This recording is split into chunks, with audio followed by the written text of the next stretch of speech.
Mame jatend piny Kenya nosingo negi koko manya orokini machiegni chendo marwa romo sabich maro nyango nyinga Sharon Ngao. Sharon ichio nado kinyi makawuono. Achio makara, achio kaila. Kari to mana midhiambo mar mondo isenyiewo ticket. Ticket ok anyiewo to nawuondra tadhi bedo ka nene wang' jowi. Achiel kachiel. Mano ber kabisa. Odhiambo no be nyalo bedo mabor nikech kendo odhiambo to bende inene Kasarani kama dake Kasarani bende bor to bende wamonde tich. Nyalo bemba to kiny bende achaka duogi tich. Kata kamano mana kiwacho na ang'eyo ni jo Kenya nitiere kod mor kod ilo ka girito tugo machielo ma Kenya bro bedo ka tugo kawuono. Te kinde matuke go ibo bed ka itugo bende nitiere milome mosigol kotudore kod apeini ma koro nyaka sani koro wachni kokidhi Kasarani Stadium to kik iluw apaya mano mar Thika Road. Kalore ni seche moko nyalo bedo kod ji mang'eny ahinya. Nitiere routes mopogore opogore ma ochiw ne ji ma ginyalo tiyo godo mar mondo mi wechego mag dhugruok mar nyamburko kik wane ahinya nyate kinde ma koro tuke ibo bed ka itugo mane alap ma Kasarani bore Nairobi ka kitiyo kod apaya mar Thika Road bed mana ni idhi mano Kasarani mar mondo mi ine tuke mabo bedo dhiambo makawuono. Kata kamano kata mna kupogore kata mna gi apaya mano ma Kasarani mano ma Thika Road bedane non nitiere apaya mong'ere kaka Mombasa Road, Lang'ata Road gi Aerodrome Road ma bende ibro bed ka iloro bende mana ka Joyce osenyisi nyaka Ramga Jwanga kuwuok Thika Road nyaka CBD bende bro chuni mar mondo miti koda Eastern Bypass, Kiambu Road kata Limuru Road duto te gintiere social media mbui mopogore opogore koro kintiere apayni makamago dhi anena mbui mar mondo mine kita paya mabende olor. Joyce ni diversions kaminyalo tiyo godo mar mondo mi chop kamidhiye. Dongwa migi lineup mar okiny makawuono bang' ma Joyce mi weche manyinya kwa Ramga Jwang. Ibedi gi ng'eyo kaka piny Kenya ochio. Nonro mar gazeta biro bedo ka kilo ni chakre sa 12:30 wantiere koda gazede ariyo Daily Nation, The Standard. Thoro weche momi pek bende chalre Joyce.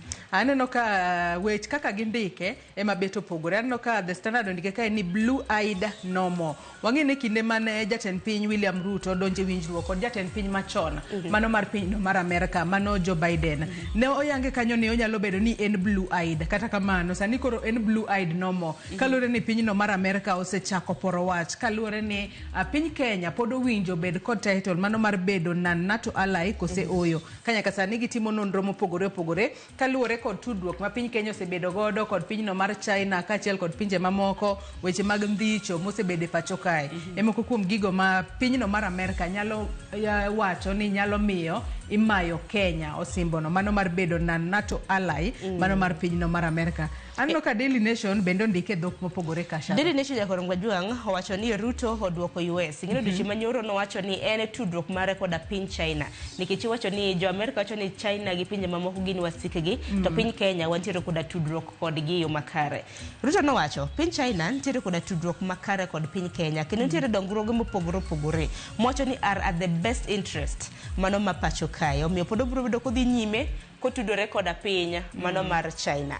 Kata kamano nokolose seo mamoko kaka mag RSF, abductions, ndhicho gi mamoko. Piny kanyo bende ndoko chiw tipo mago mag nyithi skund primary mag Lokichar Junior nyaka Ramga Jwang kalure koda tuke mago nationals mabende bedo kadhi nyime Meru Technical Teachers College mantiere county ma Meru. Jubilee Party bende aneno ka chaka gima gidwa revamp Jubilee motelo ne yiero mar higa mar 2020 koda biro duto te biro bedo ka kilo ne nonro mar gazet mar mondo mi bede gi ng'iyo bang'e Joyce biro bedo ka donjo gi twak e chal mar Kenya. Twak mokwongo no Cleophas Emang bedo katae to kotudore kod chal mar Kenya nyaka Ramga Jwang weche mopogore opogore matimore pacho kae motudore kod adwoka ma jatend piny Kenya William Ruto nodwoko go piny no mano mar US odiochieng' manyoro kaachiel kod weche mamoko weche mag mibadhi kalure kod report ma EACC ando golo ni nitiere mibadhi sectors mopogore opogore kaachiel kod weche mamoko matimore bang' mano kawuono en chieng' tich ang'wen Sharon akene ikonwa pok mano mana kama nyaka Ramga Jwang chenro mar pok opogore odiochieng' ma kawuono natime kar chungo bura ma Kibra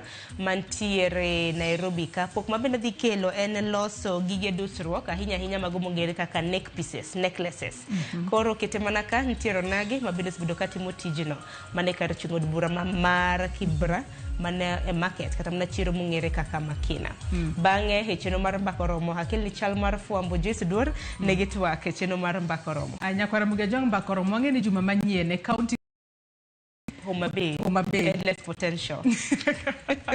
Devolution Conference bobedo katimore county ma Homa Bay. Kochakore tarik 12 nyaka chieng' tarik 15 mano mar juma manyien. Kata kamano nyaka ne sirikal mar loch gwenge biye pacho kae mano tok kano kal katiba mar higa mar 2010 nwadhi e yiero higa mar 2013.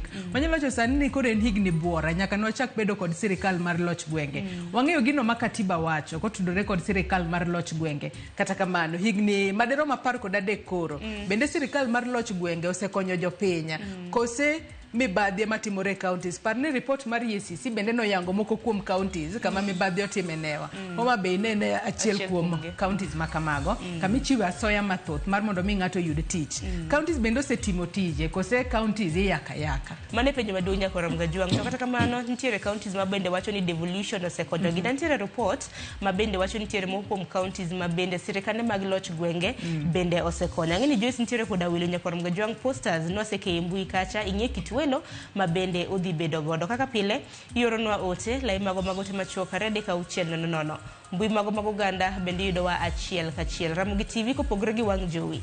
Luwa achiel kachiel mani mbui mar YouTube, wantiere Facebook, X, kanyakla kod Citizen Digital.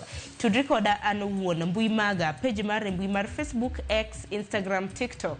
Atiyo gi nying mar Sharon Ng'ao. Nyakora Mgajwang' an bende tudri koda e Facebook page mara ibiro yuda Joyce Oduor, mbui mara mar X ibiro yuda @JoyceOduor_. Bed kodo nyaka giko nikech ma en ropinje. We wakwong wayuda thuond weche manyien.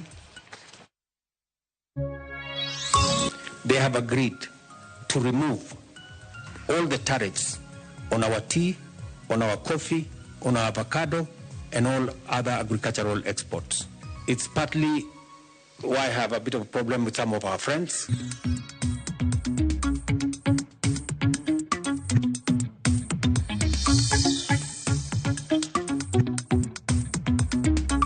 Multiple media houses tallying presidential results independently that cause public confusion and uncertainty. This is something that we need to renew our energies and focus on how we can be able to handle this.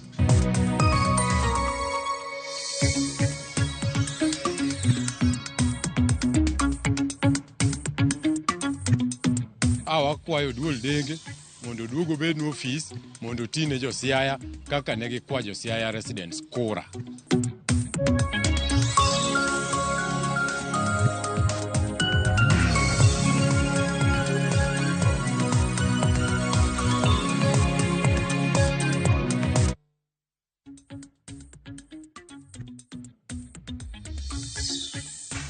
Nyakora Mgajwang' machiegni eneno weche manyien okinyi makawuono nyinga Joyce Oduor. Jatend piny William Ruto kod ogai mar ODM Raila Odinga ochogo komiti madhi tayo chenro mag neno ni okete tim winjruok mane obedo e kind ODM gi UDA kod ripod NADCO. Komitino ma otelne gi Agnes Zani kaka jakom mare ni kod jokanyo mamoko kaka janon weche siasa e kuonde mbui Gabriel Oguda, Fatuma Ibrahim, jalony e riekni mag siasa kod telo Kevin Kiarie kod jalony weche telo Javas Bigambo. Apudno ni kod ting' mar neno ni oketie tim agenda mag winjruok makamano kaka keto e tim ripod NADCO, jiwo kenge mag loch gwenge kod thiro timbe rocho ratich oganda, jiwo kenge mag fuoka pek mar gope ma onuro Kenya e kind mamoko. Romo margi ma odiochieng' manyoro dhi bedo tarik 17 dweni ka report gibiro bedo ka gipedho ne jotelo ariyogo bang' dweche ariyo kata ka dweche ariyo.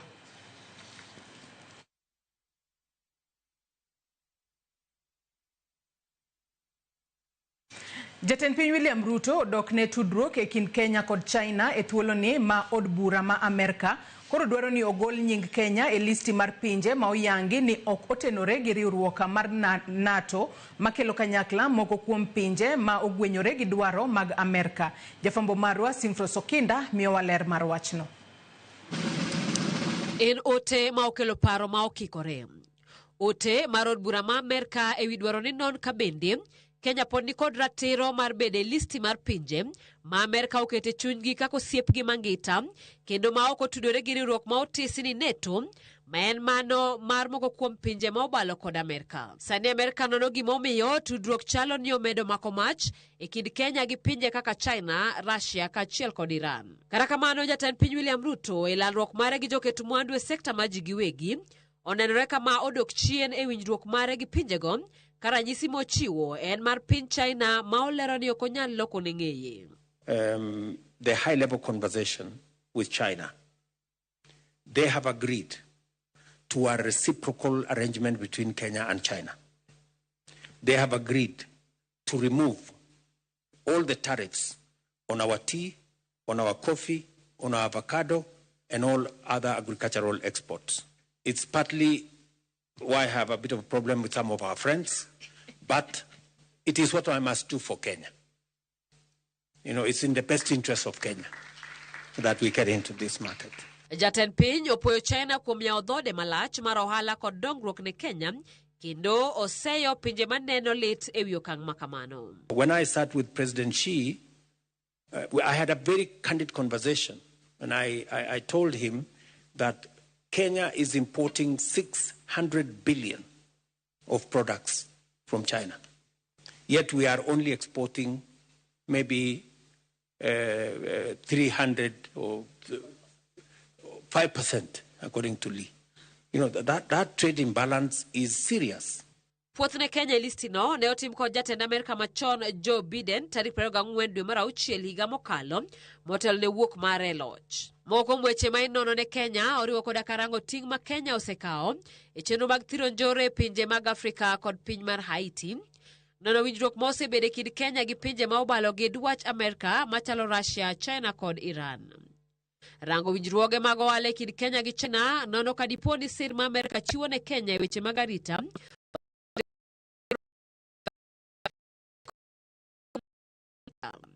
nono makamano bende oriwo koda ka fwenyo tudruok mag sir mar omenda ma ichwalo ne jodito mag siasa kod riwruoge madito ma pachoka ka owuok kuom pinje ma gin joasika Amerika e weche mag ohala kod winjruok mag pinje e kind mamoko.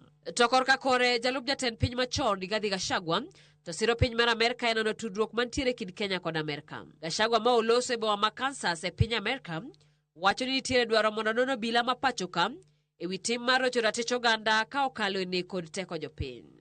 Because of violation of human rights, because of abductions, extrajudicial killings, using police against civilians, and again working with terrorist organizations in Sudan, in Somalia. And I want to appeal to the people of Kenya living here and working here in the United States to take time to lobby their senators and their congressmen so that they can know exactly what is happening in Kenya, so that when this particular motion comes up for discussion, there is support from the senators here in the United States, because Kenyans here are quite informed as to what is going on back home. Kenya osebedo kanie listino kanyakla kod pinje kaka Brazil, Argentina, Israel, Egypt, Jordan, Kuwait, Morocco kod pinje mamoko 10 ma Amerika opwodho ni onge tudruok gi NATO. Nonro ma itimono koro dhi yango ka Kenya igweyo oko e listino kata oyo. Sifros Okinda, Ramogi TV. Jatend piny William Ruto odok ne chenro mar Aguch Hustler Fund bang' riwruok mar Kenya Human Rights Commission yango ni aguluno nyalo podho nikech osedong' nono. Ruto wacho ni Aguch Hustler osekonyo jo Kenya kendo pod en kod teko mar medo jiwo dongruok.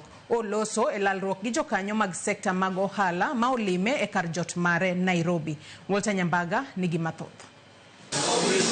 Manandalo machuok bang' riwruok makene ratich oganda pachoka Kenya Human Rights Commission dhienyo lipot mayango ni agulu mar Hustler Fund chiegni ngunyore gi ume kaluwore jo Kenya moko kao pesano kendo ng'anjo mar duoko tok olo pesago. Jatend piny William Ruto gikone to owuok oko mar dok ne chenro mar Hustler Fund mokone ber mokalo kendo konyo jo Kenya kendo onge jo Kenya mong'wel kod gop Hustler Fund manyalo romo bilion 10 gigo mokone gini siasa mag pesa boro. We rolled out the Hustler Fund to attend and to include these micro entrepreneurs. You know, people who sit in offices that have air condition, speaking from Nairobi, in posh hotels. Don't think 500 shillings matters to anybody. Duol mar KHCR ne oyango ni mibadhi okwako chenro mar Hustler Fund kendo winjore owite oko. Kata kamano, jatend piny okoni chenro no kuom higni mosekalo 3 osechwalo maromo shillings $72 ne jo Kenya manyalo chopo ji $26 ka nyinyo mag pesano e agulu no nyalo romo $5 billion. We have 2 million Kenyans who wake up every morning to borrow money from the Hustler Fund. You should look at the dashboard of the Hustler Fund to know what is going on, because they don't understand the hustles of small people. They don't understand what goes on in real Kenya, down there, where 500 shillings can make somebody earn a living, be able to put food on their table, and be able to go about their businesses. Jatend piny okoni kokale chenro no, jo Kenya osegoyo kang' mar bero chumi. I am pleased to state, without equivocation, that if the Kenyan economy were a living body, its vital organs would confirm robust health. We are now ranked the 6th largest economy in Africa. Ruto mane loso e kinde romo mar joket mwandu matindo kod madongo Nairobi, oyango ni obiro siro chenro mag joket mwandu kaka yor medo chiwo thuolo mag yaro lwasi mar ohala. I want to persuade industry and the private sector to tap into the opportunities that come with the expanded space in the special economic zones and the county aggregation industrial parks. Walter Nyambaga, Ramogi TV.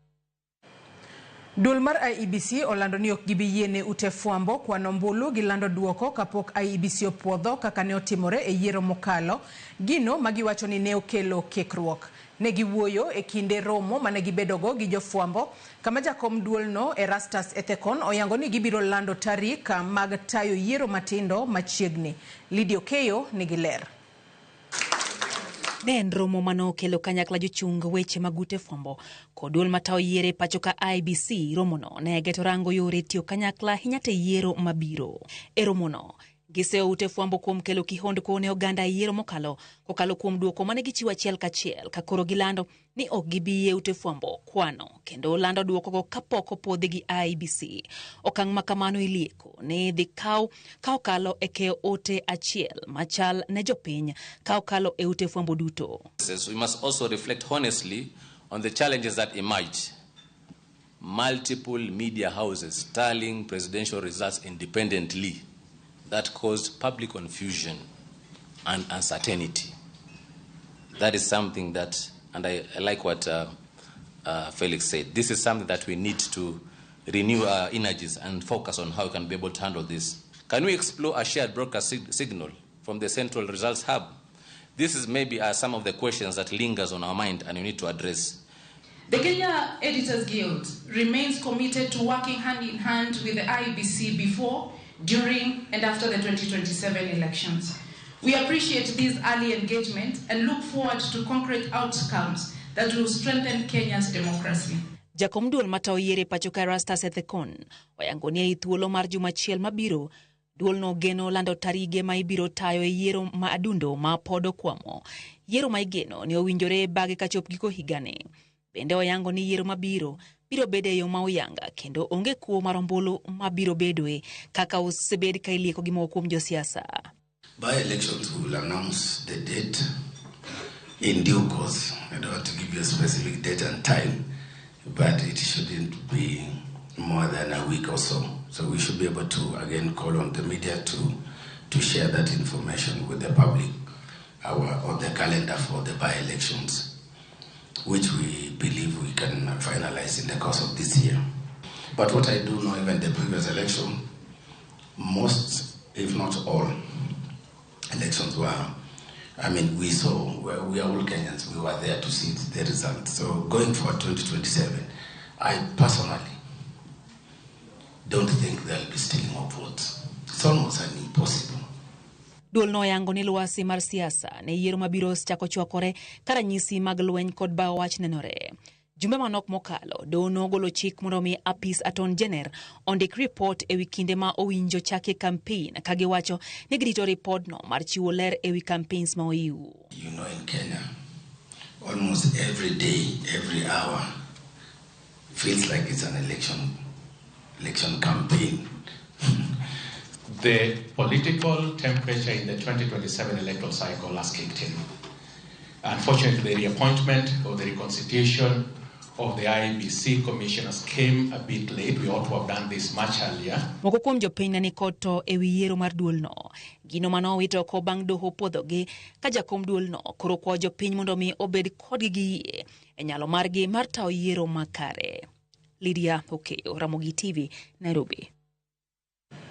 MCAs ma Kericho kuom thuolo machielo opedho twak mar thicho oko gavana mar kaunti no Eric Mutai ka giseye kuom tiyo marach gi apise, dhi ataro mar katiba kod tiyo marach gi mwandu jopiny. George Bati miyo waler.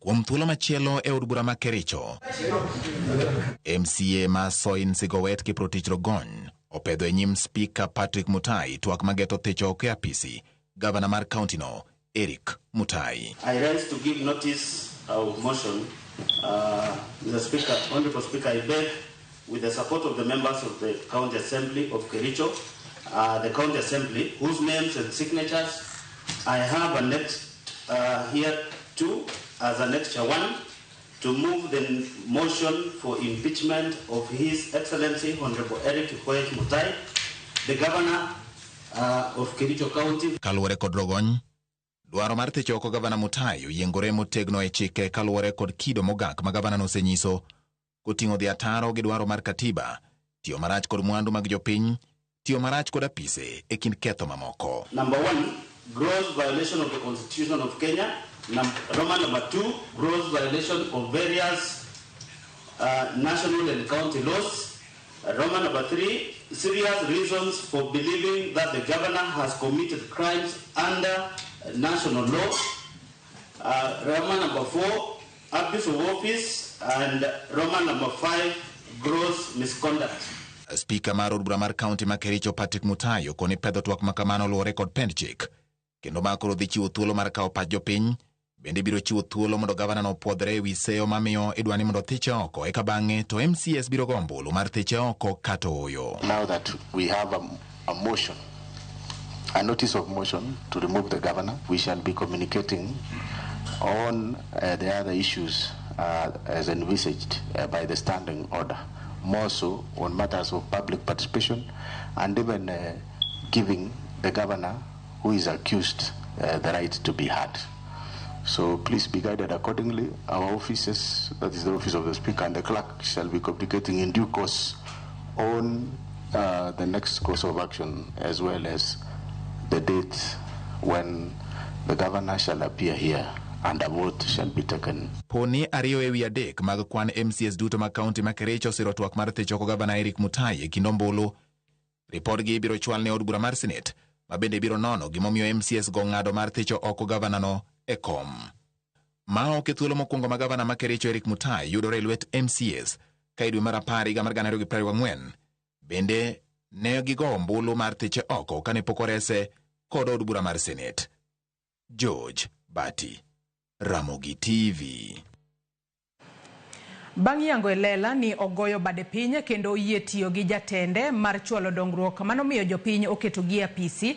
Jopiny e kaunti ma Siaya koro kwayo jalup gavana ma Siaya William Oduola mondo duog mapiyo kendo dhi nyime gi tayo tije mag kaunti no e kinde ma gavana James Orengo pod ni oko mar Kenya. Jopiny go wacho ni pok giyango malong'o gimomiyo Oduola chamo osara kaka jalup gavana kata doko ni oonge e apisi kendo pok ginene kuom thuolo malach.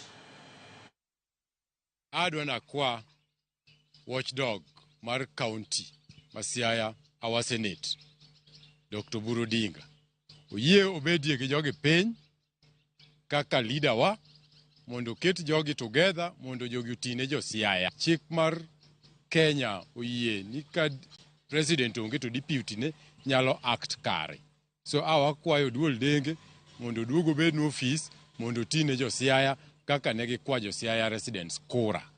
kaka nwago ne gikura giduog gitinwa ne gi promise josiaya ni gibiro tiyo together higni 5 pok orumo konyalo bedo kaka deputy governor to duog with immediate effect kan wacho no nyalo duogo kaka deputy mondo ta Siaya County wan kaka josiaya wadware mondo gibi gikonyre governor nikech an vote na vote because of Oduol naneno picha mare vote ok na vote nikech norengo an kana vote na vote because of Oduol kana neno koket picha gi together as a team and mane mi vote na nodhi ne orengo direct kalure need mara na dwaro Oduol eme na vote ne orengo duog mondo otinwa nikech msara mochamono mano tax marwa mwagolo kakoro en Nairobi to wan kai to kuti mano gima ok wanyayie wadwa ni mondo bi gitigo rengo together mondo gik moko dhi kare nikech wan ok wane gima omiyo chamo misara.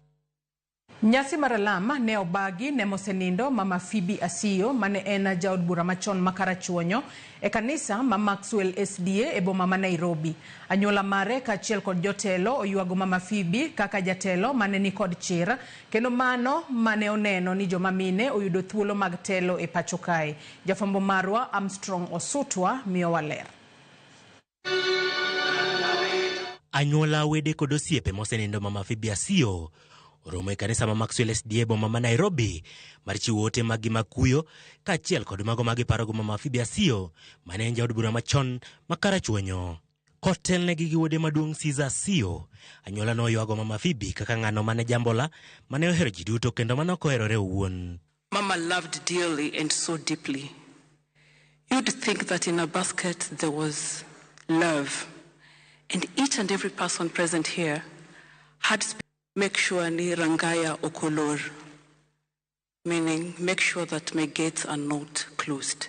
Ywago Mama Phoebe kaka miyo mane thuon mane okode ohinga mane nitie kinde mane odonge telo gino mano miyo beda achiel kuom jotelo mokwongo mamine e kind joma chuo. But she was a woman leader with a deep passion, a deep Christian. She was able to carry all of us. Alongside my sister Zippy, we managed to go together to Beijing. Anyuola no yango jatelo no kaka jal mane ong'awo malo rang'iny mar telo kendo ni jotelo mane oluwo bang'e ni kod tich mar temo chopo kama ne ochope kendo timo madongo mane otimo. Gikwayo jotelo mondo mak matek telo mamigi gi jopiny maonge tugo mora mora mana kaka Phoebe Asiyo ne otimo. Mama Seti set the bar, the highest bar that any woman would have set. I want to tell you that as a family we miss her dearly, and all we can say is that you didn't see her in real life. Jaod bura ma Suba South Millie Odhiambo mane yore nyasi no oywago Mama Phoebe Asiyo kaka jatelo mane otayo thoth jotelo mamine ahinya to makaluwe siasa kendo mano mane ong'ado rieko ne jotelogo. Ka opogore kod telo, Millie wacho ni Phoebe ne ni kod chung' motegno e weyo anyuola kod dak mar keny. Gima weyo en gima luongo gi kisungu ni legacy. Gima kata wan wanyalo kuro kadho wamiyo nyithindo matino mabiro bang'wa. No kelo puonj mag puonjo nyithindo manyiri. No kelo puonj mag empowerment mag joma mine. Kaito no puonjo wabe mako lwet miyo wadu kidhi godo mbele. Omiyo mago to gik mabodhi mbele to gigero oganda wa bedo kanyakla kaka oganda no kawo motegno kabisa. Jotelo mamoko mane yore nyasi no ting'o gavana ma Homa Bay Gladys Wanga, seneta ma Homa Bay Moses Otieno Kajwang', nyawadgi ma Nairobi Edwin Sifuna, jod bura e kind jotelo mamoko. Ringre Mama Phoebe Asiyo iko e kaunti ma Homa Bay e gweng' ma Wikondiek e kar chung' od bura ma Kasipul motelo ne iko mare orucha tich abich tarik 8 dwe ni. Armstrong Osutwa, Ramogi TV, Nairobi. Nyakwara Mugajwangi report mar Armstrong Osutwa imochopo gode giko mar weche manyien okinyi makawuono. Yena mar mondo mi akaw yo madundo gisane nyawadwa Sharon Ong'ao bro bedo katai e nonro mar gazet. Warom kendo kangoromo kanyo sadek kamanga tai e twak e chenro mar mbako romo. Riti masani nyinga Joyce Oduor.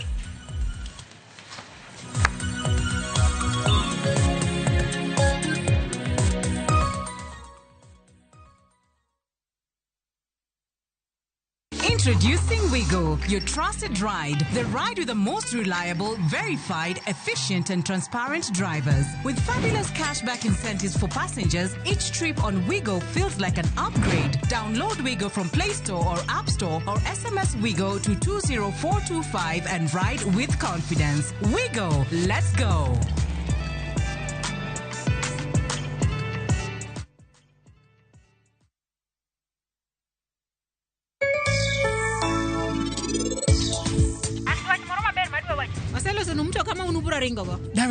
Dawi. Ano kadwa mitokni. Adwaro helicopter.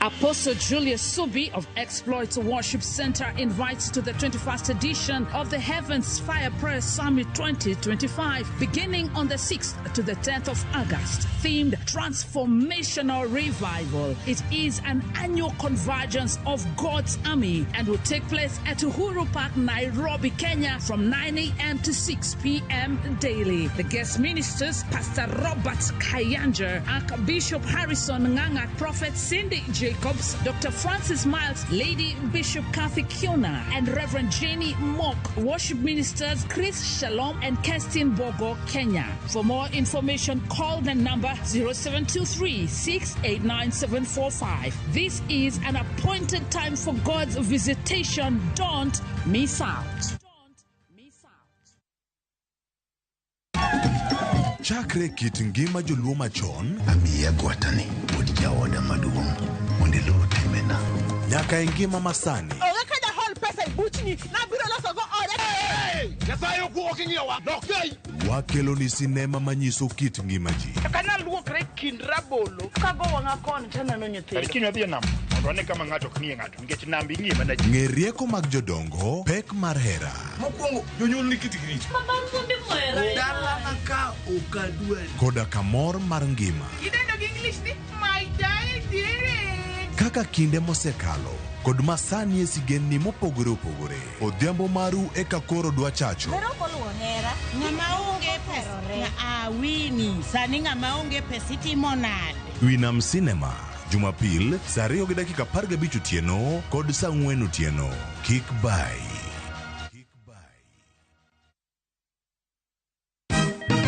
Siku njema huonekana asubuhi. Kabisa Anwari Amangana gao. Setihin. Chamige. We museo. Kenya nzima tunasema jambo Kenya.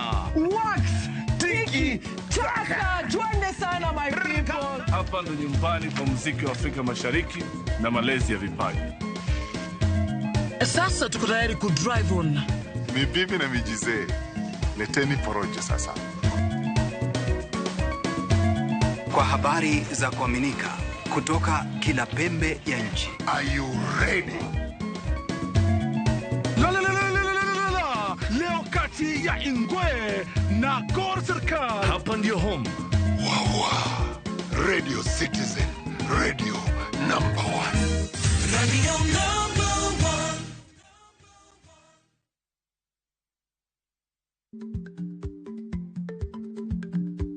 Chako chon loyo dhi kajuoga. Ma tiende ni bedo gi ikruok momondo. Geng'o masiche kod midhiero mang'eny mabiro e ngima dhano.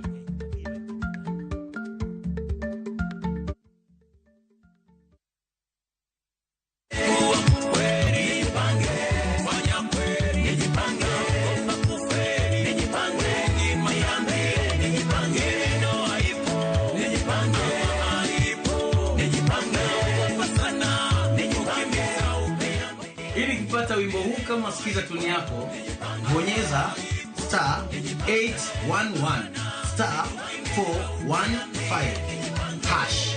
Kumbuka, sikiza na Citizen ni nyumbani kwa wasanii wote. Asante.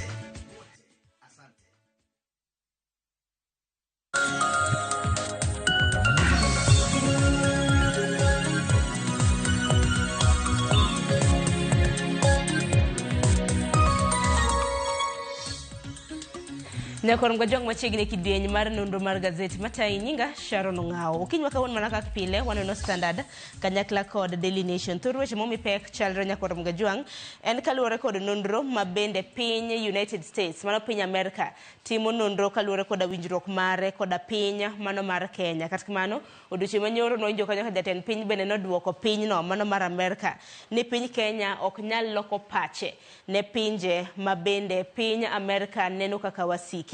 Omiyo kinywa kawuono Daily Nation ndiko kanyo ni Ruto answers US. Jatend piny William Ruto oduoko piny Amerika. Ka The Standard to ndike ni blue eyed no more. Gindike ni once hailed as Washington's golden boy in Africa.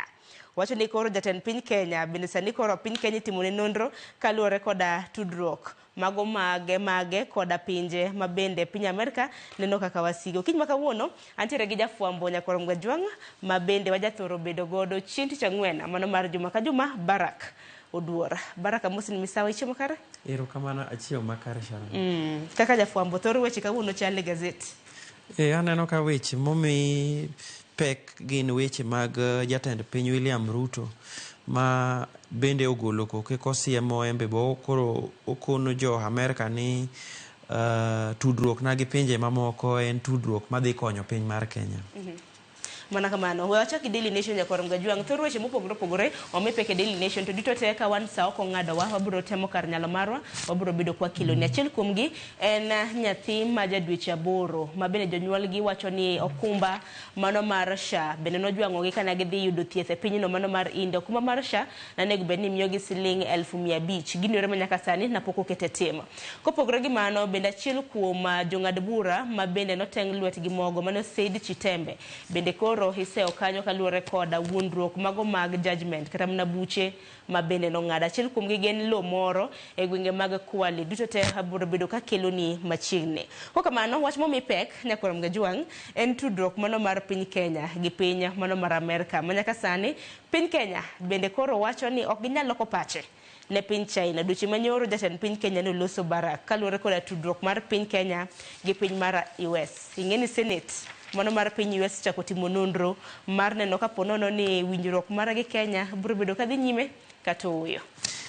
Ero kamano Sharon, ingeni senator ma piny mar Amerika iluongo ni Senator Jim Rich no kono Congress kata no otero paro mar twak e Congress e piny mar Amerika kowacho ni piny mar Kenya onego non to piny mar Kenya onego non ne weche mathoth to weche ma nodwa ni mondo Kenya non ne gin weche adek. Ni mokwongo tudruok mar Kenya gi jo njore e piny mar Sudan, jo njore kata jo lwenya piny miluongo ni RSF kowacho ni Kenya nyaka bed no osebedo ka siro jo lwenja piny go emosebedo ka kelo tulo e piny mar Sudan.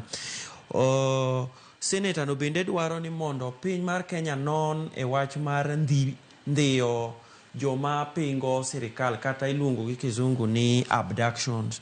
Yie no koro dwaro ni mondo gima ne ja Amerika okalo kata paro mane ja Amerika okalo ni Kenya onego bed osiep riwruok mag pinje miluongo ni NATO ni mano wach makoro nego ng'iyane ka Kenya boromo bed ni bedo osiep mar NATO. Ineno ka jatend piny William Ruto nowacho ni oyo ang'eyo ni samoro ok umor kaluwore gi bedo ni Kenya timo ohala gi piny mar Uchina to wan to watimo kama nikech mane gima katimo to en gima ber ne Kenya nikech piny mar China osegolo nwa ushuru mang'eny omiyo owendni wam kaka Kenya kata mana dongruok wabro dhi mbele.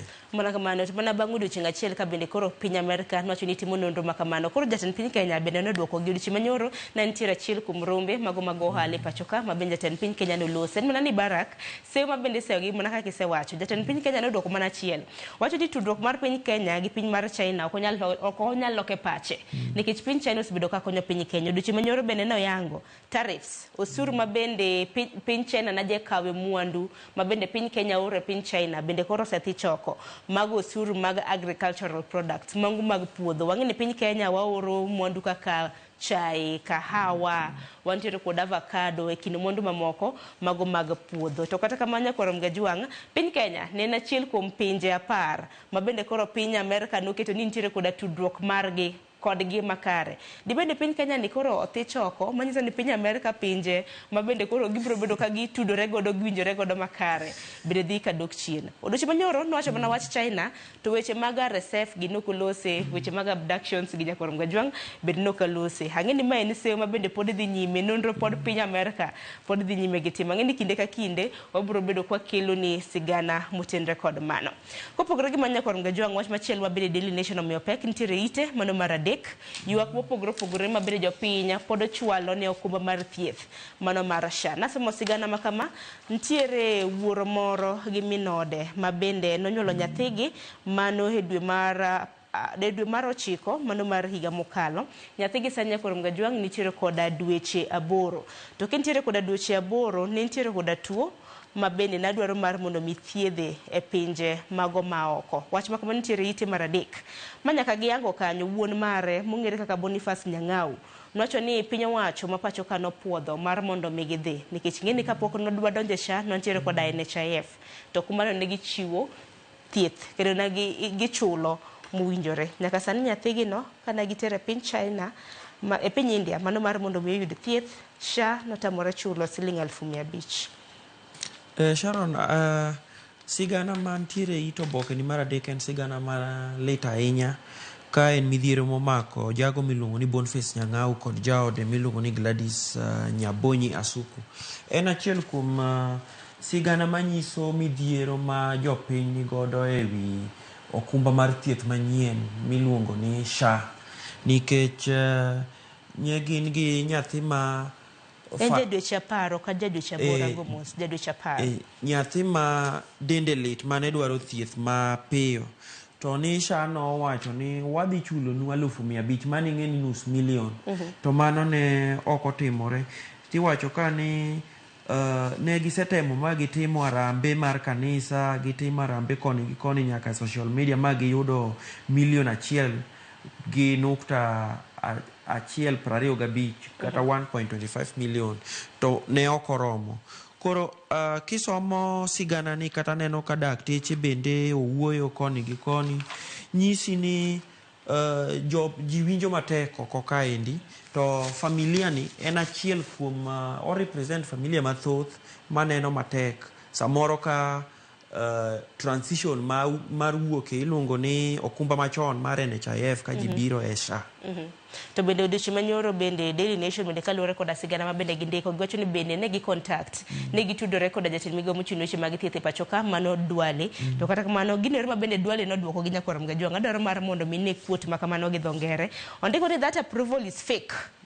Kamano kaka nowacho, that approval is fake, I will sue you if you will publish. Mano koro bro bedo kodonyo ni Nation Media kapo nono ni gigo chapa sigana makama nikech wacho ni e kinde mana NHIF odonje SHA. Ing'eni NHIF ne okumba machon, NHIF ne okopuodho kata mana SHA bende ne okopuodho dwaro mano mar mondo mi ogol siling 500,000 manyaka sani koro family bende koro seyo godo. Koro akeni seyo en mar ng'akae koro apara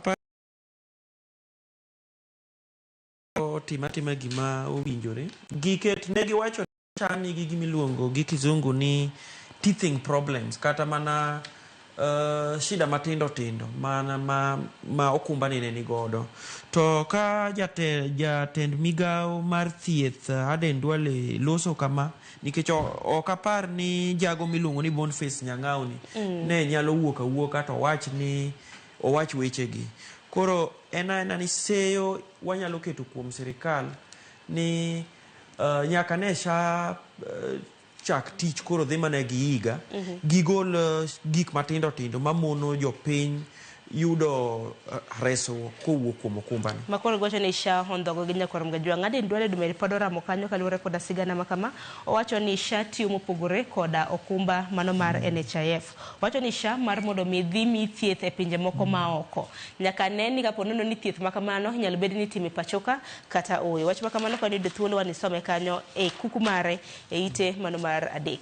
Ite mar auchiel Nyakwar Gajwang' ikruok mano mar yiero e pachoka motelo ni yiero maduong' mar higa mar 2020 27. Odiochieng' manyoro nwaneno kanyo ka jakom mano mar IBC kanyakla kod commissioners mamoko mag IBC nobago romo Nyakwar Mgajwang' gi jochung weche mago mag ute fwambo mopogore opogore ne ikruok margi mago mag yiero madundo kanyakla kod yiero maduong' ma pacho kae. Nyaka sani Ethacon owacho kata ni onge mibadhi mabendi biro bed ka iketo mano e lendo mago mag duoko mopogore opogore. Bende siko kanyo ni yiero madundo by elections 24 bendi biro bed ka itimo higane nikech nitiere Seyo Barak ma bende osebedo ka wachore ni samoro yiero idwaro chor, samoro yiero madundo bibedo ka timore. Ethacon owacho ni yiero madundo biro bedo ka timore higane kendo gibiro bedo ka giromo mano mar ng'iyo working timelines gilos kalenda makare e kinde thuolo mar juma achiel mabiro. Erokamano Sharon, ing'e ni duol ni apani koro wang'ni to nyaka ne gi los duol manyien ma wayud commissioners gi chako tich maber nikech nye gi romo nyoro ne gi duolo no romo e bura moro mane nitiere jofwambo manye gi wacho ayanga kaluwore gi toboke ni ite mar 6 ka giwacho ni gidhi timo yiero madundo kata by election to ni yiero go gin 24. Ing'eyo ni ute bura ma modhuro mane nono wan nyaka gi kombe mopogore opogore mag ward kaluwore gi nitiere jotelo ma Nyasaye nokawo nitiere jotelo mosegwele lemo moko mopogore opogore e sirikal kamano giwacho ni gipango kendo gidhi timo yiero go igani. Weche ma giwacho ka kendo ni gidhi timo review kata gidhi dwaro ni mondo wang' ni kilando duoko maduong' mar ng'amoyombo e kombe mopogore opogore sana komar president to ni kik ute fwambo bed gi chochni ni ng'ani lando mare, ng'ani lando koni, ng'ani lando koni, ni mano osekelo liet kendo samoro nyalo kelo tungni. Giwacho ka kendo ni nitiere weche manosemono IBC dhi gi mbele gi tich maber machalo kaka yudo omenda mondo gipang tijegi. Giwacho ni gidhi romo gi jood bura mondo ging'i ni chenro gi magi kaka duol matayo yiero odhi kare ka koro Kenya ni mana gi almost 1.5 to ji timo yiero. To bende yiero madundo makamagi Ethacon wacho ni yiero madundo mane beni timo kuonde 24 Nyakwar Mgajwang' nego beni muonyo siling bilion kata siling moheo bilion 1 nyaka sani IBC nitiere mana gi pok mano mar siling milion 788. Ginoro machielo mabende Ethacon wacho Nyakwar Mgajwang' okoyo speaker mar od bura mar National Assembly mano Moses Wetangula mar mondo mi ochako ndika manyien nikech National Assembly kanyo nitiere kwan mag jood bura 7 manego bed ni iyiero kendo Nyakwar Mgajwang' moko kuom gino mileme sirikal moko kuom gibende nolalo gi magi kuom ranyisi kar chung'od bura ma Banisa Mgajwang' jochung' kar chung'od bura no onge koda mjumbe. Koro speaker bende nego beni chak ndiko andika manyien nikech andika mano ndiko kaluwore koda thuolo mana onge iwacho ni thuolo manono e od bura nyaka sani koro iwacho ni time oselapse. Ngeni sani bende gi tiyo gi threshold mano mar constitution pen chike ma pacho ka mamiyo gi ndalo 90 kapok gitimo yiero. Ngeni chik wacho ni ka od bura ka od bura odong' nono to ni yiero nego tim within dweche 3-6 kan to nyiso ni nitiere kar od bura moko mosebedo higni makoro dhi 2 kapok otim yiero. Koro nyiso ni kichik mano nyiso ni osekalo kendo dwaro ni mondo sipika mano Moses Wetangula chako ndik barua ka wacho ni kuonde ute burago odong' nono mondo gibed gi thuolo maber mar timo yiero gi e bwo chik. Mana kamano ite marabiro bende pod gin mana weche mag siasa chal ka gima duond bura mano mar Jubilee Nyakwar Mgajwang' bende koro yudo koke kanyo. Odiochieng' manyoro duond bura no bende noloso kokadho kuom jalup jakom mare mong'ere kaka David Murathe. Giwacho ni gibiro bedo ka gisiro jatend duond bura mano mar ODM Raila Odinga. Ginyalo mana sire yiero mano mar higa mar 2027 pod nono dwaro lemo mano mar jatend piny mana ka ok obi bedo nosiro jatend piny Kenya masani William Ruto e debe e yiero mar higa mar 2027. Odiochieng' manyoro bende giloso ka bende ng'eni nitiere chenro mar chiero duond burano iwacho ni revamping e okang' mokwongo Nyakwar Mgajwang' bang' tungni ma bende nanene Jubilee chieng' tich ariyo mar jumani mane jatend piny mano Uhuru Kenyatta bende nobago romo kod jokanyo mago mag Jubilee mar neno kaka ginyalo loso odgi makare. Sharon erokamano ma ite mar 7 gi sigana mondik gi Justus Ochieng' owacho ni duond bura ma otelnegi gi mane nosedhi yueyo migosi Uhuru Kenyatta ni koro giwacho ni giyie siro ogai mar ODM migosi Raila Amolo Odinga lek madobed no nyalo bedo go mar bedo jatend piny yiero mabiro. To giwacho ni sir to ginyalo sire, mano nowach gi jalup jakom David Murathe kowacho ni gito ginyalo siro ogai mar ODM Raila Odinga to mana koyie ni tudruok mare gi jatend piny William Ruto oketho. En gima osenyuolo weche mang'eny ka aneno ka mijumbe ma Oriri Mak Nyamita ogolo pache kanyo kawacho ni mano lek ma gima ok ginyal donje sani ka giwacho ni ngufu mane jatend piny machon ne ni godo noserumo. Aneno ka mijumbe ma Alego Usonga, Samuel Atandi gi Elisha Odhiambo Magem bende ogolo pache kanyo ka giwacho ni mano ok nyalre. To jatelo mochung' ne omenda iluongo ni migosi John Mbadi nowacho ni ento to ok obi lose ahinya nikech sani ok en jasiasa. To wang'eyo ni oboke ni wacho ka ni Mbadi osebedo ka wacho ni geno mar onagi onego bed ni giketo mana ka kuma jatend piny William Ruto nitie. To bedo duchi manyore nyakorom Gajwanga Murathe mabende en vice chair jalup jakom mano mar Jubilee bende noyango ni pod giyango jatend duond bura mar ODM kaka jatendgi mano mar kweth mano mar Azimio la Umoja One Kenya. Kata kamanya korom Gajwanga ng'eni gwenyruok pod nitiere paro nikech nyalo paro Jubilee ni bende no barore, nyalo paro ka bende Jeremiah Kioni mabende ne jagoro mungirore bende nawacho ni gin koro gibiro bedo ka gisiro Fred Matiang'i e yiero maduong' mar higa mar 2027. Kendo wacho ni odiochieng' achiel e siasa be nyalo bedo kinde malach. Kampano Sharoni ng'eni iwacho ka ni Jeremiah Kioni ma en jagoro maduong' mar Jubilee osebedo ka wacho gaming'a ni gin geno gi giketo kuom manen jatelo e sirikal machon mano Fred Matiang'i ma gidwa ni mondo odhi ofwadh bendera margi e yiero mabiro mar 2027. To be ne waneno ka jatend piny machon Uhuru Kenyatta no oketo bura mokwongo ngang' nyaka nye migi thuolo mar tayo bura mar Jubilee. Ne gilando kendo ka gazet ni wacho kani ne gilando kendo bura nolando ni gidhi bedo gi bura maduong' mar National Delegates Meeting e thuolo mabiro. Ma en sigana kata ma en mbaka mang'eni biro dhi mbele kaluwore gi kaka duond bura no koro wuok ni mondo gin bende gidhi gibed gi miluongo ni stakes e yiero mabiro. Mana kwa nyakorom Gajwang' mamoko nyakorom Gajwang' e ite maraboro hanno ka gimulo pek weche motenore kod doho mane jang'ad bura e pachoka mabende noteng' lwete mogo mano ja Said Juma Chitembwe bende no seyo mopogore mabende isegodo kaluwore kod dwaro mano mar chwalo tije bende koro seyo nitiere ka ni kaluwore kod buche mabende nong'ado nyakorom Gajwang' moko kuom gin buche mago mag wuondruok ahinya mago mong'ere gi dho ngere kaka forgery nitiere kaka koro gi forge cases mopogore koro se ite maraboro kanyo is being accused of forgery in land case linked to Moi mano mantiere county mano ma Kwale puodho madirom heka 20.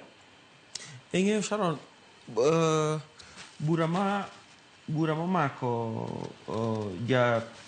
jang'ad bura machon iluongo ni Said Juma Chitembwe en achiel kuom kata mana wach mondike oboke ka nyiso ni kaka kare kata mana joma osetiyo e doho ma jopiny oketo geno kuomgi nyalo donjore e mibadhi nikech iwacho ni nitie bura moro mar lo e kaunti ma Kwale mane tudo familia mar jatend piny machon mano migosi Daniel Arap Moi mano jatelo mane osedhi yweyo kiwacho ni ne nitiere documents mane no onego bede ni bedo presented e court itkele court mane ne jang'ad burani machon ni ne otimo forgery. En bura mane ni embele jang'ad bura miluongo ni Luka Naikuni county ma Kwale. Mana kumanya korom Gajwang' wach moko mana ni somo wadhi mana mapiyo nikech aneno ka bende ka thuolo bende ng'adowa wacho ni wasome mana wiye mar mondo mi wamak weche mang'eny ite mar 17 bende nitiere machinglo moro kanyo machinglo cartoon wacho na speak as picture kata mana picture speaks 1,000 words nitiere tipo moro kanyo madwaro mar mondo mi ne jalno ero ma bende nitiere gi microphone ariyo to chal na gi jago mang'eyo wacho ni African presidents usually get second terms debe moro nitiere kanyo to ang'e seyo ma bende osebede pachoka Barak jotel mabiro osebedo ka wacho ni kata tek wabiro kwalo ne jatend piny kura e yiero mar higa mar 2027 dibed ni gine makoro ketge i ballot kanyo.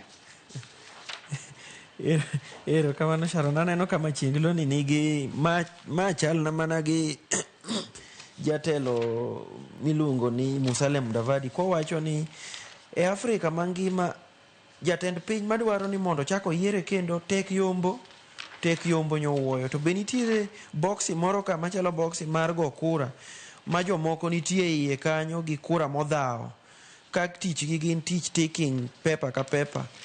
Taneno ka ogoye kiful chuth to gichalo na jotelo moko manose wuoyo ka wacho weche mopogore opogore ewi yiero mar jatend piny masani ma nigi geno ni ibro gone kura kendo to jopiny be nigi paro ginyalo golo pachgi wach mana kamana kani japiny nene nade nyakorom gajon kech ballot to lor te ye kanyo wang'e jod bura dik mabino seloso e kinde mosekale galamoro ni jatend piny Kenya ibro bed ka gineno ni okwalne omedne kura e yiero mar higa mar 2027 wach mabende IBC odiochieng' manyoro nokwedo ka bende giwacho ni yiero ibro bed ka itimo e yo makare kendo kweno ibro bed ka itimo e yo makare. E ite mar 19 gin weche motenre kod counties magwa makalunya korom gajwang' penjo nitiere e wi governor e county ma Siaya James Orengo kamintiere wacho ni mogik manonenore galamor ne ni dwe mar 6 mano mar higa ne sani dweche oseringo wacho sani wantiere dwe mano mar 8 kata kamano jalopne William Oduola bende loso karamna gi TV mar Ramogi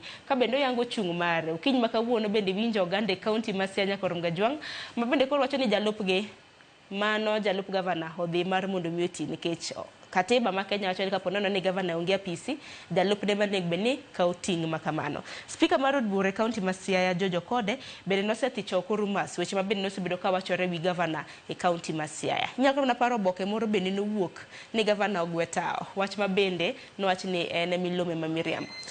Wach mar bedo ni governor ma Siaya James Orengo pok osebedo ka onenore ayanga osebedo ka kelo weche modhuro koni gi koni Siaya to kata mana Nairobi ka ne waneno ka jalupne Oduol William Denge nowuok ka wacho ni yawa wadoguru wawuo kanyakla wabed gi miluongo ni reconciliation kata wabed gi dialogue mondo watine jo Siaya.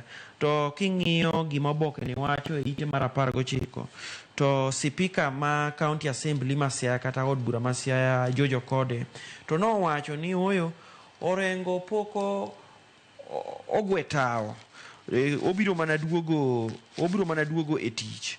Okode no kwero weche ma osebedo ka liekore ni Siaya nigi fuok mar telo ni kendo koro ng'ama tiyo ng'ene waneno ka jodak ma Siaya be ywak ni gito gima gidware Siaya en jogi ne giyiero kendo gidwa ni tich odhi mbele. Sharon to bende jo Siaya makamago bende dwaro mar mondo mi senator margi Oburu Oginga bende koro donje wach makama mano mar kelo thik e kind governor kanyakla kod jalupne. Nyakorom gajwang' wachike negi ite mogik mano e weche mag tuke otieno makawuono kar saa 1 ma midhiambo e group A mago mag tuke mag chana piny Kenya biro bedo karakore koda pinya mano mar Angola nyaka sani Barak wachore ni otiko nosebedo sold out chieng' tich ariyo mano mar jumani.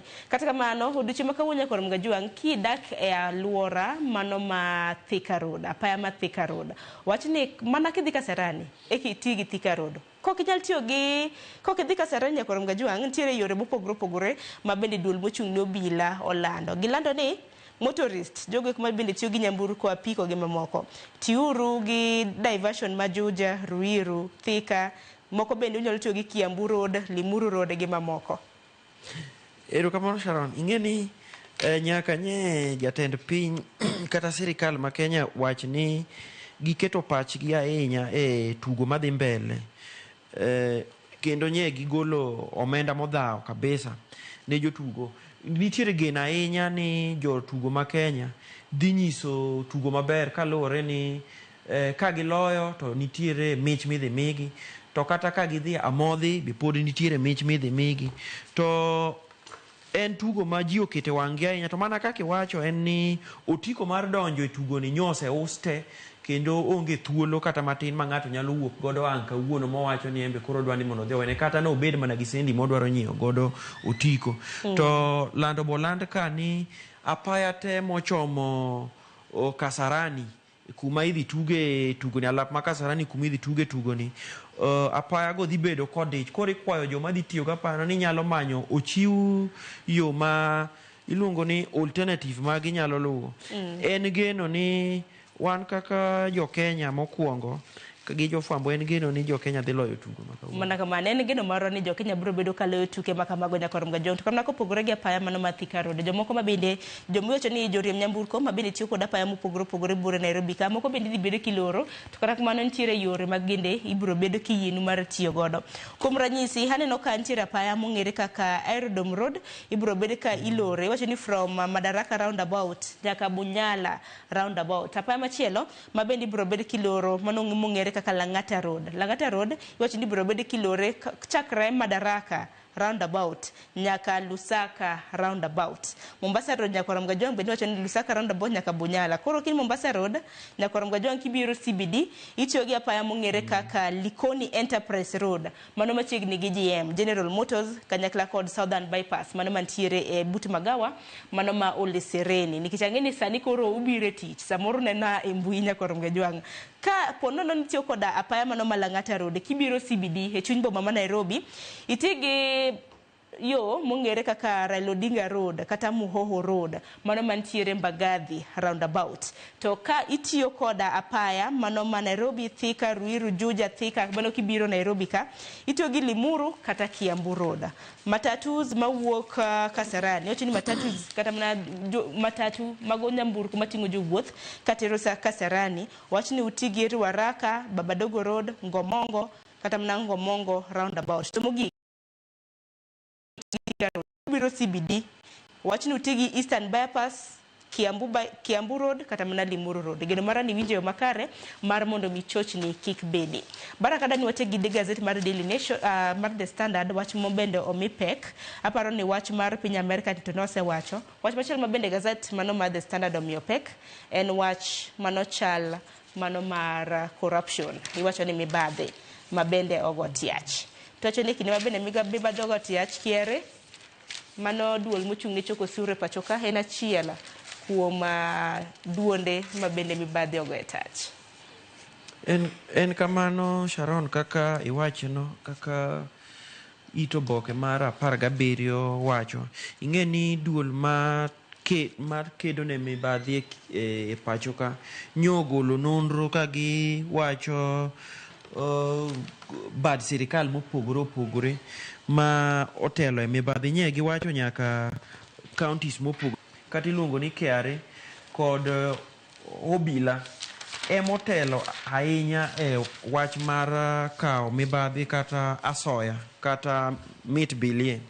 En nonro manyo osekelo weche mang'eny Sharon ka nitiere joma nyowuo ka wacho ni nonro ni kare jomoko be wacho ni nonro ni ok ni kare. Kisomo sigana ni tineno ka giketo nyaka county mopogore opogore ting'eni berne giketo nyaka counties ma kawo asoya kata county ma mibadhi tinie kuonde mikawo asoya. Mana kamano bende neno ka jofwambo bende gin achiel kuom jogo eko bende seyo ni dibed ni wan bende wakawo asoya nyaka rom ga jwang. Kata kamano ite mar 7 nyaka rom ga jwang mar gazet mar The Standard bende odiochieng' makiny mama Phoebe Asiyo ibiro bed ka iyike dalane mantiere wi Kondiek mani county mano ma Homa Bay. Mama Asiyo ma bende nosebedo nyaka mjumbe mane kar chung' od bura mano ma Karachuonyo. Odiochieng' manyoro noneno ka alama mano mar ringre mare bende notim St Maxwell SDA Church. Baraka gonir kumane nyakuom biro nonro mar gazet odiochieng' makawuono. Jakorom ga jwang dakika na bich tok sa achiel mar okinyi. Gazet momore kinde Standard kanyakla kod Daily Nation idhi nyiewo. Standard kinyiewo okinyi makawuono gintiere koda ite maiye mano mong'ere kaka real estate. Daily Nation bende nitiere koda weche motenre koda sikul. Koro ka in gi nyathi Nyakorom ga jwang mantiere dala moseloro nitiere penj moko maneno mar KJSEA kanyo creative and social studies. Nyene nyathini gazet ponono ko migi homework e school onyalo timo homework e dala. Akayo matin nyawadwa Cleophas Alwoch donjo gi twak e chenro mar Rupenya. Warada kanje chal mar fwambo kono romo kanyo saa 3 mar okinyi. Nyinga Sharon Ng'ao.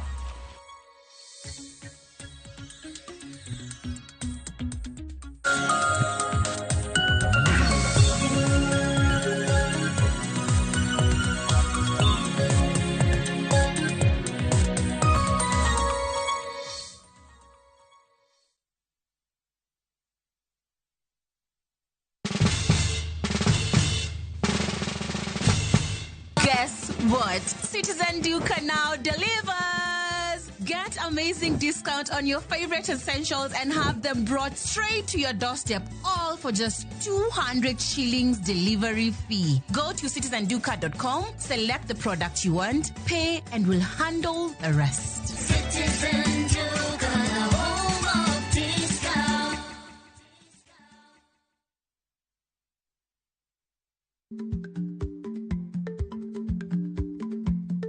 Jarikni jamuod nyoyo gi goyo.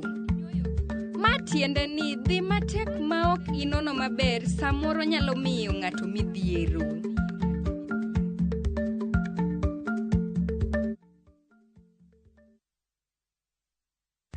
Saa zingine mambo kupata bila plan. Gas ndio imeisha, landlord akuache upumue, mtoto ni mgonjwa na bado ni mid-month. Usijibox kwa noma.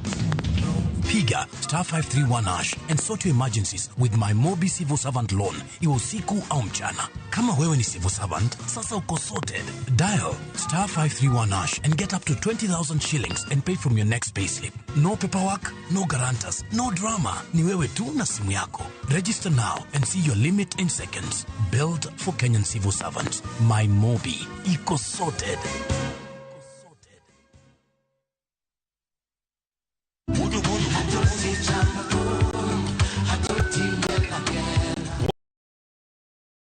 Ya wotonagi Kabinet chario kati chario nyakurunga juang enodio cheng mar yuto mari. Cheng tichadek kati chadek nyakurunga juang enodio cheng mar mine nyalo kachiel koda weche hera. Awendo kachopo tichangwenya kurunga juang wakelo ni kama nene, yani TBT kod thume mamit mokali. Furahi the edition and thum kaliech. Loso kapuoyo nyakurunga juang. Kawa kelo ni jothumbe mopogore opogore. Kanyo ndio bende wakelo ni gimilongo ni best yawa.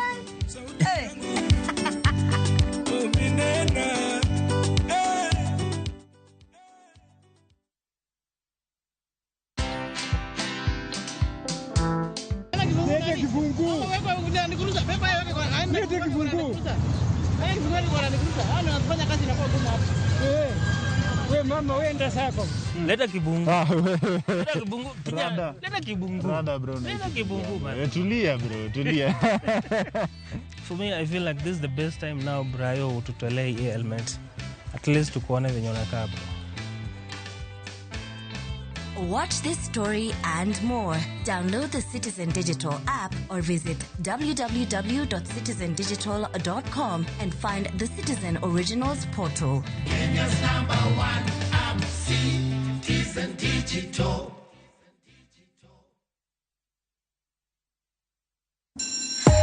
You wanna feel the vibe? Ngeso ka ngeso, wakelo ni gik mamit makelo mor.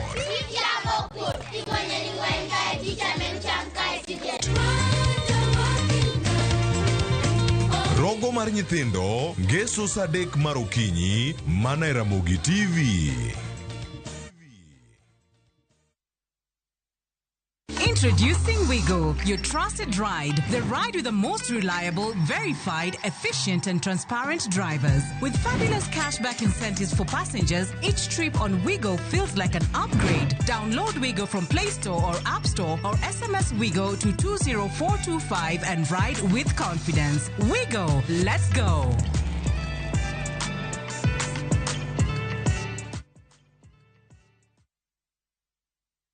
Beach kocha kure saa ngweno tieno nyaka saa uchi lakini ni mixes maliet kabisa.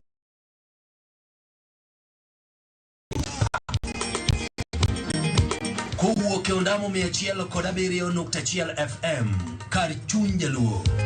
Kapela nako ni wang ne kawada kocha. Nyaka wang joy mari mar Ramogi TV.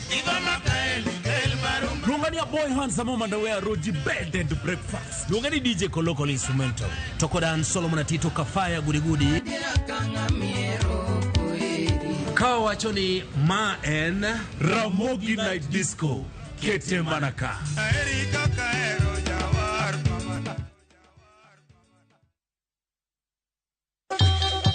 Ang'o mosetimore ne joma ne ochweyo Uganda wa? Adhi primary Kangonditi Primary School. Gin kanye sani? mobilize kalerte ne wago poro to gibiro wasombo kidi to watero kacha jite e secondary kacha. Waromo gi jodgi to wafwenyo sigand ngimagi mopondo. Siasa ka ng'amo ywaye maduong' kata e siasa en Daniel Arap Moi. Ng'e ranyisi mabeyo mane giweyo. Ne japiny opogore kata ng'ama ne nie duond loch ne neno ni kopo ni Kenyatta dhi Tom okawie thuolo ni mondo tano apinyni kaluwore gi mwaseneno. Ang'o ma gitimo sani? To kata kamano be pod gin kodwa. Nakedo ne wach sukari ma jobunge jonjo kod biwot nochaka ni bwana sukari. Gin kanye kod Walter Nyambaga tich ang'wen saa 3 otieno mana e Ramogi TV.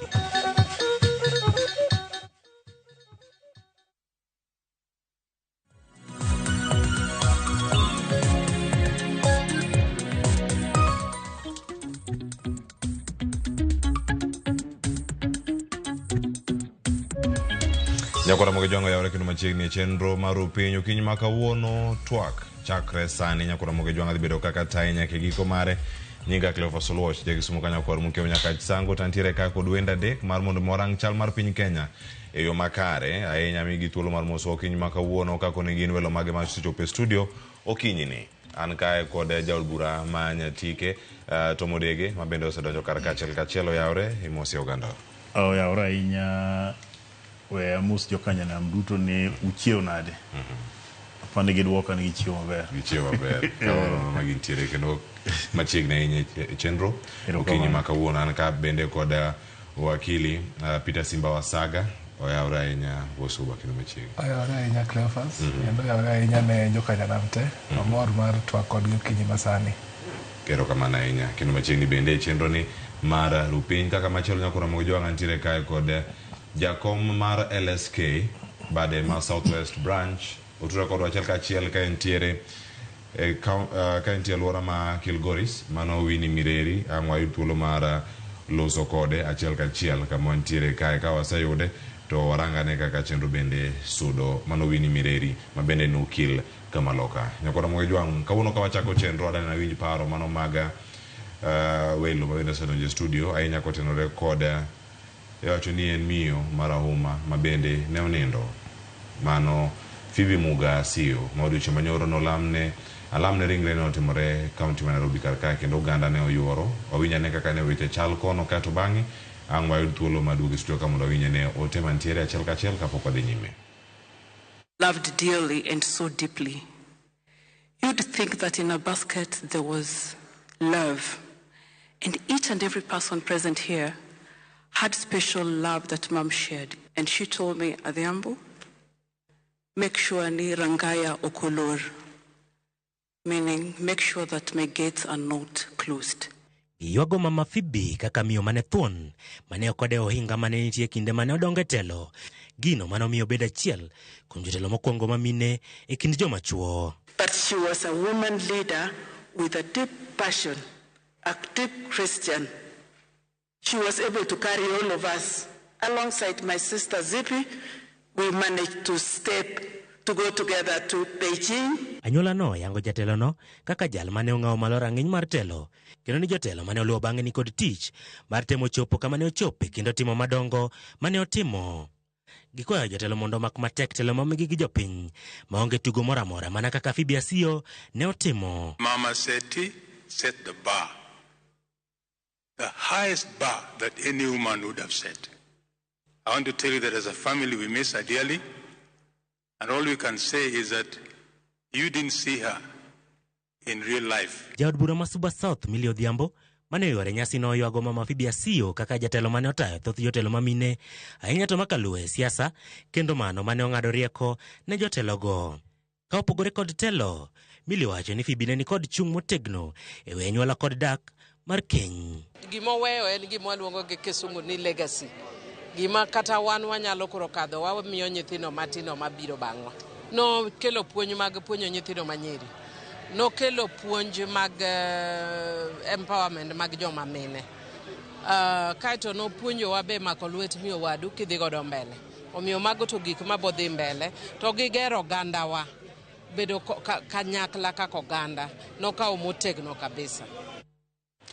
Kamano, report makamano bende olosno kanyo kod jafo marwa mano Armstrong Osutwa kendo ka ntiere kar kangi ni kango sedo signal kanyo ni Winnie Mireri odonjo achiel kachiel dhi do thuolo mar tudre kode to sana chaka kod Mheshimiwa Tom Odege kagolo rapar mare bende ne Mama Phoebe Asiya.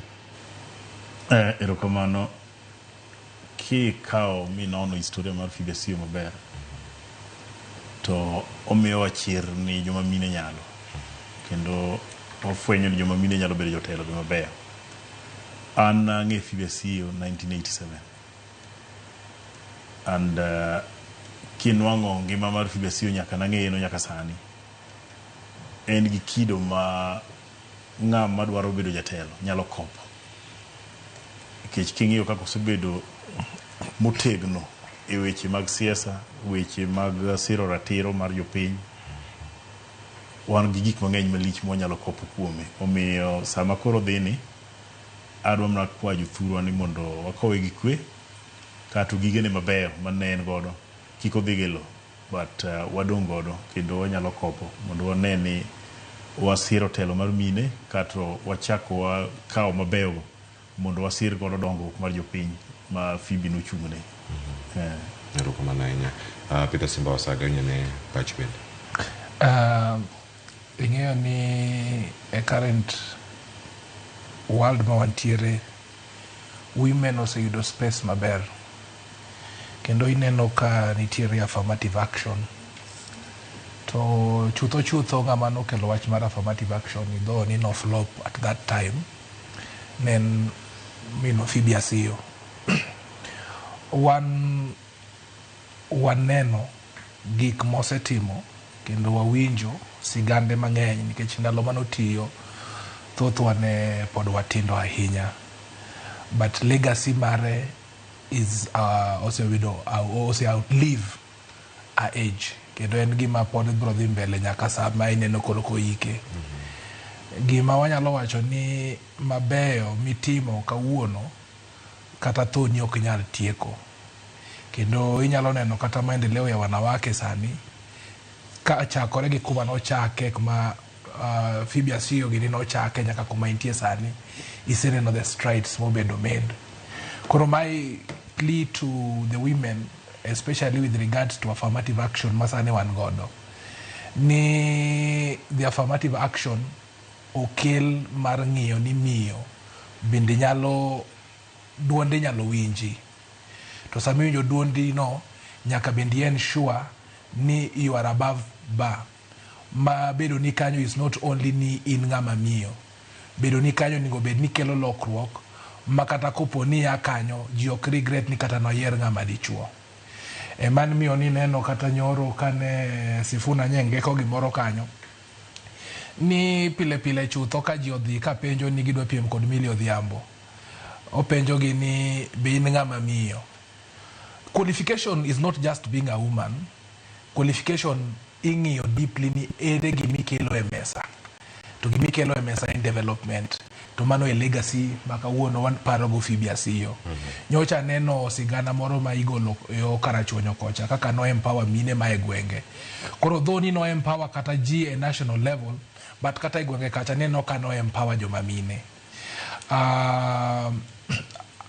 The last thing madwa wacho ni sani pod wan gi gender crisis e National Assembly kanyalo bedo rapar maber wabedie gi legal framework kata wabedie gi away ma the affirmative action kata the third gender rule nyalo bedo achieved in the National Assembly in honor of Phoebe Asiya.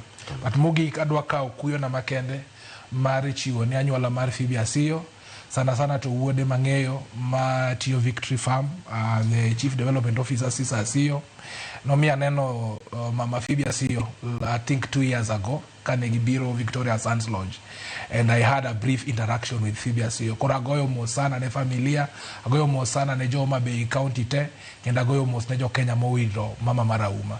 Erokamano ahinya wakili Peter Simba Wasaga. Kama chalo kono mujango nani gi wendo mar adek okinyi kawuono Winnie Mireri wakili kendo jakom mano mar LSK Southwest branch. Winnie oyawre ka en Kilgoris uchoyo machal nade okinyi ma kaono wasechako twa kendo dana winj pachi kotenore kod nindo mano mar mama Phoebe Asio ma bende weekend machomo ne bedo kata kiketo kar yweyo mare mogik.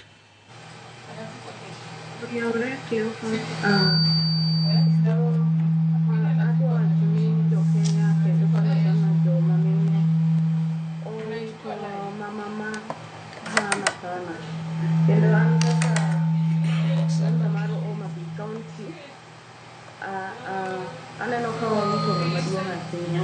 Osiro mine malo, okelo maendeleo omiyowa chir mar wuoyo. Kuom mano, I will join the family, give members mag Homa Bay County, timo wach makende kuom nindo mar Phoebe Asio. Erokamano. Erokamano ahinya.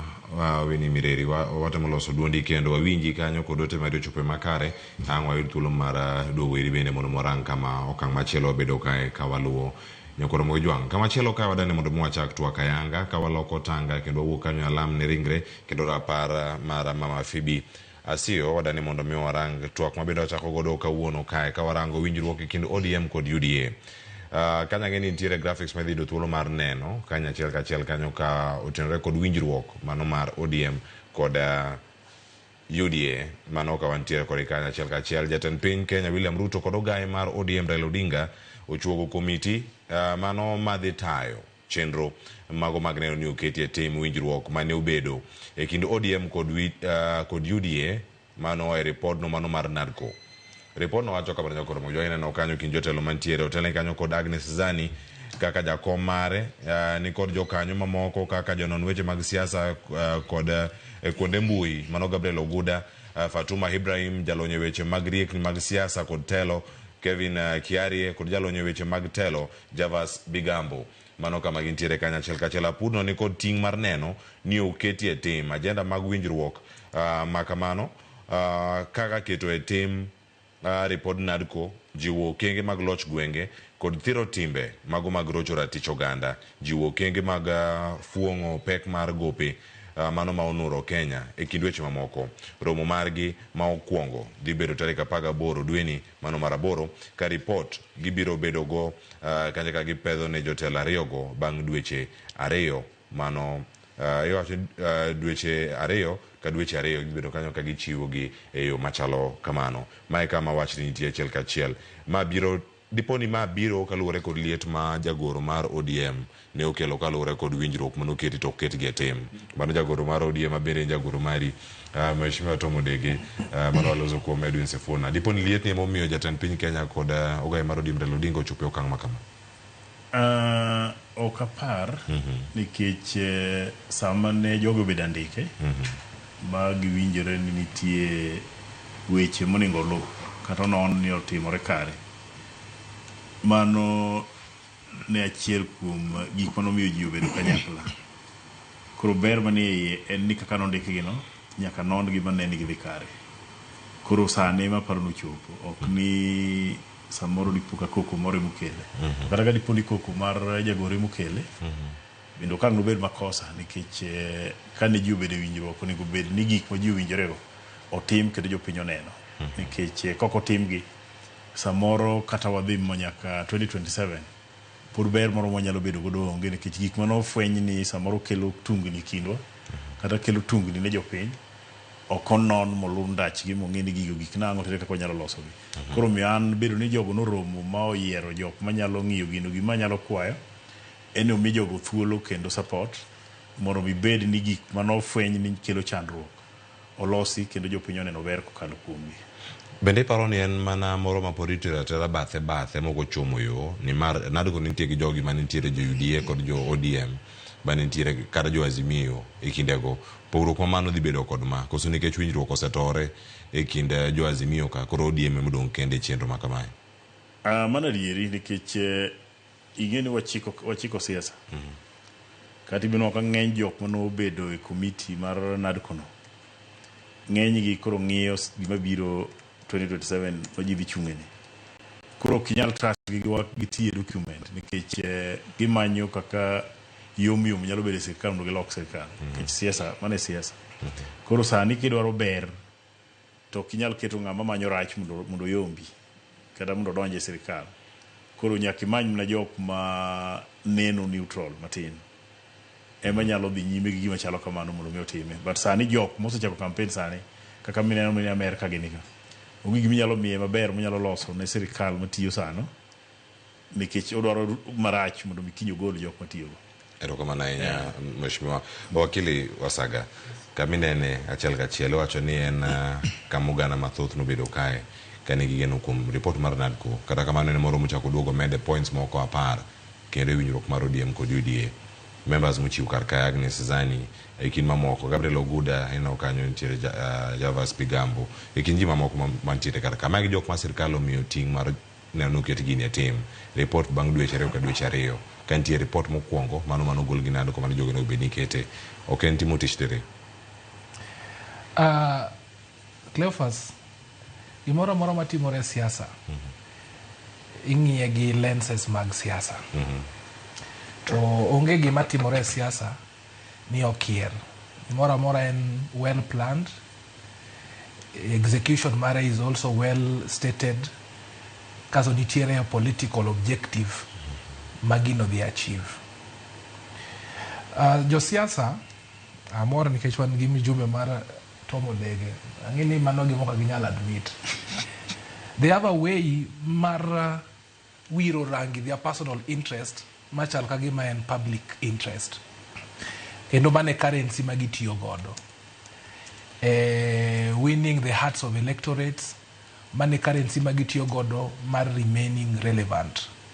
Ang'o miya wacho kamae 2017 kane handshake obedo the gima objective mane bedo fronted gi jok mane gin pro handshake ne gidwa stabilize government kendo ne gidwa chiwo inclusivity kendo with that handshake ne gidwa donjore mondo gine rocho ratiro mosetimore in the past.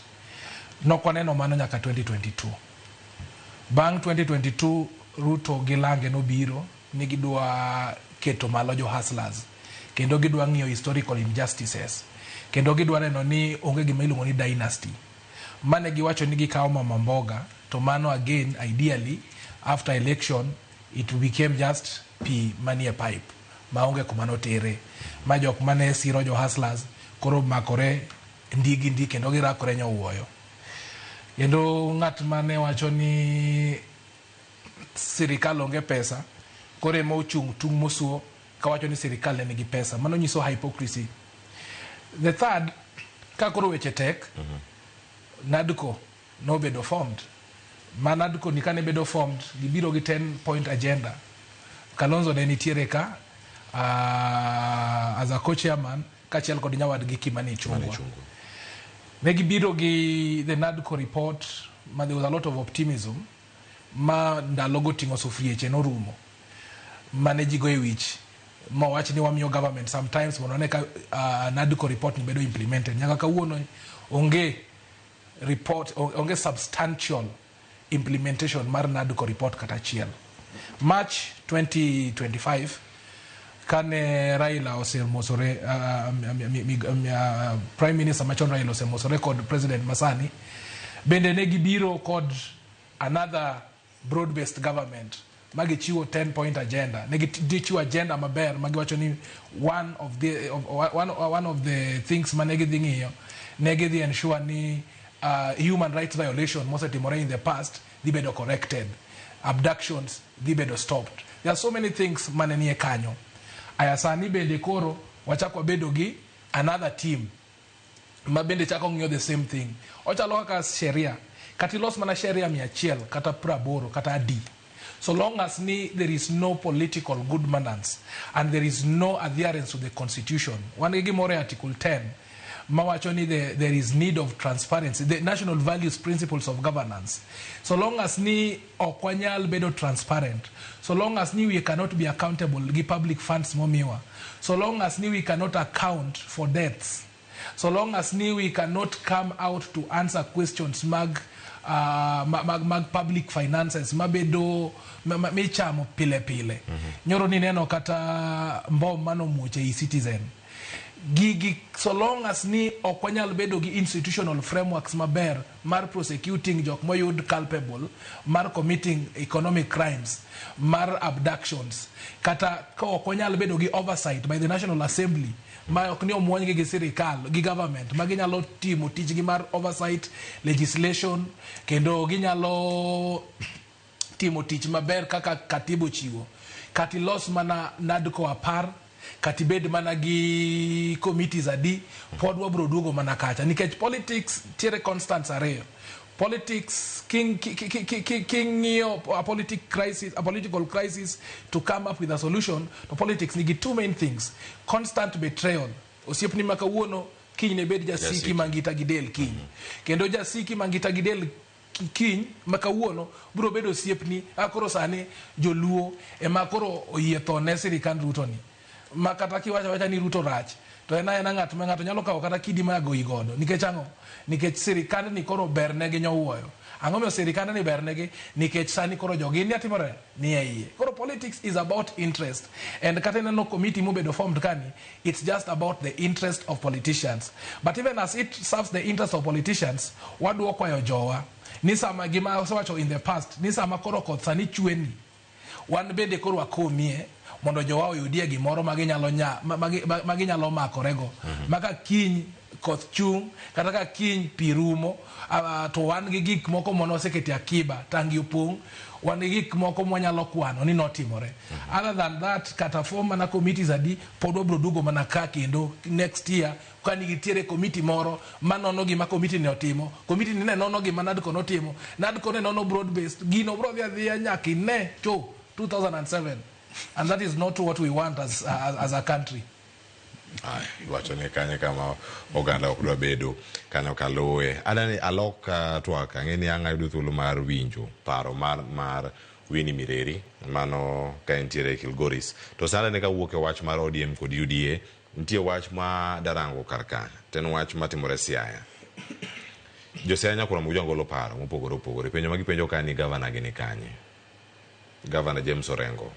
Paro sibiro mopogore opogore ma bende gibedo kacha ka gidhiro kendo gitemo rango ni ka adieri gido duoko. Jalup gavana bedo osewuok mar kwayo ng'uono kendo wacho kanyo ni ero bed piny mondo mi oriwgi kama gintie achiel kachiel.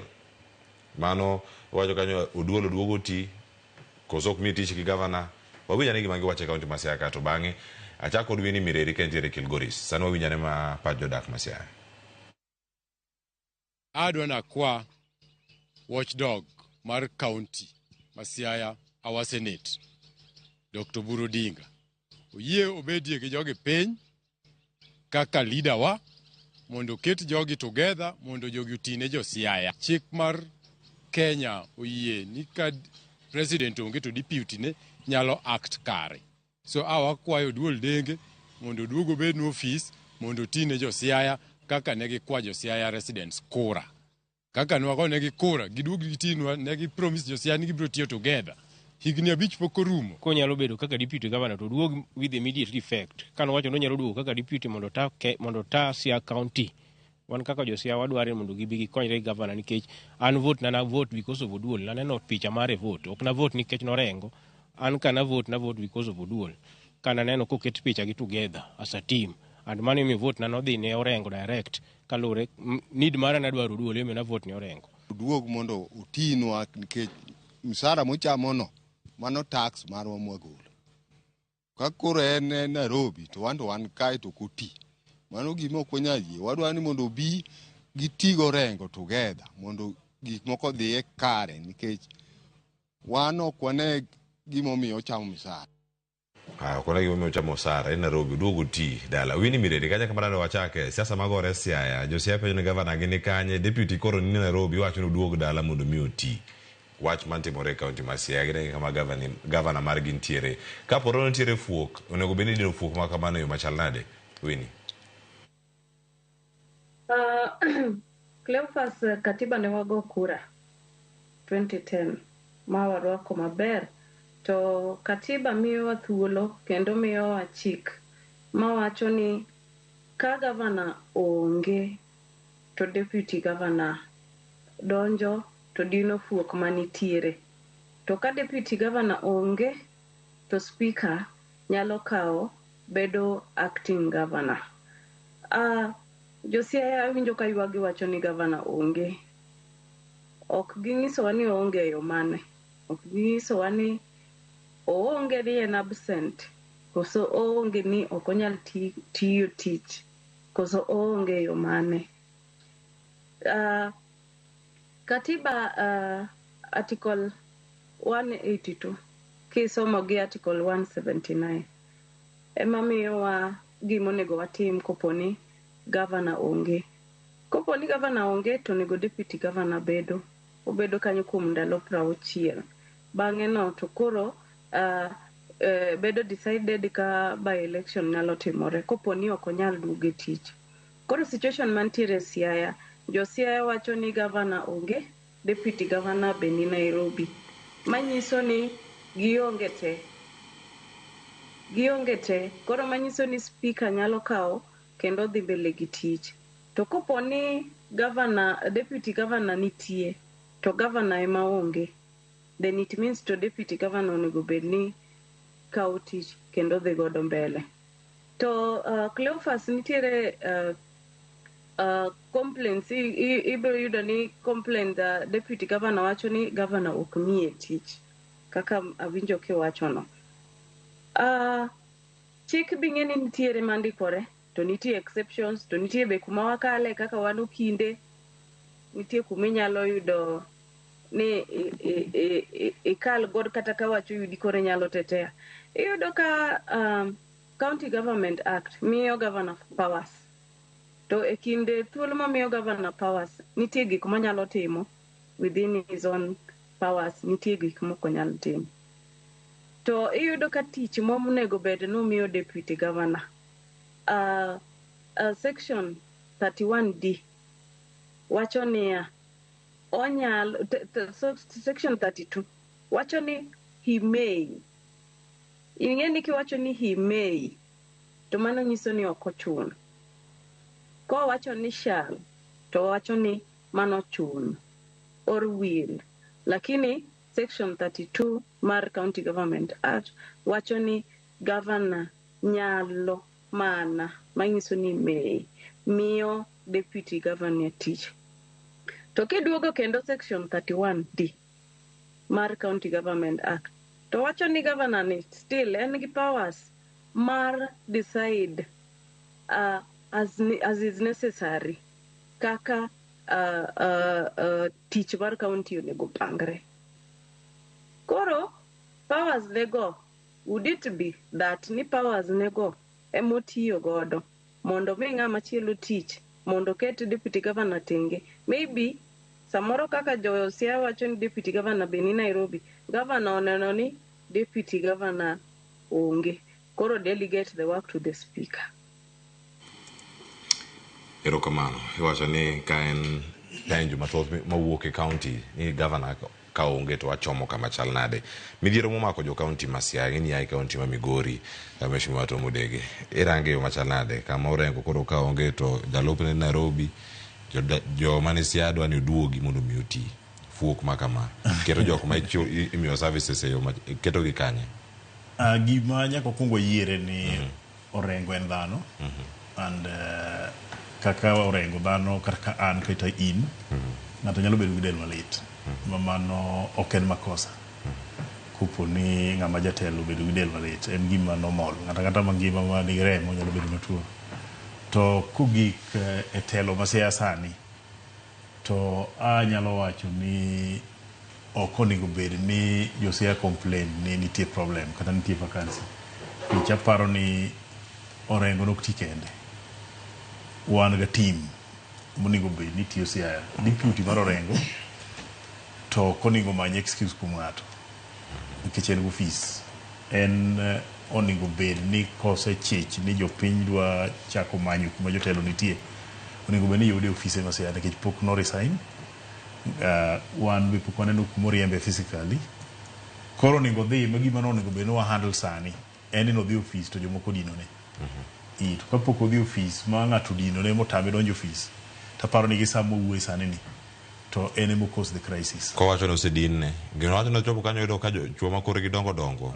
chuogo nodwa ni sama idino ni ng'ama jasiasa onego bed ni jofwambo umbe ukete ma jopiny oneno onge ng'ama idino ne ma jasiasa ma jofwambo ok ne koro odog odhi obed ofise mondo vacuum machalo kamano bed maonge to kata ka owek mano kata ka wawe deputy the county assembly nitie mobedo headed gi speaker monego bed ni pod oversight magi make sure ni everything masia dhi nyime wan nyaka gi county secretary wan gi all chief officers and CECs ok onego bed ni josia ywago service ka complete office nitie ma jogo te jomo kwano gi nitie orengo ngata chielo ok nyal miyo services masia chung nitie ji mani office nitie jok mano yier nitie assembly gitinde josia giwek miyo josia feel lonely.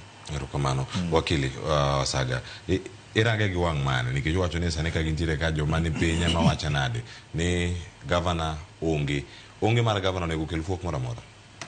Mokwongo, I'm a little bit disappointed by the way and the manner in which the absence of the governor will be treated. Position mar governor is a public body. And Article 35 of the Constitution omiyo every citizen the right mar ng'eyo gima timore ata the right to access information regarding any matter including the whereabouts of their governor. It is and gima rach ni for a very long time pok wayudo concrete information manyaka the lack of concrete information ni miyo koro gik mang'eny timore. Iyudo ka there have been so many rumors on the social media. Moro nowacho ni there is a resignation mar the deputy governor. Mar governor. Ntiere moro be manowacho ni akeni governor nodhi ochama kena ng'o State House. Moko be wacho ni governor is in critical health condition. The public, especially the electorates Masiaya, gin gi ratiro mar ng'eyo ni governor margi ni kanye. Not as okay kaka gimoro magimiyo gi amiya nikech koro nyalo kwayo, but it is a right monego ging'e nikech ing'e ni Cleophas gima miyo kata weche matimore minya yudo ni oma kata ng'ato juok e gwenge. Iyudo ni gimoro ng'ato ling' to ka ng'ato ling' to ng'ato wacho wach moro tipo mana ka odhi omonj dala ng'ato ni ine minego ng'ane to kiny kisenego ng'ani to ng'at mane wacho ni onegni wuok koro ang'o monego tim nikech sani neno ka ji nowacho weche mang'eny e mbui ma amounts to public incitement. In seche ma koro I condense kata seche ma I consume that information so there is no concrete information, where does that leave you? Koro on that aspect I think the governor should be held accountable for that. Ka en tuo mang'eni dhano be ringruok dondore, it ought to have been communicated. Inyalo paro ni gino notimore county ma Nakuru mane governor obedo absent for a very long time. It warranted a petition. Koka governor nowacho ni she went to nodhi konyore abroad. The public deserves to know, because the moment you are elected into a public office, it ceases to be your own. You become the public's and you are subject to the public scrutiny. Having said that, nyakabekoro chakwangiane the role of county deputy governors. Okoningo bedni en position moro ma you are serving at the mercy of the deputy governor. The constitution should be very clear, and the laws ma govern the roles of a deputy governor bende should be tightened so that deputy governor okodhi adhiya kanyo nikech governor emoyie, nikech ji ariyogi noyier otika diwa noyier gi otika achiel. Mane gimi neno ka deputy governors osebedo saboteurs, girita rita mondo gimoro tim governor mondo timri nade mondo ketgi mondo yudo kaka for example Mutuma no abscond duty for a very long time, and after the impeachment of the governor without any understanding matimore county government enema koro dikere ni obedo ang'owa obedo governor. The same thing neno Kagure ndalo mane Mike Mbuvi Sonko bedo othichoko en ng'ama yuza sabotua. He didn't understand Sonko no sideline but ka koro weche osebedo matek ne Sonko, this new governor comes in and a governor iyudo ka gini rocho ratiro otimore nyaka Waititu nyoro came out from nowhere obiro kanyo koro ene ma koro dwa run governor. He had no clue whatever was going on. Koro the same thing sani kopo gimoro notimore ne governor as much as ni jo ntiere quotas moko mok nyal yero Oduol Denge. Oduol Denge will assume that position because there is no resignation from Oduol Denge. And iye gi gima mjumbe Manyatike wacho ni the deputy governor nigi avenues monyalo address go frustrations. Number chiel onyalo write a complaint kata onyalo seek judicial review a court to kaneno katamre gi nono nikech ochamo salary mar jopiny and salary mar jopiny no nyaka be ni you account for it by working. Koro and during that time te osebedo ka in Nairobi ka, then who performs his role, then why does he get salary? So embe dwa ber kwa neno steps mosekao mar ng'iyo ni the frustrations ma allegedly bedo cost deputy gi governor James Orengo bedo addressed appropriately. Ka oneno ka tek bende he can do the unthinkable kata what most leaders don't do, mar resigning, so that you do not wait for an opportunity mar the governor is incapacitated there is need mar deputy governor doketich maramoja. There is also need mar a truce between the two leaders and the county of Siaya, so that wange need there is a deputy governor who has given functions. Katakuka giwinjiregi governor, but he has a function, Mao report to the office every day, and there is a delegation. Lastly, nineno gimanoti morewach mar deputy president Rigathi Gachagua. To nineno interpretation mar court. Gimomio a deputy president nok dwa kata mondo bed maonge for a moment. Mane gimeno ka Justice Murima Gini no ringo mar lifting the order, the preservatory order mane ba the swearing in of Kindiki. Kagi wacho ni back in the days the deputy governor ne en kaka nen kaka assistant mane nyalo bedo assigned roles gi the governor, and he was serving at the governor's mercy kata the president's mercy. I mean president ne nyalo fire kaka nodwaro. But in the new political dispensation, in the new 2010 constitution, the two are elected as one and they have distinct roles. You are a principal assistant of the governor, so the governor should give you responsibilities magatimo, and that position is very critical. Any absence, kata any vacuum should be filled with immediate effect. Kora, I support me, there should be a truce, there should be a conversation around that. Mondo the deputy governor Dogetich, the governor Bende should also improve on his communication, knowing that this is a public body. Kantiere watch mora, it should be clearly communicated to the public to avoid any rumors which can incite the public. Rokamana nyakiaka wini mereri winja sana chalkachal sani wachuniero o kumatini kamentiere karkanyo Mheshimiwa Tom Odege kamite kapoka dhi ruini fuok makamae dipo ne diere nyalo wachi ni tudruok makare kod jopiny kalure kod apis makamae ma James Orengo mako okosebedo makare wane kata pinje ma ok waka hukum ranyisi kane Biden no kagima ringruok mare ok ni kare nuwuok e lela to wacho ni oyo an gi makama madhi mbele e press mare mar jo White House to loso e yo makamano lemo ma Orengo mako gilemo ma jotelo mapinye mamoko bende osebedo ka omako wacho ni gin jok ma tayo sirikende mopogore mare mar kor gwenge mar loch gwenge kama entiere dipo ni kanyo bende remo senene koso gin joge mag jotudruok ing'e ni kogike wach mar tuo biro dwaro his own personal intervention mondo wuog wach gima dhi nyime en owuon the office cannot come in mondo wuoye wach mar tuo ng'ato chiko koyienegi in owuon in eminyalo disclose gima timi ibiro nwang'o ni kata na kidhi hospital kata na medical records muthiedhigo kata daktari ok nyal golo report no oko unless ni onwang'o direct permission from you ing'ama tuo no koro the gap mosebedo ma wawuoye sani ni adieri manitie ni ng'ama osekete mogik at this level then governor himself kichon nigo bed ni osewuok publicly mowuoyo kata kana ok wuoyo directly onego bed ni ose instruct the office e gima office onego kon the public kama yie gi wakili ka en ni the public ni right to know nikech ne gigone mbulu ka gimanyo services kuome to giyude nyaka gipenj kuma entie kama entie no gin gi right mar ng'eyo kuma entie no kuran kipenja tanyalo wacho kopo ni James winjo kama entie ni to ningo tie kan saati mani Siaya by wacho kuma entie wacho gima timore kata onyalo kata na wacho ni services dhi nyime kata manomol kata joka dhi bedo gi confidence ni governor margi nitie.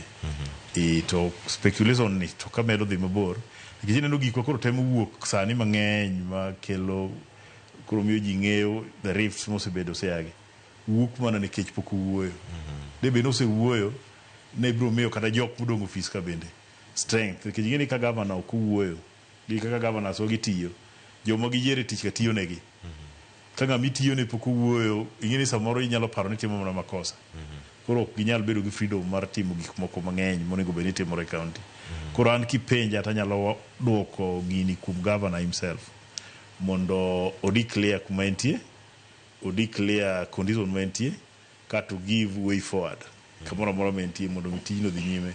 Ineno kata na governor marwa ma Kisumu onge sama nyong'o osedhi weche mag medication ma ji kia onge nyong'o made it public ba ji ong'eyo makata sani winjo ni nyong'o ndoidho ndege dhi America kata clinic ji people just aware onge ng'ama is bothered about it. To deputy ne new appease to you. Onge ng'ama is bothered about it. But gima nadwa kono deputy governor ma Siaya o come out obed office oti kotame bed office otiyo ji te biro neno. To onge kaka inyalo ywagori ni idwaro truce ka gi Nairobi odhi ofis odhi oti joka noyiere mana kiwinjo ng'acha wacho ni ne oneno picha ne balote nomiyo ombulu ng'acha nigi confidence in him. Odhi kacha dhi lorne dhot wan gi ways te kata party wan go ka party will intervene wan kata gi governors of government ka naso government will intervene wan kata gi elders masia will intervene to onge intervention bi timni kibede odi Nairobi onge. Aya, erokamano ahinya Mheshimiwa Tom Udege. Ayudo wach mogik kawuok kuom Winnie Mireri wach Siaya ni. Gima dipo ni timre kar kae. Ma en apis mar jalup gavana ma bende osekono ka mondo mi oduog oti. Jo Siaya wacho ni duog iti kama entiere kar ka. Ponono ma en tich moro mnyalo work from home. Winnie, tich ma kama samoro time remotely to wakia. Ere weche ma COVID nokelo gik mathoth. Ahinya kama entiere kar ka. Luoro ma entiere godo mar dhi tiyo e apis ma Siaya. Cleophas, onge kaka inyalo tiyo tich mar deputy governor when you are away from home. Jo Siaya nochiewo gokinyi modhi mogo kura ka koyo chamogi sa 11, sa 12 to tich any county. Tich ok timre Nairobi. It is not a national government work. En tich mar county government. Koro ka deputy governor nyalo bedo ni en Nairobi to owacho ni da governor ma Siaya onge koro ok ong'e gima onego bed notimo. Mano makosa maduong' mokwongo. Gima bro wacho kendo bro agree gi mbunge kowacho niya pod nitiere ok wang'eyo gima timre. The governor pok obiro wachonwa ni gimomiyo ok wanene en kama nikech chik wacho mana ni nitiere gik monego bed ni luwo kopo ni governor wa God forbid otho, number 1. Number 2, ko resign. Pok wawinjo ka governor orego wacho no resign. Number 3, pok wawinjo ka governor wacho ni nomake kendo notweye dweche 12 kadhi mbele. Kendo pok wawinjo ka governor obedo impeached. Manyiso ni according to him pod en office tich pod onego bed ni tiyore. Kopono onge deputy governor onego bed ni nie office to pok omiwa formal communication monyisowa ni en kama otuo ok onyal bedo office ok onyal dhi mbele gi tijni kata o resign. Mago speculations ma wan go. Koro there is some kind of cloud moumo the truth of the matter. So I would also say that onego bed maber ka wawinjo kuom governor mondo wachuna ni position ne en ma kama. But in the meantime, deputy governor ok onego bed ni work from Nairobi. Sani onego bed ni en Siaya otiyo. To do bed ni en Siaya otiyo do ng'e kata ni wach governor ni en nade. En madikoro kata o brief wa onyiso wa ni en kama. Mano kamano.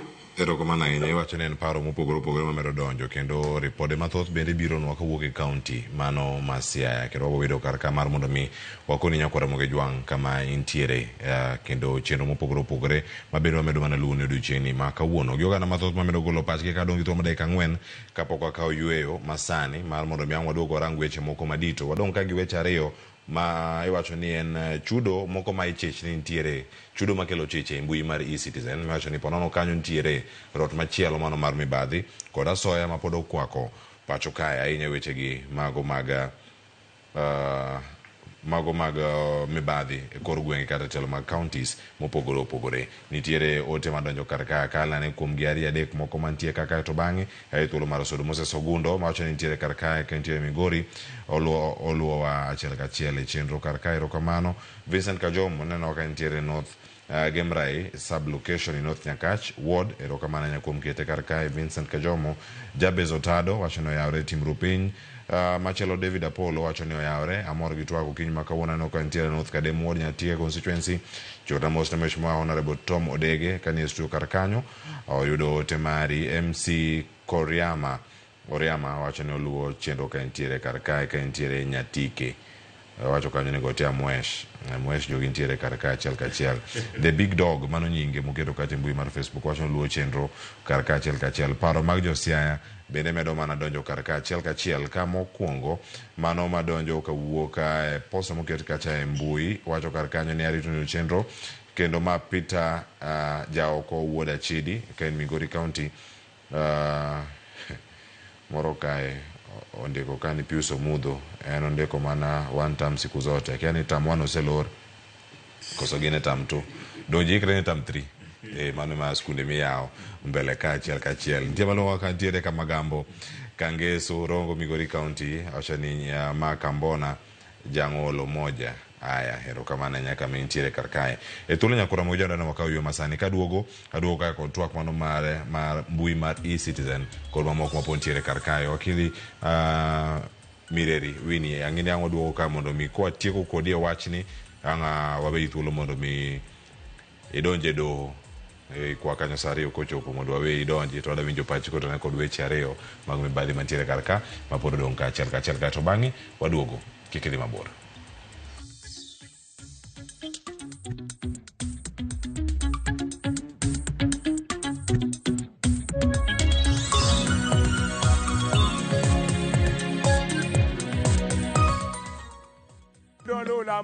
Bed kodwa e wuodhni ka wanono kit timbe mag anyuolawa.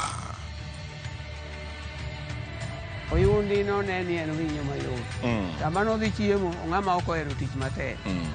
Koro nyako ringi kodhi chiemo. Ema nomiyo chake kamano. Gin kido mamiyo wabedo kaka joluo, sigendni mopogore opogore mag dhoudi mag luo. Chiro ma kiti pando chira. Gini dwa chako ndeti mos. Okelo ni ahonda. Dil majony. Luweche mag luo mopogore opogore. Moro ka moro kuomgi nigi ranyisi mopogore opogore. Wuon magolo ng'ani ka wuongi watere wadhi gone dala.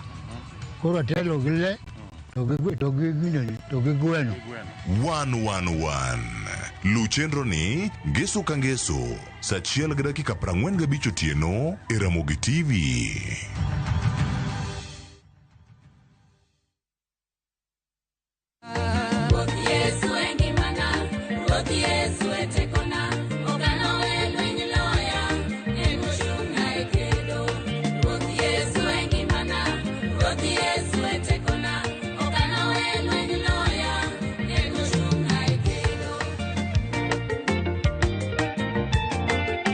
Mondo yud skiza tune mar wendni di mana star 812 star 784 hash to ise mana yude. Ramogi TV ene od joweri duto te.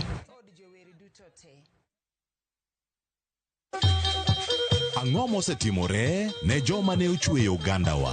Adhi primary Kangonditi Primary School. Gin kanye sani? Mobilize kalere te ne wago poro to gibiro wasombo kidi to watero kacha jite e secondary kacha. Waromo gi jodgi to wafwenyo sigand ngimagi mopondo. Siasa ka ng'amoi waye maduong' ka tere siasa en Daniel Arap Moi. Ng'e ranyisi mabeyo mane giweyo. Ne japiny opogore kata gi ng'ama ne nie duond loch ne neno ni kopo ni Kenyatta dhi Tom okawie thuolo ni mondo tanwa pinyni kaluwore gi mwaseneno kuome. Ang'o ma gitimo sani? To kata kamano be pod gin kodwa. Nakedo ne wach sukari ma jobunge jonjo kod biwot nochaka ni bwana sukari. Gin kanye kod Walter Nyambaga tich ang'wen saa 3 otieno mana e Ramogi TV.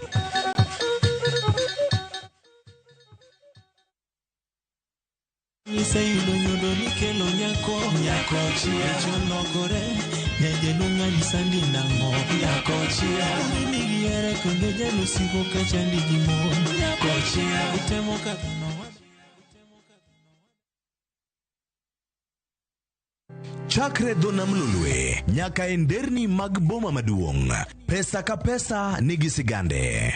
Kae en kar dak mar joloko ohala. Growth wa mostly bedo attributed to consistency and hard work. Kokalo kuom jo ohala manyiso rieko margi e ohala mopogore opogore. Ka gima nyaka ikwong ing'i en location kamidwa kete dukano. Wapuonji timo ohala okang' kokang', kaka ilose, kaka ipidhe modongi, nyaka kaka irite mondo odagi. Siri mar business wane gimomiyo osebudho kabisa en ni itiye gadier. Kae kama timo gik moko gi kinda romo gi rieko kod lek mabedo adiera. Watemo choko artifacts mag luo to watiyo kod gas decoration e ot ka. Ohala gi mwandu gi Cleophas Oluoch tich ang'wen saa 1:45 otieno. Kik bai.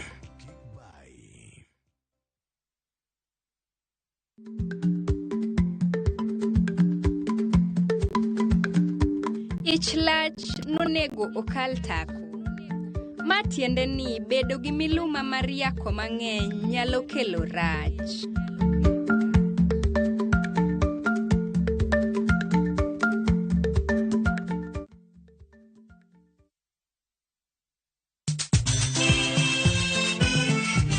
Negin sigendni lakini aningine samini bazuma ze najichwadi tu nyiseche mag thum mane oda.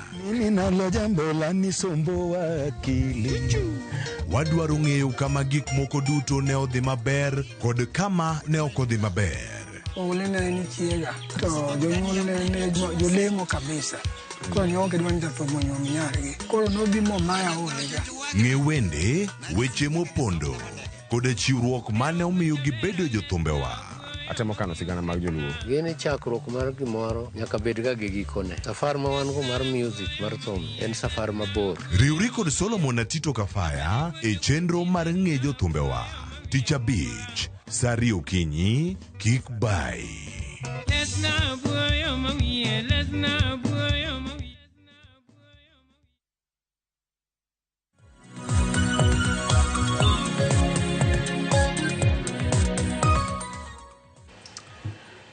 Nyakura mogi jong machini kendo ntiere karka tielo mar ariyo cheno mar piny dhi nyime ka wan ka gi twak ariyo ma dito to giduto giluorore weche maga mibadhi achiel kachiel mana kama gintiere karka nyakura mogi jwang kendo kama ntiere ka wadhi thuolo mar winja ne gik mathoth matimore alwora karka cheno ni mar rupiny kama mokwongo kada no winja ne sigana ka kotone kod mibadhi mantiere e mbui mar eCitizen kato bang'e waduoka mondo watwak kode achiel kachiel chich ei eCitizen.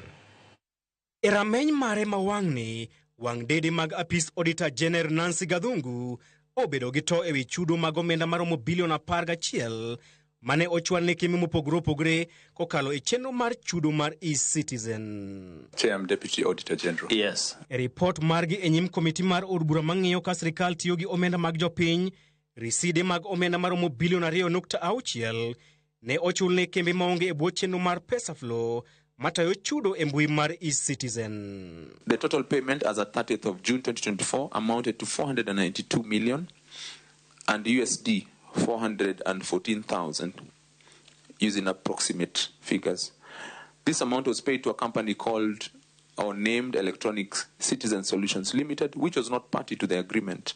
Hiko mar 2024, migao mar omenda ne orem pedho ranyisi manyiso ka ne gichoko omenda maromo $35 million. Higa mar 2024 bende, sirikal ne ochulo kambi mong'ere ka Electronic Citizen Solutions Limited omenda maromo $7.5 billion mar tayo chenro mag e-Citizen, kata odoko ni kambino onge winjruok mar kambi mar Webmasters. E komachielo, accounts mag bengi mar Equity mane tayo chenro mar e-Citizen nen kod riside mag omenda maromo $48 kowuok e account ma ok nyal yangore. It was established that the Equity Bank statement for the e-Citizen collection account had receipts amounting to $68 million and USD 48 million from undisclosed amount named PesaFlow. Ler makamago omiyo jokanyo mag komitino motelne kod jood bura mabutere Tindi Mwale ng'ado gi dwol achiel ni chenro mar e-Citizen en kuku maduong' mar mibadhi. This e-Citizen is not supposed to be operational. From these findings of this audit, we are staring at a monumental scandal. Kata kamano, kambi mar Webmasters e twak margi kod Citizen Digital dweche 2 mokalo ne olero ni pesa magijuogo joma tiyo kod e-Citizen er matayo chenro mag mbuino. For you as a citizen to achieve a service on e-Citizen, you will probably use your M-Pesa phone and you will pay for a service. So if a service is worth 1,000 shillings, let's say you're paying for a certificate of good conduct, you will most likely pay 1,070 shillings or 1,080 shillings. This is how that 1,080 shillings is. The 1,000 shillings will be government money for the certificate of good conduct. The 50 shillings would be the convenience money that has been charged as software as a service. This is to run the payment gateway, to make sure that you've gotten notifications on your phone, and to maintain the system. Komiti mar od bura mochung'ne ng'iyo ka sirikal tiyo kod omenda mag jopiny PAC koro oluongo jotend migepe adek, jatend migao mar omenda John Mbadi, jatend migao mar arita Kipchum Murkomen kod nyawadgi Malloy manyasani William Kavogo mondo chop e nyimgi mar chiwo ler malong'o ewi ong'weng'o masani oliero ewi chenro mar e-Citizen. Chris Owino, Ramogi TV, Parliament Buildings, Nairobi. Kao report mono kelo kanyo kod Chris Owino en thuolo ma da tura achiel kachiel kod jod bura manyatike mano gode studio ka okinyi ma kawuono to modege ka diponi en moro miwacho ni rango bugo machielo ma diponi kao weche mag mibadhi kene rot moro ma sirikal diponi wete pesa moko e yo moro ma ok ni kare. Iwacho ni accounts moko ntiere chich e igi to mabiro bank ose bedi ka ikono Webmasters miwacho ni jokwa ni korak mar tayo e-Citizen ni mokwongo kae no yudo rak ni yo machalnade ang'o mi market maka odhi maratu une mnyalo sime to chenro mag sirikal bede chunga en gima wich kuot ka Auditor General nyalo fwenyo ni pes jopiny lal to nyaka sama koro jogi ne dhi makoro luonge parliament ni onge report moro ma wan go e gima sirikal osetimo about it. Ekech kama revenue mar sirikal dhiye to nitie obanga ma pesa ni lal godo onego bed ni sama ne jogi gike parliament onego bed ni the government kata ministry concerned ne ogik bende kod gi kanyo kanitie measures must get in place. Keche gima wuoke wach ni malongo e-Citizen ka chal ni chik malongo moteno gini malongo onge o chal mana gi sava moro mane ndalo moko wago e koko ma kane en jade Italy koso France e joma nyalo yawe e joma nyalo lore to onge ni contract mobile gi ni ka giseuso go ombulu gi nyalo yawo nugo e Kenya ka kurma ka e-Citizen bende the developer muchako beda awarded the contract to ene munyalo yawe to ene munyalo lore to ene mobo kwale kuru chal gima wake gima otimo and anyalo wacho ni Kenya ka wan gi pesa mang'eny tabu mobedo go maduong' e Kenya ka ni pesa wagi pok wabedo gi teko mar siro yo ma pesa gi inyalo rit godo kata ginyalo tiyo makare kech king'iyo kabin pesa miwacho ni lal kacha onge tiende kata wadwa many loan nikech pesa olal mang'eny moromo timo gik moko manyo loan matindo tindo kodwa timo Kenya ka tiwe gi opowe odhi adhiya to jok mabo miyo jogi tich be ng'ama winj ka complain matindo nade be onge. Koro kama idwa nego gwang' kosi nego gweno ochal jogi chal gima ng'ama nomiyo jogi tich ni is part of the problem. Sirikal nyaka nyis jopiny ni gin e yo moro ma ginyalo rito go mwandu mar jopiny to kwa bedre sirikal makata onyis ni obanga nika kich Auditor General audit report masani magi ma igni mosekalo manyiso ni gini gimo osebedo kadhi nyime ma by now kane jo pak wegini onego bed ni sirikal ose counter ka gikono jopiny gi restore confidence ma jopiny ni magi ma notimore to wasetimo ma makoro magi makoro kutimre sana to ling mar sirikal nyisa ang'o koro ng'ama ging'eyo gimoro ng'ama ong'eyo biro wacho ni sirikal the implementers kata jok mano award the tender e joma richo kata gini timore ka ging'eyo nitie obanga moko ma ok onego bed ni koro gik sama ineno mogik nikech Auditor General ok wan go kamna mondo mi complain wan go Auditor General mondo bed ni copin point to correct copin point to correct ok onego bed reduced ni wadamna bed no lament onego bed ni gimoro amora mobiro mo Auditor General osefwenyo ni problem ni ka tika action problem ni ka tika action to kineo gika mineno gikeni makoro no ka Deputy Auditor General is helpless but you report publicly tino ka onge ngama ka report no serious then the rot is too deep. Ka en folk ma osebedo maduong' ahinya wakili Peter Osaga irangeyo machana ling mar sirikal iwacho ni tut ahinya kata nyalo buogo dhano gima kama idonjo ne bad migawo mantiere sirikal kendo mochung'ne tayo chenro mopogore opogore ma bende omenda makore lach oganda ntiere kar ka iwinjo kanyo gima ne weg webmasters nowacho jok matayo chenro mantiere e-Citizen ka ondio omenda moro mimedo ge wiye 1,000 cha maromo siling 80 ma 50 dhinegi nitie 20 moro kanyo machopo negi 30 moro dhi kure kama opogie e pesa gi duto ma omenda mathoth ma jo Kenya golo to gikia ni gi donjo lwetgi. Erokamano Cleophas an consumer mar e-Citizen kech legal services sani most of the things timore e-Citizen ki process immigration idhi e-Citizen marriage matters nyaka idhi e-Citizen weche mage koro matine ni pesa wa mang'eny kalo e-Citizen and e-Citizen nigi vendors webmaster mano come up with the e-Citizen and king'iyo the historia wasebedo gi partial handover mano timore 2017 that the implementation was not complete. In 2023 after Ruto took over power the zeal in which ne campaign mara services monolonje e-Citizen explaining about any time mitimo transaction e-Citizen nitiere M-Pesa transaction charges mago are very standard on by Safaricom. But on top of the M-Pesa transaction charges, nitiere a convenient fee which is standard, 50 shillings. So these 50 shillings, I listened to Kiprono yesterday, and I've listened to him over time. Mara temo understand how this system operates.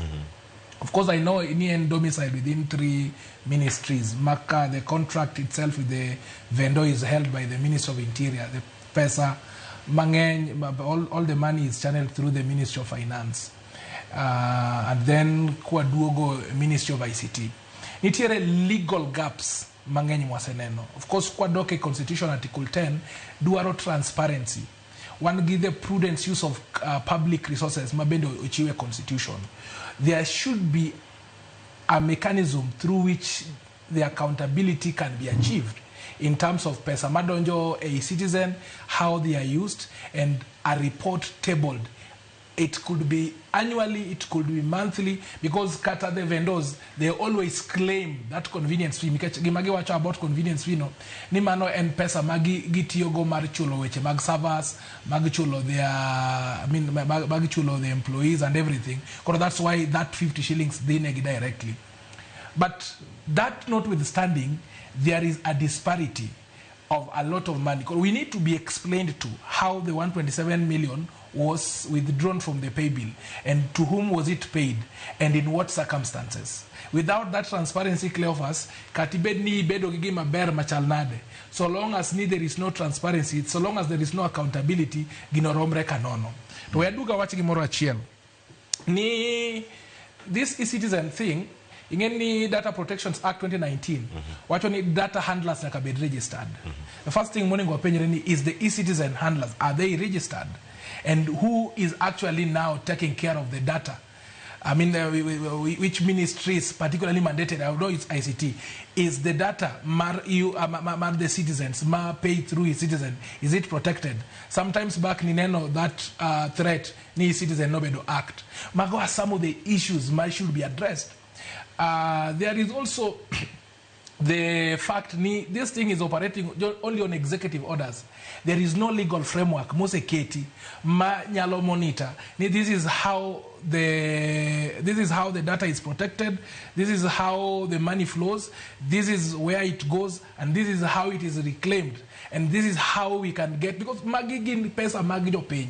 And that is one of the ways through which public pays revenue to the government and also gets services. For example, when we register a company, each logi model for par, give me a burial, give a beach, give me convenience feature, pesa no and pesa government.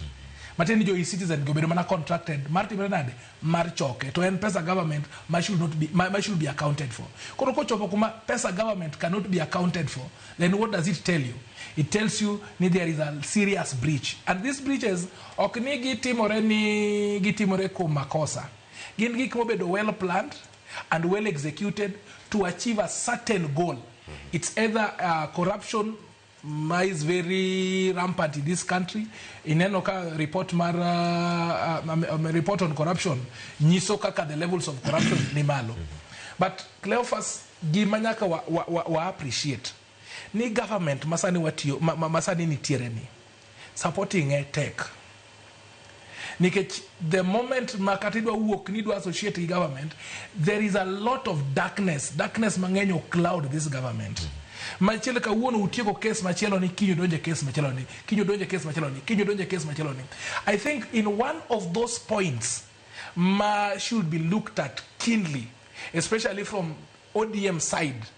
Mondo jo penya lobedo kodgi confidence is how to fight corruption within the government. Number one, it is actual corruption. It's also budgeted corruption. We need prosecution. These audit queries should not just be suggestions. We want to see prosecutions. We want to see a report. Not ministers, the cabinet secretaries in charge, Interior, ICT, Togi Finance, no someone. They need to give us bit by bit, and without which, I think it's high time we should come out very clearly, especially the National Assembly. They should come out very clearly instead of lamenting. She is shocked. I'm shocked. I can't even talk. She should talk because the law provides they are to oversight the executive, and they are also to make laws, and that is where their failure has been. Watching the role Mario can be shocked. ODM is mentioned. And as an ODM member, I think I have a right to respond. Capo Kadir, wakili ni kare. Useni toka kale mwana mwasudi. Kama nenya madoko sani kato bangadia Kilgoris. Gima wamba wapenjore kaka MPs mag ODM. Ni angomo miyo ji neno mana ni jo ODM. Emuni gubene gore ki sirikal pile. Pejo mibadhi an goro gi sirkal. Iwijo kaka wache, giwacho ni gimo ningo bedi ODM timo. Tango mapokunwa timo. Kako siep sirkal. Ango mapokunwa timo. Sani ka koro wabiro ni mondo me wakel lokruok gi e ot. Mabene wasechako. Mineno kaka komiti moro feyier. Koro wa expect ni onego beno wacho ni koro jo komiti mane ODM oyiero cha gi 10 point agenda gi cha. Gikasi mondo mibero ne to koro okonego bedni gik maricho te idiro bakum ODM to bigini be kinone mos gik midiro kum ODM kidu ngelo gi tiru bakinyo mana joluo wan go ganda bolo 45 Kenya ka oko chuno ni jaluo manyaka thone oganda gi jite ngato ka ngato nyaka play role mare Wambe wasetemo ndi. Erokamano. Koro wewa uru amo amanye ne jopuro gibe jopuro nyalo tiro nade. Kiny no kwan. Aya, erokamano Mheshimiwa Tom Odega. Then Winnie Mireri. Iwinjo kanyo twak mabedo osebedo kaachiel kachiel. En thuolo mar manyo ne jowa to mibadhi timore e sirkal. Ang'eni bang' machak di twak machielo mar mibadhi mabiro. To matimore e e-Citizen ni.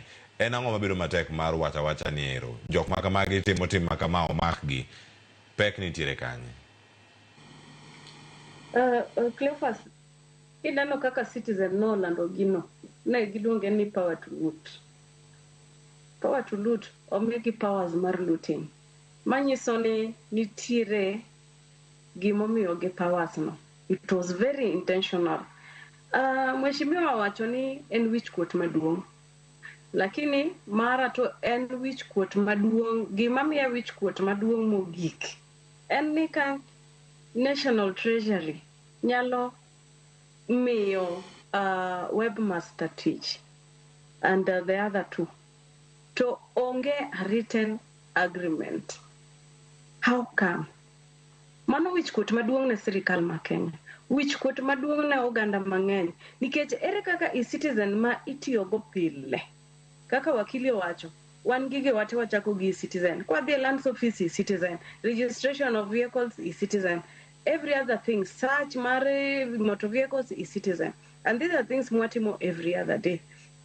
There's a lot of money mabedo don't just e-Citizen each and every day. To kakoro pesa mar jopiny eyo mang'eny te duto die kuma onge agreement.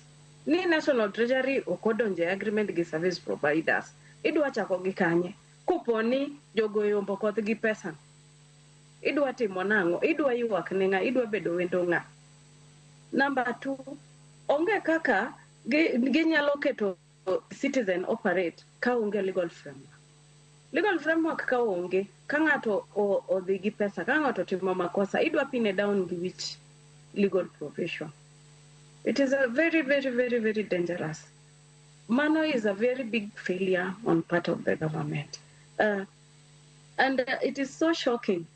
Wakili wacho ni nyaka wachek ni registration of these institutions mawatiyo godo, of these organizations mawatiyo godo. Nitiere pesa manogol a Citizen around 127 million in a day to opogne 2 organizations. One does not exist. Otimne search oyude ka it is not there. Idwa the pin down in our pesa osedhi that is around 63 million oselal in a day. Idwa the penjo nga. Another thing, webmaster wacho ni 50 bob moro gi ng'ado. 50 bob ni kaluwore gi audit report wacho ni 50 bob ni okonego bed ni gi ng'ado. Ginero gi wacho ni gidwa timo go ang'o. There is no place mane gi agree ni 50 bob cha ing'ado. Koro you can imagine in a day ing'isi ni 50 bob mar iluonge ni service something nyaka igol. How much money do you collect in a day kigolo 50 bob from any person who is going to use a Citizen? So there's a very big hole, very, very big loophole ma miyo onge kaka wanyalo follow up on kaka pesa mar e-Citizen bedo misused, bedo appropriated to other institutions or organizations. Another thing that is very funny, ere kaka three ministries handle e-Citizen. There is a ministry mar Treasury, Interior, and then ICT. Why can't one ministry handle e-Citizen? Mondo wangeni we are going, a certain ministry is going to be accountable. Nejo pin kuma peso de. Also, nitie discrepancies mang'eny. Ingiso kama onge, there has no the reports that are usually given onge mosebedo kagitali. You look back at the issue of Treasury bond, Manotimore. There was a lot of discrepancies in the figures that are given out. So nobody onge katanga mongeyo ni pesa di mano dhika, pesa di mano donka, pesa di mano otimo kama. Sani those 3 institutions, Webmaster gi Pesa Flow, kod gi Olive Tree. They're holding around 7 billion. Ibitero gi kanye. Giseka 7 billion they are holding it. Ibitero gi kanye out of the 11 billion. Ibitero gi kanye to yonge kata written agreement. So it is a very big disappointment on the part of the Wananchi. We are so disappointed. Ka government and national treasury, it is so embarrassing. It is so embarrassing. Erokamano ahinya Winnie Mireri. Adani alok tanga to pod wantie mana weche gi mag mibadhi. Nyakora mogejwang' asoya osaso counties. Sigana ma kama wada winje to bende moro monego bed ni wabed piny kwa par juma manyien karomo mano makelo kanyakla loch mag kor gwenge mopogore opogore chakore e kaunti ma Homa Bay. Bad migawo kar ba sirkal mochung' ne rango kar duol marango kedo kod mibadhi pacho kae EACC oyang kanyo nitiere counties Turi mabende osebedo kanyo kalo e weche mag mibadhi mabanyo koro osebedo kanyo ka inyo koro ganda mathoth ahinya. EACC oyango ni asoya kod mit bilie pod otimo newa e pacho kae ka counties ma Kaluo bende ok owe chien. Sekta mar obila bende nitiere kar kanyo to bende KRA bende nitiere wiye kanyo. Jafamaro Sinto Nyango miwa ler mar chal mar wach e wi report ma kama kato bang'e waduogo ka wakole kendo wanone kik dhi mabor. En lipodno mar nonro ma EACC notimo mar higa mokalo mar yango timbe mamono mag asoya, mit bilie kod kit mibadhi mamoko e apise sirikal e kidienje mopogore opogore. Lipodno lero kaka counties kod asoya otimie newa kasani kwan ji machiwo asoya ochopo e 52.1, jokaw asoya ni 41.9, ka timbe mag deo wang' e apise sirikal ni 22.5, tiyo marach kod apise 14.6, deo anyuond ng'ato wuon mong'ere kaka nepotism 11.8, ka tiyo arietha kod omenda jopiny ochung' e 11.7.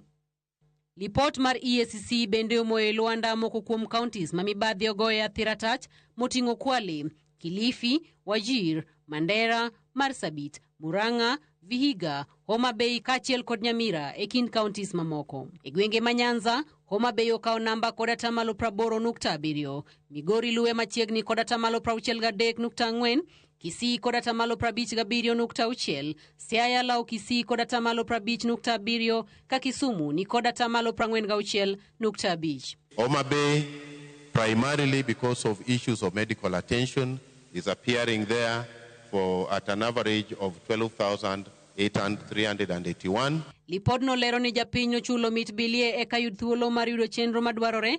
Katen bad migawo mar sirikal marito le mag bunge mano KWS nomiya asoya ma ok tin Sh200, NSSF nokawo ma ok tin Sh47, migawo mar omenda e bade mar chenro mag rutaya nokawo Sh40,000, doho nokawo Sh30,000, okwach kich nokawo Sh16,000, ka sikunde sekondar mag sirikal kawo mit bilie ma ok tin Sh9,000.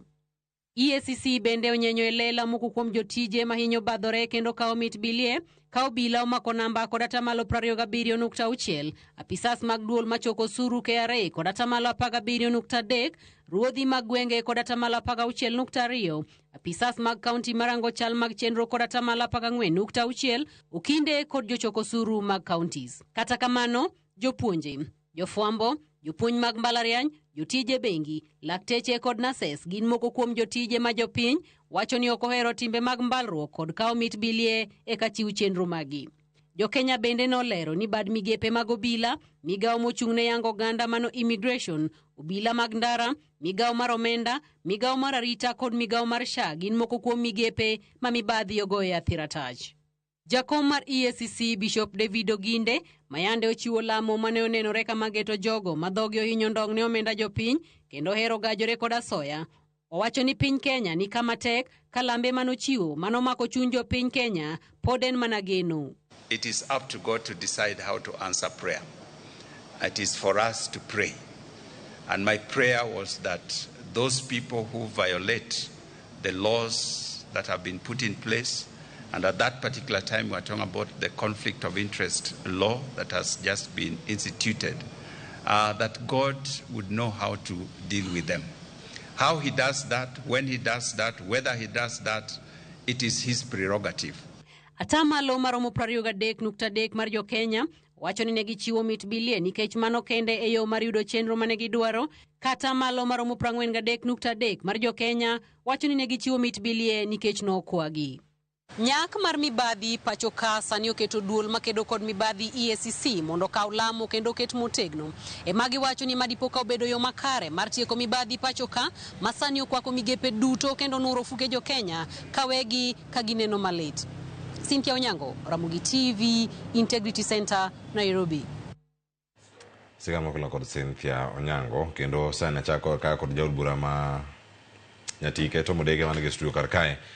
Ruodhi kata chief nyakoro mjwa kora cha ruodhi nyapenye gimagi gin kingi makanye gin ruodhi chief e kor gweng asoya ni malo atamalo apaga uchiel e kinwa moko bapo ntiere karka ntie mar kere ainye counties no kanyo kaka gilore sete wacho ni Kisumu ne lao mana Kisii ni kod atamalo 50 kod 7 Kisumu atamalo 50 Homa Bay omake kod atamalo 80 pesa madwarore kanyo mana mondo mirange mono mirang ni uchope yo makare mashimio achako digara kanyo no kanyo siambe ni mana bo Kisumu kanyo gi atamalo 70 Kisumu e Nyanza Kisumu mani piny gi 46 e jo odong ni 50 na malo gima adwa wacho wach mar kawo mit bilie kata masoya e Kenya ka ok news ma wanyalo wacho no bogo wa kawuono e gima osedak godo kuom higni anyalo wacho ni sirkal Kenyatta na tin anene matin kabisa but mar Moi nyaka koro gik sani kama jo Kenya no teme ni do tieko wach mar asoya matin nen first term mar Kibaki kasto we lost it ka Kibaki yudo second term koro bero relaxed koro mangima mosedakie ma ok anyal wuondora ka wuon na wacho ni mani gino bwogo ni en gima nyien king'iyo report mag kao maswani nyaka ne pok ne police omis jo modonje manyien ma nyocho kang'eyo ni kare bende bilo gini matinde en mono kindegi giluonge ni mano suru ara wuri bar gi jato fi alero ka gibe kare gibile kama tin but mo ineno mugol ka gite kata ka wacho counties wage te kidhi dala midwan mango opinion mar japiny about the county government jiteo biro makoni ne mibadhi otime tach kuru gima nyaka watim kaka jo Kenya gini nyaka chakre mna kodi ni wuon kodhi oko manyiso ni ja Kenya mora mora oningo ne kaka inyal tim gini kechine no kaka recruitment mag forces gi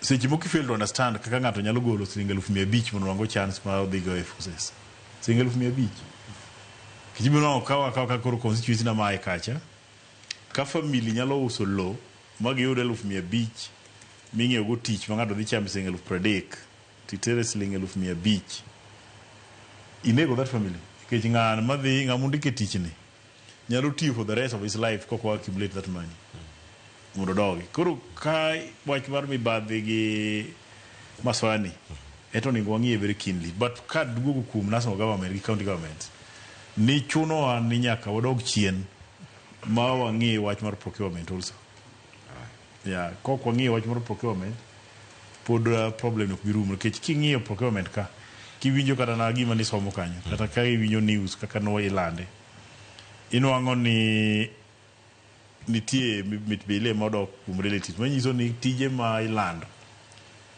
ng'ama nie telo miye anyuolane kata nyathine kata chiege kata miri kata en wuon koro biro ka ng'eny jo Kenya ma in nyathini kata chuori kata chiegi ok oyudo tich kama inyalo nwang'e gigi ino gi chiemo ni timo ohala gi sirkal nikech ka ng'ama ni ofis osekawo tich oluoro kuome monyalo mana chiwe ne en wuon nyathine chiege watne jodalagi manyiso jo dhana modong' ni in kama tich yudore kok in lucky mibedo ka nyaka igol mamit bile kibro yude ineno koro miyo sirkal e wach mar mibadhi ni en gima dwarore national conversation ok apar ka ng'at achiel kata president nyalo chiwo kawuono do wacho no tieke mutieke ok onyal ge jo mioro mondo odhi okonye tieke ka bende makawe koro en gima osedonje iwa manyaka wadogo chien mo wuoyo kich kata kidhi king'iyo gi jakidhi piny dono kata kanisa ikawe inoga nyaka pastere monego bed ni koro kelo sanity spiritually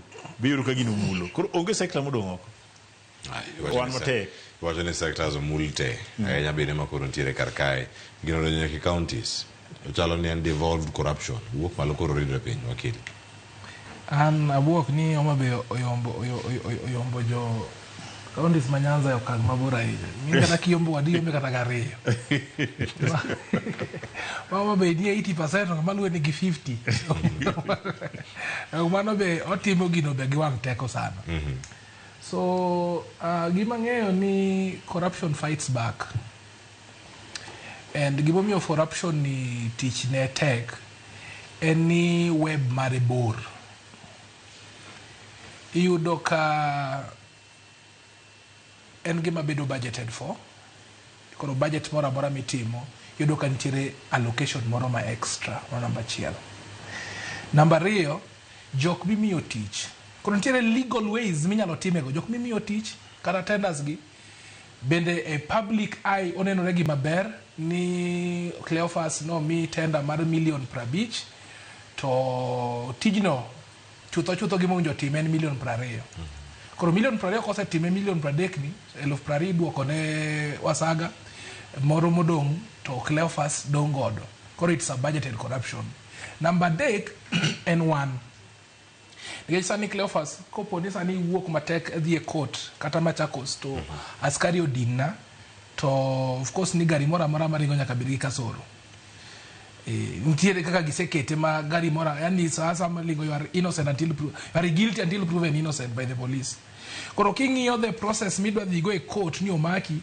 midhi cham plea kisechamo plea to ni kesi chaki bedo hard tinya yudo ni seche moko igoli gi bail mar 5,000 kata 10,000 yudo ni seche moko it is convenient mar golo 1,000 koro imiwacho ni seche misiemo lwedo achiel modong' mang'eny siemowa because we are the proponents of that corruption then the last thing ma nyaka koro watim en ni we have to call out corruption for what it is we have to prosecute jok ma are culpable of corruption to act as a deterrent because one of the roles ma law tugo kata punishment kata sentencing any auditor others from committing the same offense no gimano timne wa ititu cha kopo ni nyalo timne go ji 10 ji 20 moko e government ming'eyo ni kopo ni timo makosa ti nyalo twe iye oko chuno ni iruko koti machal nade corruption bro bedo reduced but kaka mjumbe wacho it's a conversation ma we should have as a country and it is something that we also have to have as individuals the last thing Cleophas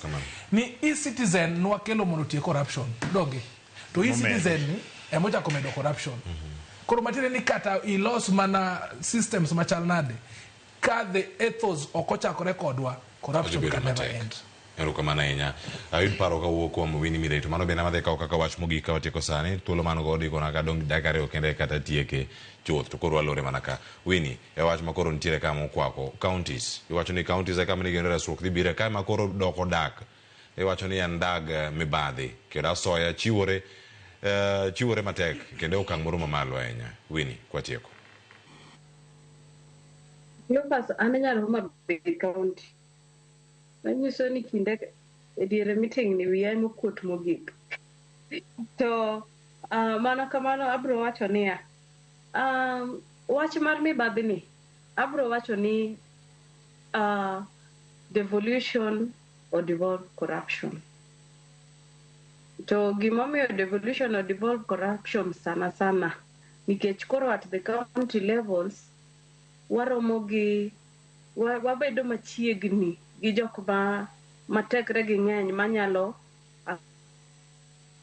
access government services manyalo biro miyo they're in a position mondo gichiw asoya kata giwachi ni timna kama piyo mondo amiyi gini kata giwachi ni ma yo kende ka onge asoya to kwanyal dhi mbele to ka wanyalo wacho ni corruption nitiere to pok wang'eyo ni ang'o momiyo corruption timore ok inyal muko osiki ka ok imanyo tiende ing'iye ni to ochomo moringo nyaka kanye to abiro wacho ni reasons mang'eny mamiyo corruption medore especially at the county level kwanza mokwongo county levels wan gi corruption types mopogore Number one, mokwongo, nepotism nitie mang'eny. Nikech koro ji tiyo dala. Owacho ni nyamera moro nitie dala ka wakele asoye ka. Ineno gima notimore Meru County. Okabidoke mang'eny. Ka jodala ikelo bet kanyo gi gimoro amora. Office from head to toe, iyudo ka jodala nitie. Number 2, nitie bribery. Number 3, nitie embezzlement. Cleophas, ni in dala omi tiche county government dala, to nitie nyaodi moro mane isechako gero kachacha. To in idok dala iyudo ka odi chani kachacha, to county government nitiere pesa. Biro bet mayot ni mondo ikaw pesa. I-divert, iter dhi ger go odi. It will be so different ka these things ne nitiere national level, ma the national watchdogs nyalo mission bede. I really fail to understand. Okonego bedni wabedo gi corruption e health sector nikech koro ichulo pesa mondo konyi to you are paying the tax monego bedni chuli god onego bedni thiedhi godo. It is very, very unfair. Awinjo ka mheshimiwa kanyo wacho ni oshangani wakili be koro mede list mar corrupt. Mheshimiwa, wakili ok gin corrupt. Ng'ama notimo gino onego bed nodoge nikech we only receive fees and we work amongst ourselves. Koro wach corruption kanyo okanyal yie gi wachno nikech whom do we bribe? It is so hard to understand anyway. So on that part, I expected my senior colleague to say that, but we will come to that some other time. Koro kawang'iyo gimomiyo corruption bedo, nitie poverty mokwongo. Number 2, nitie lack of employment. Number 3, waonge gi legal framework ma very strong manyalo curb corruption. So at the end of the day, kiketo ni ng'ato koyud gi issue mar corruption, to there is no serious punishment. Then the next person will just do it. Onge gima ginyalo neno ni biro tamogi. Another thing in tribalism. Tribalism kelo corruption, a lot of it. So, another thing, below income. You don't need to take county. Imiye pesa matin. Life osebedo, it's so hard at this point. Ngato biro at the end of the day and is supposed to ask for an extra money from Jomo Sab, money go no serve without requiring any, extra amount of money. Kawangiyo those issues. How can we reduce these issues? Mondo corruption or dog pay. That will be the solution. Koro kawa beta wago koko ne wach corruption nika to okwange nigi root cause and mane, we will have failed. We will have failed kabisa. So wanyalo dok mondo wangi gik makelo corruption mondo wadil kodgi, and then at the end of the day we will get a result that will be able to curb corruption. Mano gima nyalo wacho. Akaw mano kaka wach bari mogik ago ni erokamano Nyawini Mireri. Okinyi ma kawuono bende kubedo kod okinyi ma kawuono aduogo e studio kar ka mondo ayud wach mogik bende kawuok kuom wenda man god e studio kar ka Mheshimiwa Tom Odei. Adong' e dakika achiel kaka achiel kod wakili Wasaga. Achako kodi Mheshimiwa wach mari mogik watieko. Anyalo wacho ni wach mar kawo masoya e Kenya mangima kata corruption en gima koro ok wanyal keto kuom individuals kata group. En gima nyaka koro wayiere ni ji te nyalo time. Obed pastor, obed wakili, obed MP, obed ja county. Koro chunowa kaka jo Kenya ni nyaka wadog chien ma wago mbaka kaka wanyalo kedo gi wach mar corruption nikech pesa mwachoko kaka Kenya ng'eny to ok okony jo Kenya. Erokamano ahinya wakili Wasaga. The arms of government no tije mopogore opogore. The National Assembly ma wan gi representative margi kae ningo doge drawing board mondo ne gitimo oversight, gitimo legislation and every other thing ma oketnegi mondo gitime sheria. Ka ginyalo bedo motegno e timo tijego to wabro reduce gik vices mineno koro wanene society kawuono. Koro mane kuma nyalo tieko godo chiwo mana mos na makende ne jo nagi duto tete.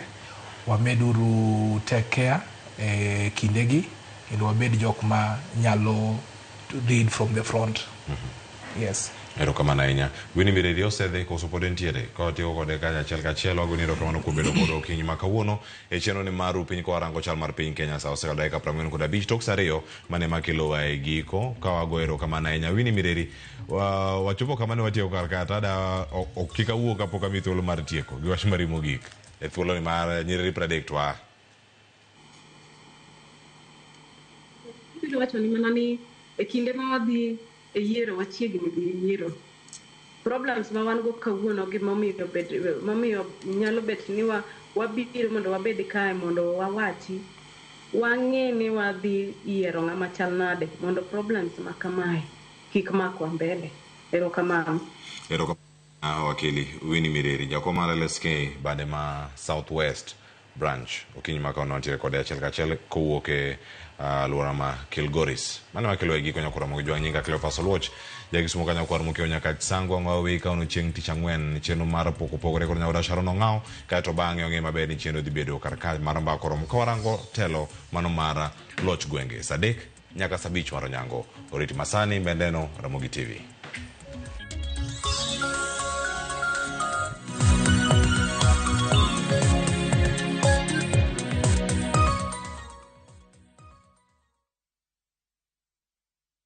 Apostle Julius Subi of Exploits Worship Center invites to the 21st edition of the Heavens Fire Prayer Summit 2025, beginning on the 6th to the 10th of August, themed Transformational Revival. It is an annual convergence of God's army and will take place at Uhuru Park, Nairobi, Kenya from 9 a.m. to 6 p.m. daily. The guest ministers, Pastor Robert Kayanja, Archbishop Harrison Nganga, Prophet Cindy Jacobs, Dr. Francis Miles, Lady Bishop Kathy Kiona, and Reverend Jenny Mock. Worship ministers Chris Shalom and Kestin Bogo, Kenya. For more information, call the number 0723-689-745. This is an appointed time for God's visitation. Don't miss out.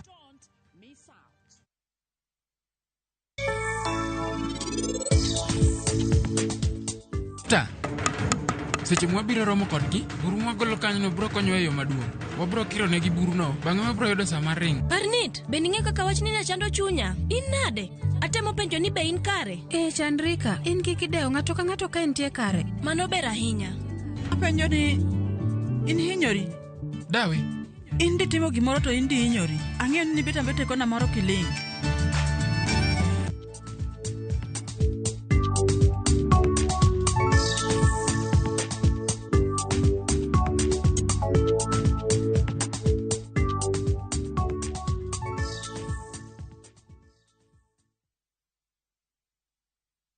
At View Travel, we understand the unique needs of corporate travel. We specialize in flight bookings, hotel reservations, ground transport, team building, corporate retreats, and MICE services. We manage everything from venue selection and event logistics to visa and immigration assistance to ensure seamless tailored to your needs. Let us handle your logistics so you can focus on growth. 54254. View Travel. Dream, explore, discover.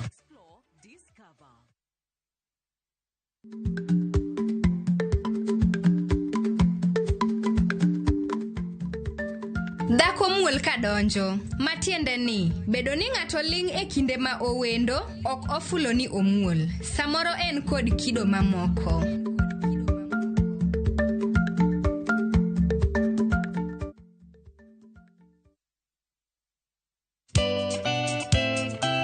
Ngeso ka ngeso, saa 11 mamidhiambo. Mbamba toko, koma ye. Tudri koda ngeso ka ngeso saa 11 mamidhiambo e chenro mar tiedero. Oka, kama wabro budho manyanga. Kowa kelo ni ngolo motimo cathedral. See you there. Tiedero. Ngeso ka ngeso, saa 11 mamidhiambo. Mana e Ramogi TV.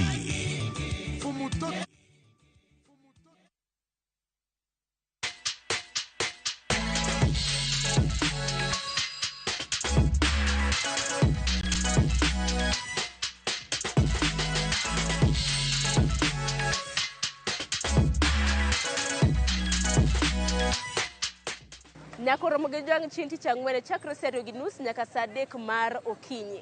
Chenro mar pok opogore, chenro mikelo ni kod an Sharon Ong'ao. Okinyi ma kawuono antiere e kar chung' od bura ma Kibra mantiere kaunti ma Nairobi. Kar chung' od bura ma Kibra ntiere koda kit pok mopogore opogore. Alimo jal mong'ere kaka Fred mar Malian Jewelry.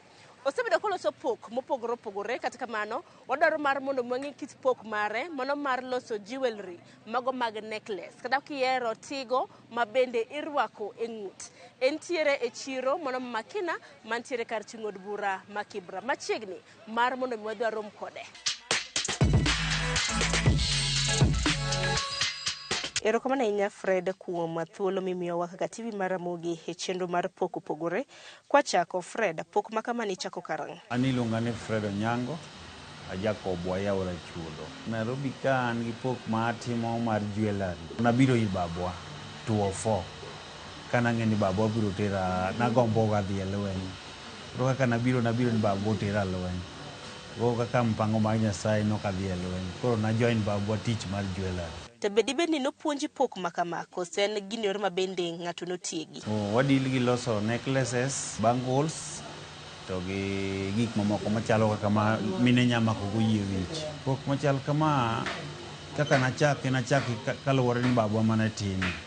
Koro kane babwa ne time to bravely mane adonjo Nairobi ka 204, adonjo ka dwe mar 6. Koro achako timo gi babwa gini ka gik dwe mar Disemba kwa dhi dala to babwa tho. Koro kaduogo kaka puran nyathi makende, koro nachako tie kenda kamano matin to nayudo msungu moro noyawo kambi. To nokawa koro adhi atiyo kambi ne kanyo, koro adhi medo tiyo mang'eny. Koro kambi mar msungu nadonje 2009 ta atiye nyaka 2017, koro aduogo achako mara kaka nachako 2017. Koro 2017 nachako kama natiyo ka msungu cha nakano pesa na moro matin. Koro nadhi ang'iewo masinde, nakayudo pesa matin tang'iewo gigena. Koro mana 2017 ayawo kara. Koro kana ayawo kara tayudo jok moko mane supplier. Koro ne yudo ka kambi moko nochako miya order. Koro achako mana kenda kamano atimo, machako ndiko jo kijende moko matindo achako tiyo godo bende. Nokawuok e customer. Kaluwore ni kaka nasewuok niyudo ka moko nitie mana loso to atimo kaka media, yudo ka post gi Instagram machalo kamano. Koro kanyo mana chako yudo customer. But en gima challenge mondo iyud customer. Koluwore gi quality mari ma imbi timo, kaka luwore gi knowledge ming'ego gimitimo. Babwa ne timo mar chogo. Koro anadok koro ka msungu cha koro nadhi ang'e mar chuma. Chok dhiang' noloso go necklaces. Koro kono adhi awuok adhi kar msungu cha, ko necklaces ginayudo ka koro iloso gi chuma, koro plus gi chogo. Kore mana dhi alan kaka iloso gi chuma. Inyalo mana nyiso nyikwa Mgajwang' ni gin mwandu mage ma bende iloso? Mage necklace maloso. Ma mar ng'ut waloso, mar mine matimo urembo, model. Koro magi gik mwaloso, mosebedo ka konyowa Nairobi kae. Koro achiel kuom gi mabi mar chain. Waloso map, gima minya gombo gine to waketo ni e chain.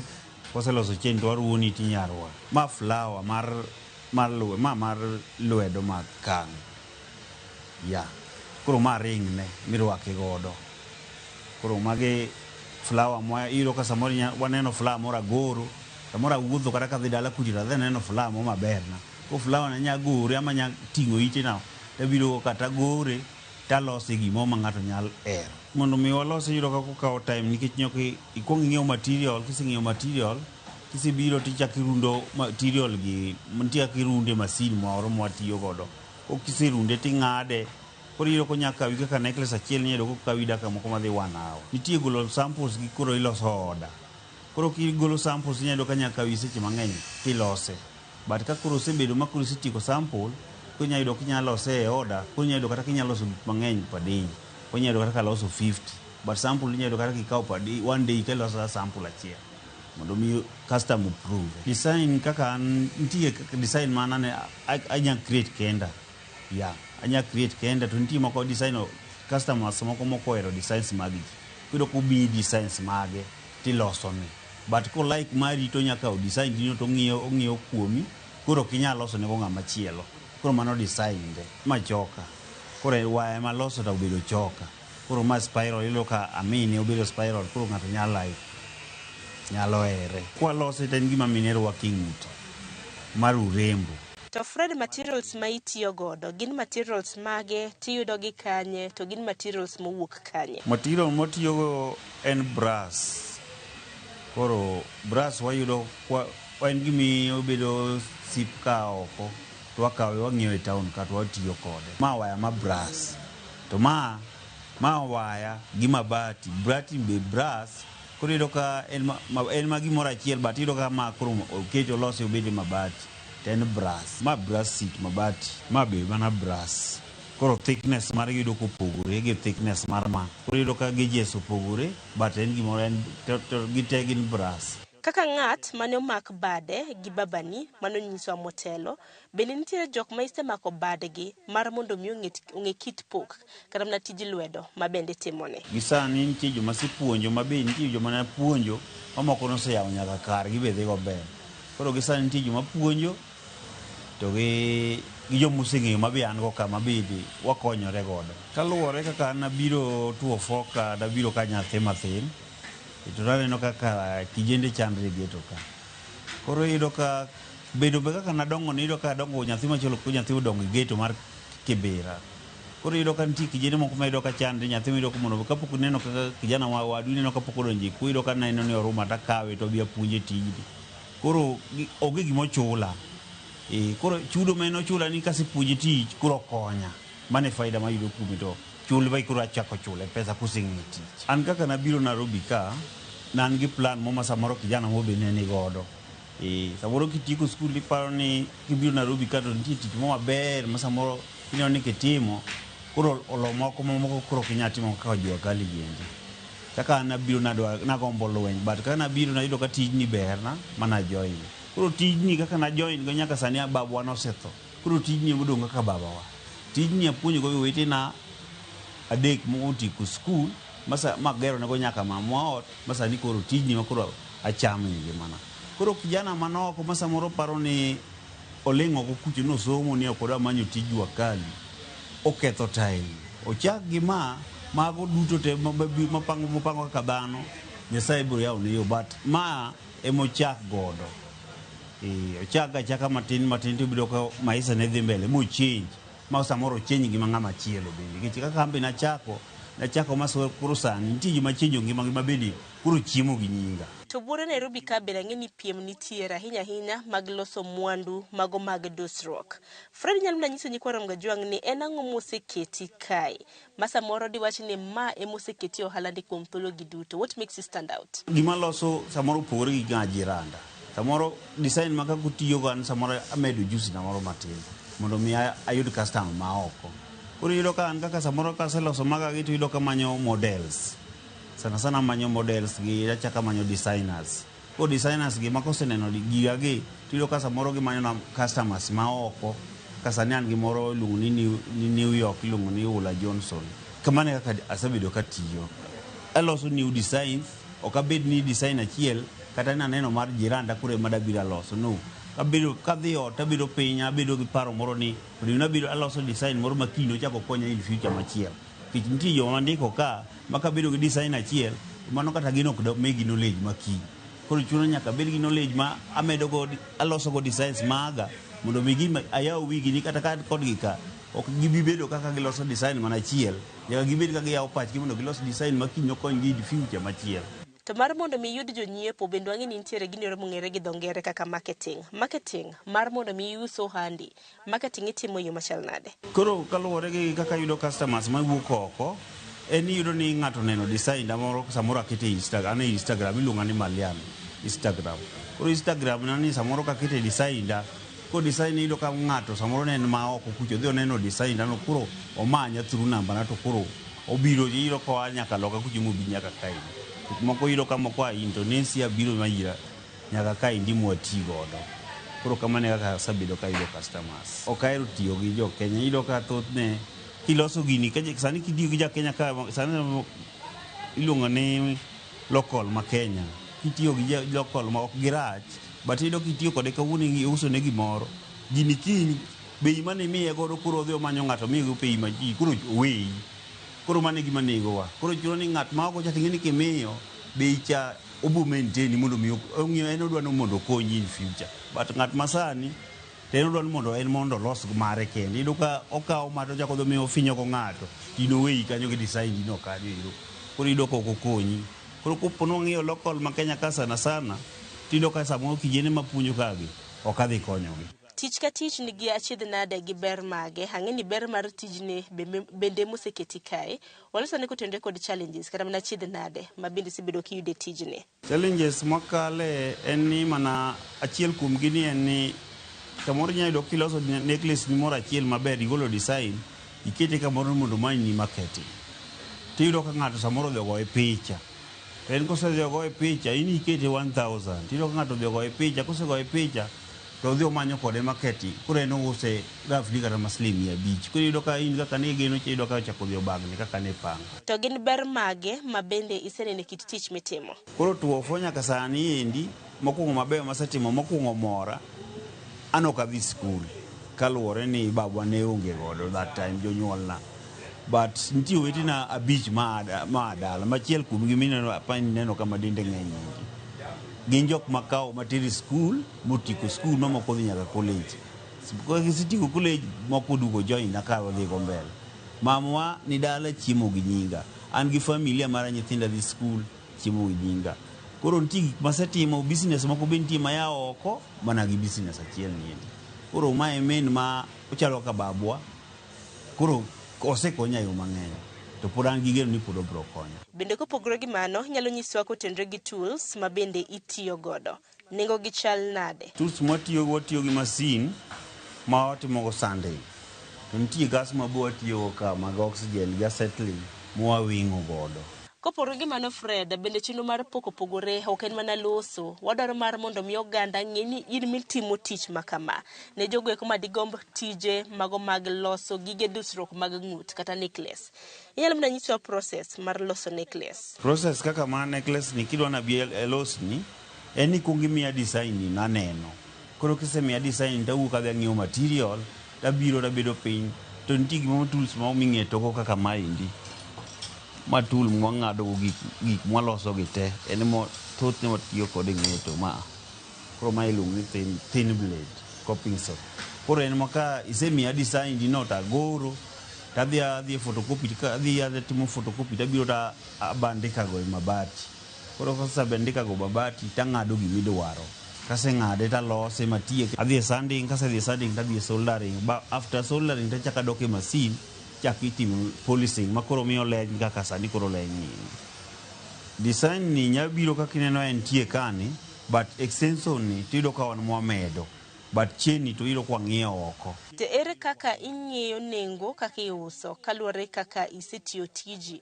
ere kaka iuso gi nengo gi materials ma bende itiyo godo. Bei luwore gi time makawo kaloso nigo sample koro iyudo ka ang'iyo ni time mane makawo kaloso sample ten sample mokawo maromo kich nitie gik mwatiyo miluongo kaka ni soldering watiyo gi solda iyudo ka samoro idhi kawo time kiweng'o time modhi kawo kucho samoro itieko pod omukore iyudo mago te charges ming'iyo ni gini katieko tanyago e pesa makamaendi to ka en ng'at ma local bing'iyo ni ma local kod iyudo ka seche moko gima koro watimo ni ing'iyo quality nitie ng'ama iyudo ka kikawo time ni miloso go gino kata time mang'eny to nyachuli time ni chande nitie ng'at mok nyachuli time ni cha koro chuno ni quality miloso cha koro kitel mali ikado kod shortcut mondo mi isave ng'ani but pesa ne matin ma omini tikonye mbo gima nodwaro yudo timbi chiemo necklace ni mating'o ni sani ause 2,200 koro bei moloso go sample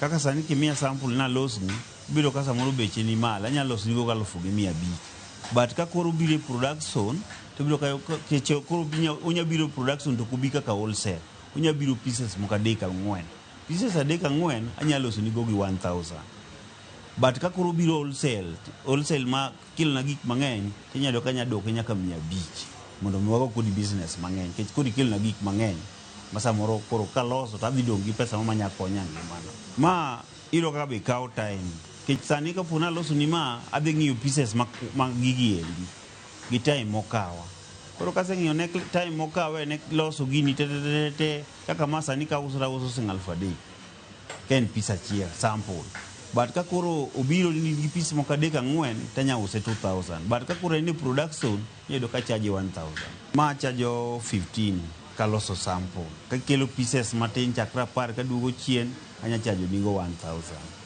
kobiro wholesale anya charge nigo siling 700 gisani joma sandiko to nitie masandiko mang'eny modhi but gisani an gi dhano auchiel mandiko ng'ata achiel en brother na modong' gin jok moko ma ko iyudo ka ng'ato iyudo ka samoro kaka kijeni mathoth ni ayudo sani iyudo ka owadgi moro nogole dala nibiro miye tich Nairobi kogika kaka noparo iyudo ko bagi koro iyudo ka kuwuoyo koda gimoro muwuoyo koda mang'no me ayuayi machiegni to onge gimochula apuonji tich koro kaneno ka en ng'at maber taneno kaka wanya konyore kode to maisha dhi mbele koro ki ng'at ma samoro nyalo gombo ng'e jewelry to do samoro gombo ni mondo puonje onya bedo thula monya manya koro wawuoyo to wang'iyo ne ken ng'ama nyewa ni mondo apuonji koro akaw time na nado na puonji jewelry koro wawinjore kore ni yawa kadwa ni mondo koro apuonji anya kaw ni time kama tanya chula pesa fulani design manya wacho ni mara gisani kaka masa ne donga wach ni mamara ma kata kiwuok sani to kinya yudo go ng'ato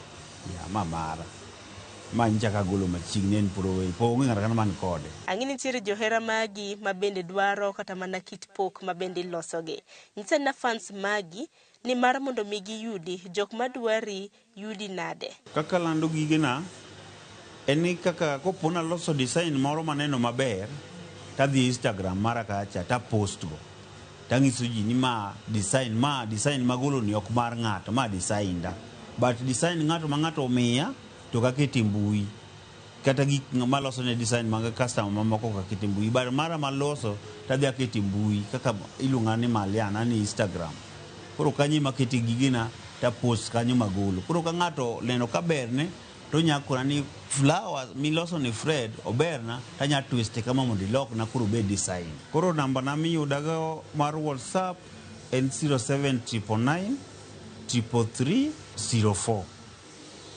999 33304 koro namba no kiyudo koponi nitie gimidwaro na konyi godo kata wodo no winjire wamedre go paro mane namba minya yuda godo koponi nitie ng'ama gombo mondo apuonje jewelry an kama basis an Kibera Makina Market koro ko biro Makina Market an stall number 47 koro ng'ama gombo nya gombo mondo mi apuonje tijni kata gombo goko dambaka mora mora onyamanya Makina Market Kibera ilunga ni Fred Onyango kwatiko chenro makama Fred wachni mogik ni nyikwara mugie jwanga de bedango kalure kit pok mabende ntiere godo talent en gima ber makoponi nitie ng'ato man kode kamoro to lingo kudwa tiyo kode en yo inyore nikech talent ni nitie kaka osebedo kokonya kaka an nitie kaka osekonya yudo ka gira kaloso agoye kaka an mang'iyo agoye bicha kaka dwaro mano kendo osemiya freedom mar miya moral mar tich nikech ka aineno samoro kiwuok tido ka samoro kiny ng'ato dhi wuok oko kucho dhi kwalo gir ng'ato tini nigi kari ma kaka wuok sani dabiro ka indi tatiyo gira ma onge ng'ama ochuna koro an akwak jene ma samoro ni oko ku samoro bedo oko samoro onge tich momonya tiyo owuok oko to dhi oman jua kali moro kamoro to tim ma kiny nyakonyo ngimani ma kiny molo bedo kamoro kaka an nachake to babwa tieko dwe achiel to tho to weya tani madong kaka janyuol but tijni osekonya nyaka sani dibed ni ok alu gik mang'eny kaka nokaw jua kalni matek dok akonyo kata nyithindwa machien kocha to koro nikech jua kalni manakaw kaka mamwa gi babwa en makuro sani achame mido kaka kitu apunyo nyaka nyithindo mamoko mana kama nyakwara mgajwanga geno mara ni yudo puonje achiel ari adek mabende inyalo kawo e chenro marwa okinyi makawuono mabedo dichi makawuono ka irwako necklace kata gige dusruok mabende irwako ng'ut koro ing'eyo kaka iloso gi Fred bende osechiwo namba ne mar ong'we yamo osechiwo mbui mopogore opogore mabende oyudore warad kendo e kit pok mopogore juma mabiro par ni chieng' tich ang'wen chakre saa 2:30 nyaka saa 3 mar okinyi chenro mitayo kod an Sharon Ong'ao oritru masani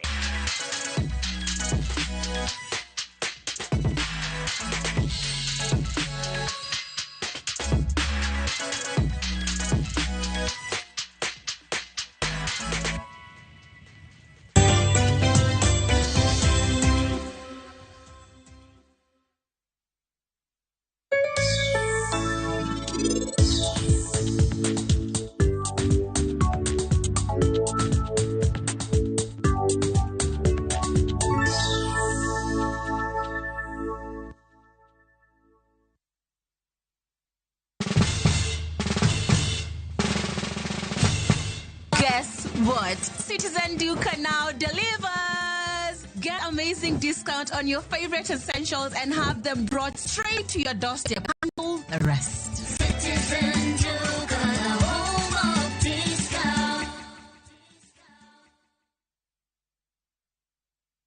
Yudo thuolo madhi tuke mag tim mar Chelsea season mabiro achiel kachiel e lap tuke mar Stamford Bridge e piny mar England. Nyiew math mar Predator Energy Drink bang'e orna pamide bwo pekeno e namba mar 29844. Yudo thuolo mar loyo pikipiki mar boda juma ka juma e pile ka pile. Wadhi Stamford Bridge to mna gi math mamuol mar Predator Energy. Predator Energy, the official energy drink partner of Chelsea Football Club. Rule your kingdom.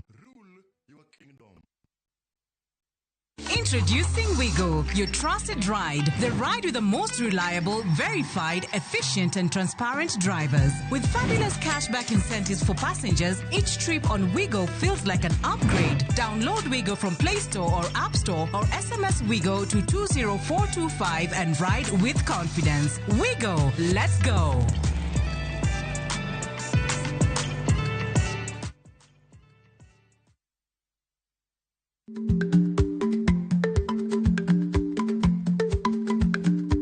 Ich lach nonego okal tako. Ma tiende ni bedo gi miluma mar yako mang'eny nyalo kelo rach.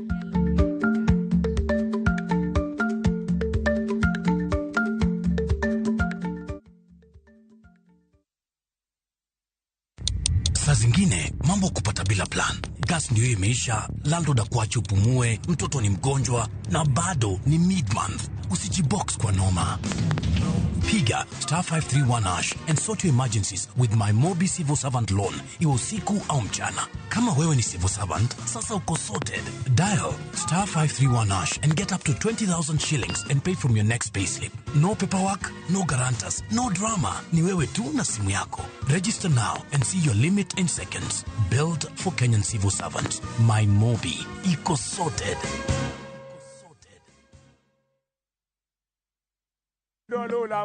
Bed kodwa e wuodhni ka wanono kit timbe mag anyuolawa.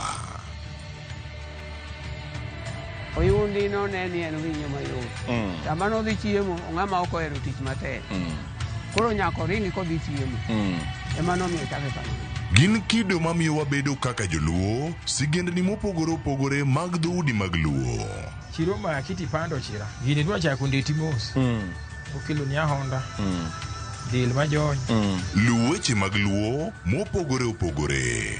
Moro ka moro kuomgi nigi ranyisi mopogore opogore. Wuon magolo ng'ani ka wuongi watiere wadhi gone dala. Koro telo gi le to gi gweno. 111.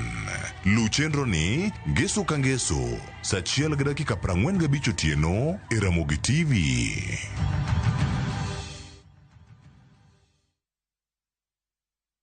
Have you figured out a vacation plan for the kids for the August school holiday? Treat them to an unforgettable 2-night bush safari with View Travel, where adventure meets family bonding. Head to the legendary Masai Mara from just 19,450 Kenya shillings in a van or 23,000 Kenya shillings in a Land Cruiser. Or go wild in Samburu, 2 nights from just 37,100 Kenya shillings in a Land Cruiser. Our Samburu departures are fixed for 8th to 10th and 29th to 31st August. All packages include accommodation, meals, game drives, and endless memories. Changamka, slots are filling fast. Book now and pay in installments with our Lipa Pole Pole plan. Visit viewtravel.com or call 0703 254 254. View Travel. Dream, explore, discover.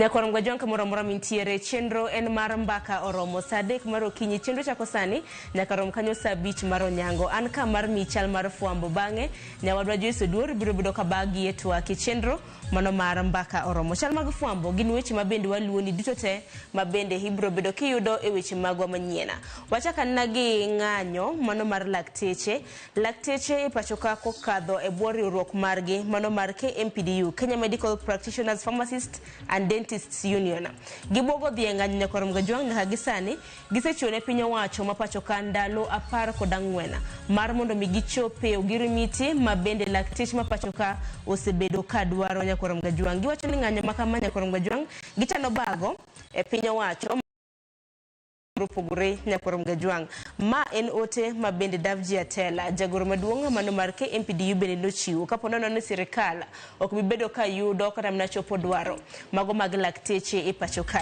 kanyalo mna tieri chon giner mabende timore pachoka lakteche no ng'anyo kum thuolo mano mar ndalo madirom 50 kod 6 gino mara ni piny owacho kokadhe migao mochung' ne weche mago mag thieth biro bedo kaloso gi lakteche mar mondo mi gichop dwachgi wach makamano waluoni achiel kachiel kopogore gi Nyakorom Gajwang bende nitiere rombe mopogore mabende duchi makawuono ibago koda committee mano mar od bura maduong' ma pachoka kanyakla kod committee mano mar Senate oduchi makawuono jotend migepe mabende en jatend migao mochung' ne tudruok mar piny Kenya kod pinje mamoko maoko mano migosi Musalia Mudavadi obiro bedo kochopo e nyim committee mano mar od bura maduong' ma pachoka mochung' ne tudruok mano mar piny Kenya gi pinje moko maoko ka bende oduchi makawuono obiro bedo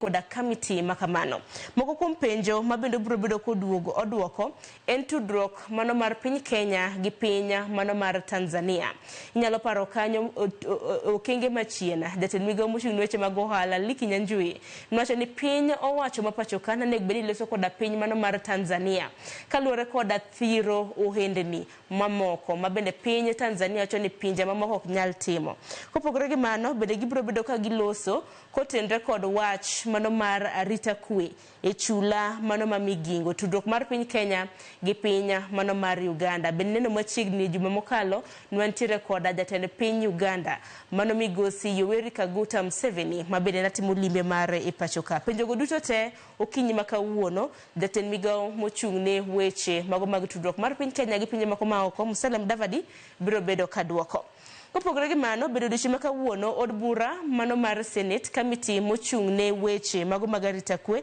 bedo duchi makawuono obago romo kod jokanyo mago motelo ne arita kwe e pachoka chakre saa 3 mar okinyi sani nyaka rom kanyo saa 8 mar odiechieng' romo be mopogore ibiro bed ka itimo gi committee mano mar od bura mar Senate mochung' ne weche mago mag arita kwe gidhi bedo ka giromo kanyo gi Inspector General of Police mano Gai mar obila Nyakorom Gajwang bange gibiro bedo ka giromo gi okwach kich bange gibiro bedo ka giromo kod oganda kata mna jogoeko mabende wuok kaduola mano mar IPOA IPOA gibiro bedo ka ginono kotenre kod nek mano mar Albert Ojwang mabende ik mare bende ne osetima tipo mineno ka mano mar Kipchumba Murkomen Nyakorom Gajwang oduchi makawuono jatend migao mochung' ne weche mag arita kwe mano migosi Kipchumba Murkomen bende biro bedo ka goyo tach e county mano ma Kericho nitiere chenro mong'ere kaka jukwaa la usalama South Rift Edition gibiro bedo ka giloso kanyo chakro sa nyaka rom kanyo saa 5 mar onyango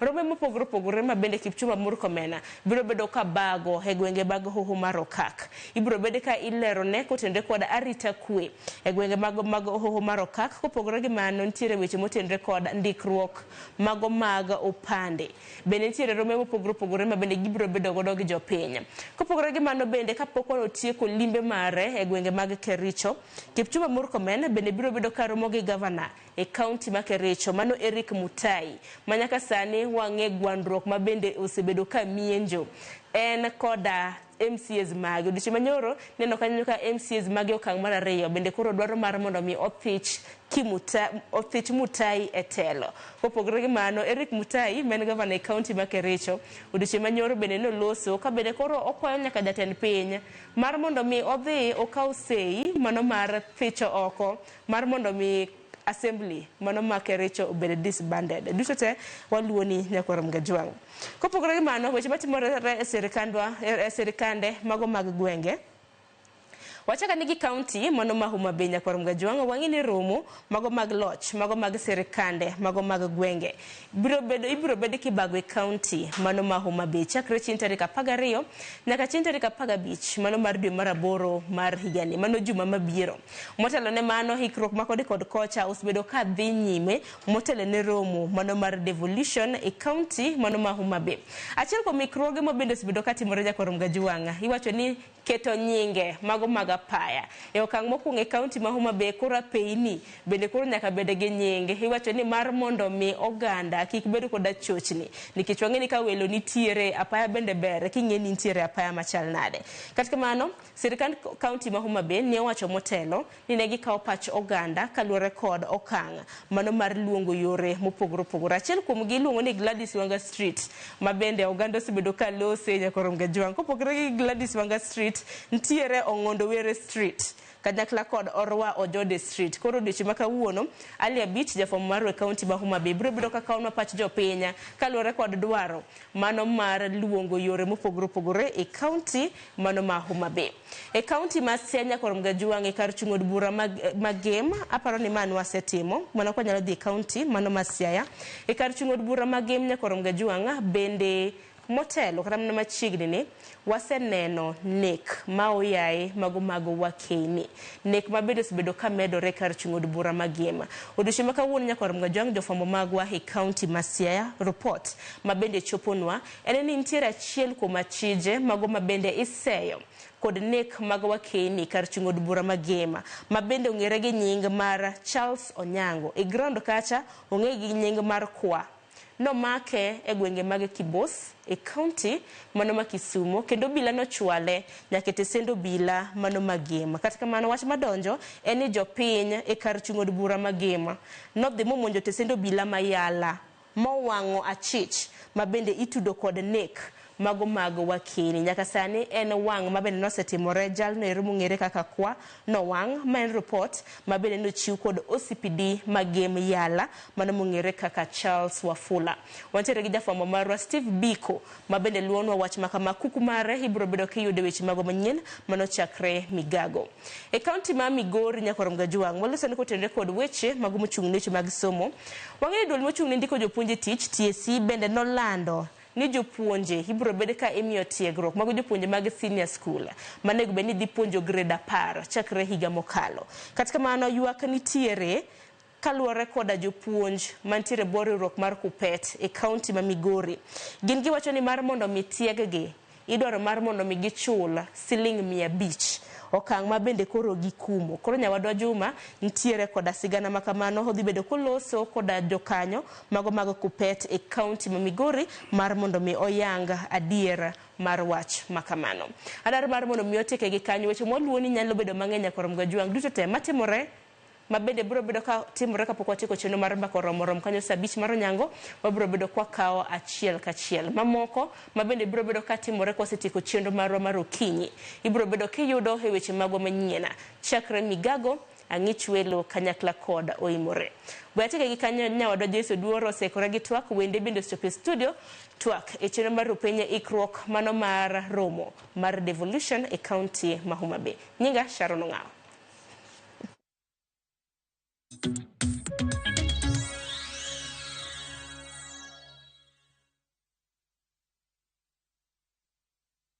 Apostle Julius Subi of Exploits Worship Center invites you to the 21st edition of the Heavens Fire Prayer Summit 2025, beginning on the 6th to the 10th of August, themed Transformational Revival. It is an annual convergence of God's army and will take place at Uhuru Park, Nairobi, Kenya from 9 a.m. to 6 p.m. daily. The guest ministers, Pastor Robert Kayanja, Archbishop Harrison Nganga, Prophet Cindy Jacobs, Dr. Francis Miles, Lady Bishop Kathy Kiona, and Reverend Jenny Mock. Worship ministers Chris Shalom and Kestin Bogo, Kenya. For more information, call the number 0723-689-745. This is an appointed time for God's visitation. Don't miss out.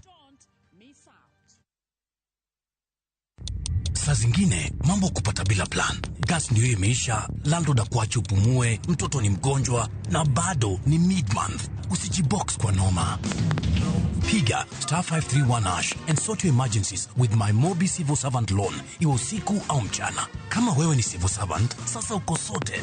Dial *531# and get up to 20,000 shillings and pay from your next payslip. No paperwork, no guarantors, no drama. Ni wewe tu na simu yako. Register now and see your limit in seconds. Build for Kenyan civil servants. My Mobi, iko sorted.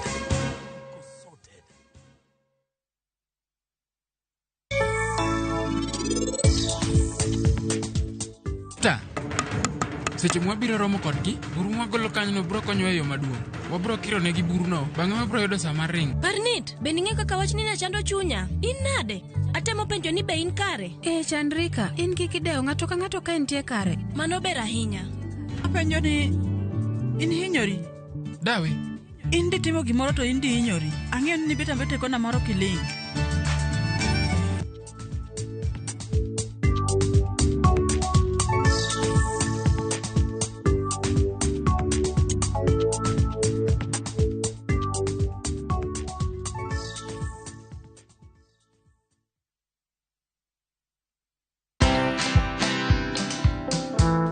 I believe that the opportunities are better today.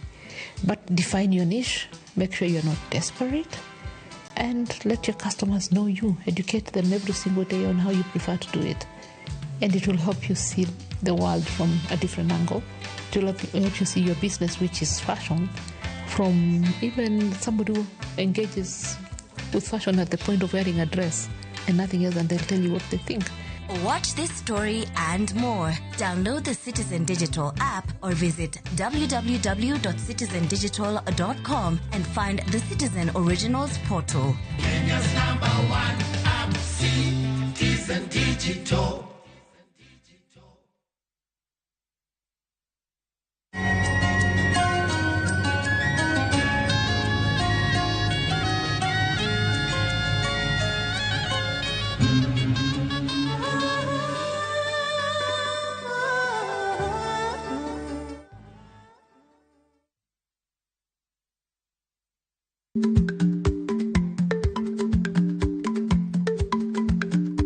Ich lach nonego okal tako. Ma tiende ni bedo gi miluma mar yako mang'eny nyalo kelo rach.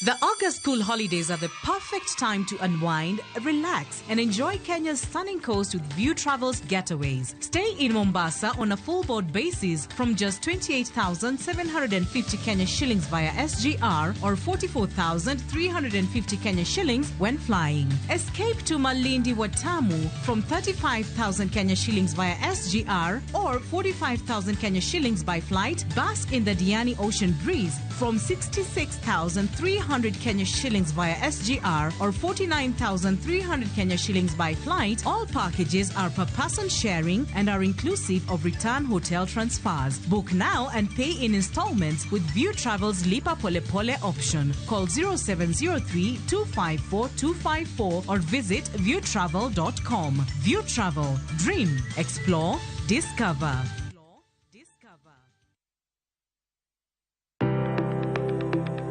En gima konyo e ngima mapile, to ok en gima ng'ato dwaro e ngimane. Bedo gi ngima maber miyo ng'ato dak e ngima maber. Kapok achopo kama dhi osiptal mamiya yath, ang'oga ang'o manyalo timo. Riwri gi Ruth Otieno e penj laktar, ka wakelo ni paro mag jolony, paro mag reso ngima ji, kod sigendni majiwo ji. Sickle cell en tuo mawuok kuom jonyuol. Koro ka ji pok okendre, ji onego gidhi e pim mondo ging'e ka gin gi jin mar sickle cell. Kochakore gi lony manyien mag thieth, nyaka e yore mag thieth makonyo. Wan gi gik moko duto madwarore. Ka iwinjo kaka iwuotho to kawira maki wi bari seche te idhi adhi osiptal wacho ni an adwani mondo kawuono pima remo. Penj laktar. Wuok tich nyaka tich abich, saa 12 odhiambo. Mana e Ramogi TV.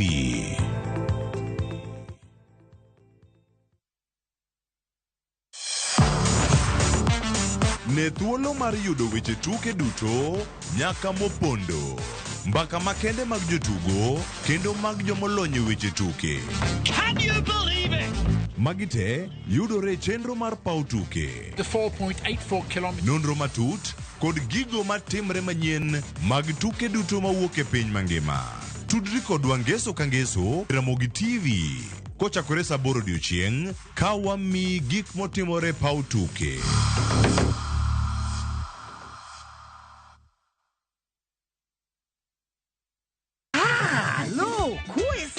E gweng'ni, wach landore mapiyo moloyo ote mar pesa, kendo nyiero en chenro mar oganda. Chief ong'eyo wachno, kata jopeng' ong'eyo. Ka chieng' tich abich ochopo, waduto wachokore. Ok ne baraza, to ne nyarkochia. Nyakochia, gokoko. Nyakochia, toksi. En chenro ma gik moko duto ng'aw malo mokalo tong'. Chakre sigendni, weche miwacho. Pato akanyi leo chunya, nonyuoli pur. Riwre uru gi oganda duto, kendo we uru wanyier ka gima okochuno ni ng'ato chul puotheno. Kokija richo, ting' badi malo, Jehova Nyasaye golo nyaka moponde ndalo. Nyarkochia, tich abich, saa 1:45 otieno, mana e Ramogi TV.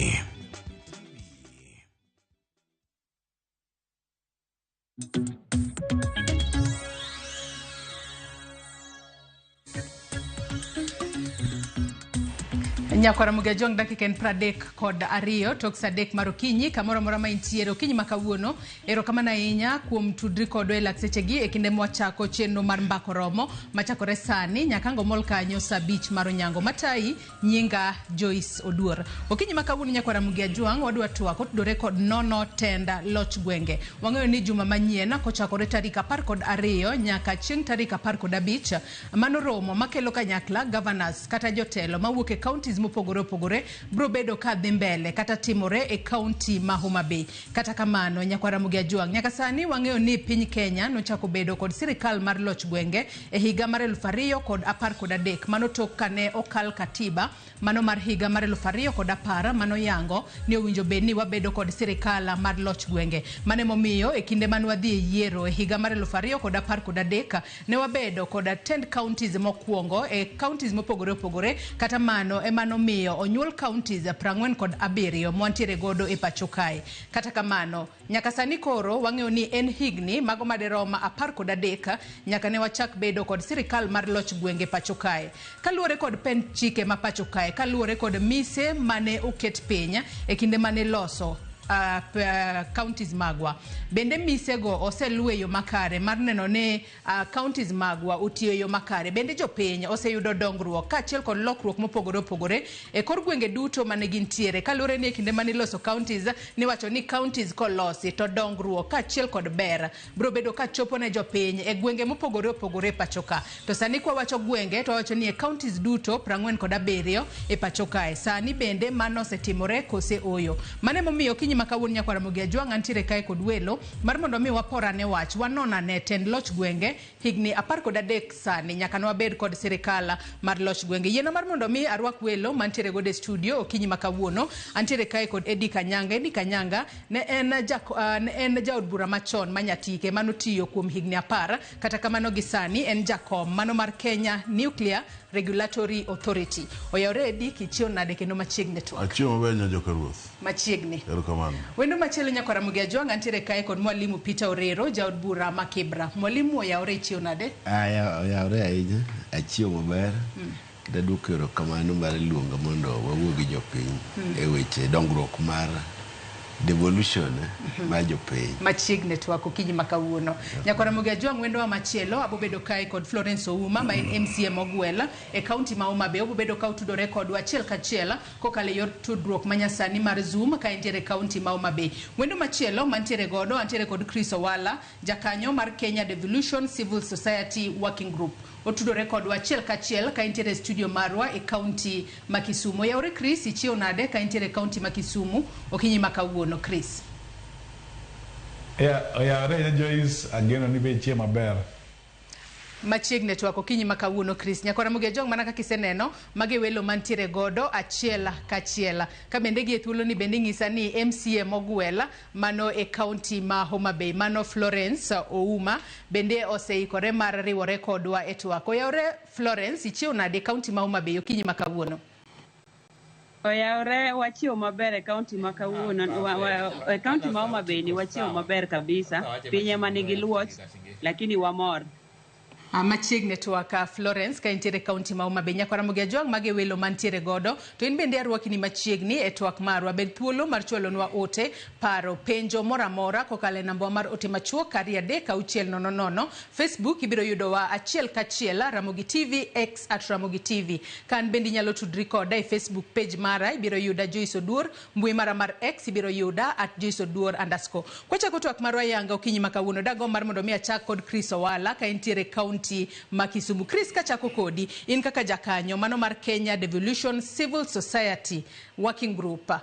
Wang'eyo ni nyaka sani koro en higni 13 nyaka ni wabed kod sirikal mar loch gwenge pacho kae kaka achiel kuom jokanyo manono gigo matimore sirikal mar loch gwenge higni 13 sani wanyalo wacho ni sirikal mar loch gwenge osetiyo yo machalo nade gin mage mabeyo ma jopiny oseneno to mage maricho masiche moko pok ochopo kare counties magwa Chris.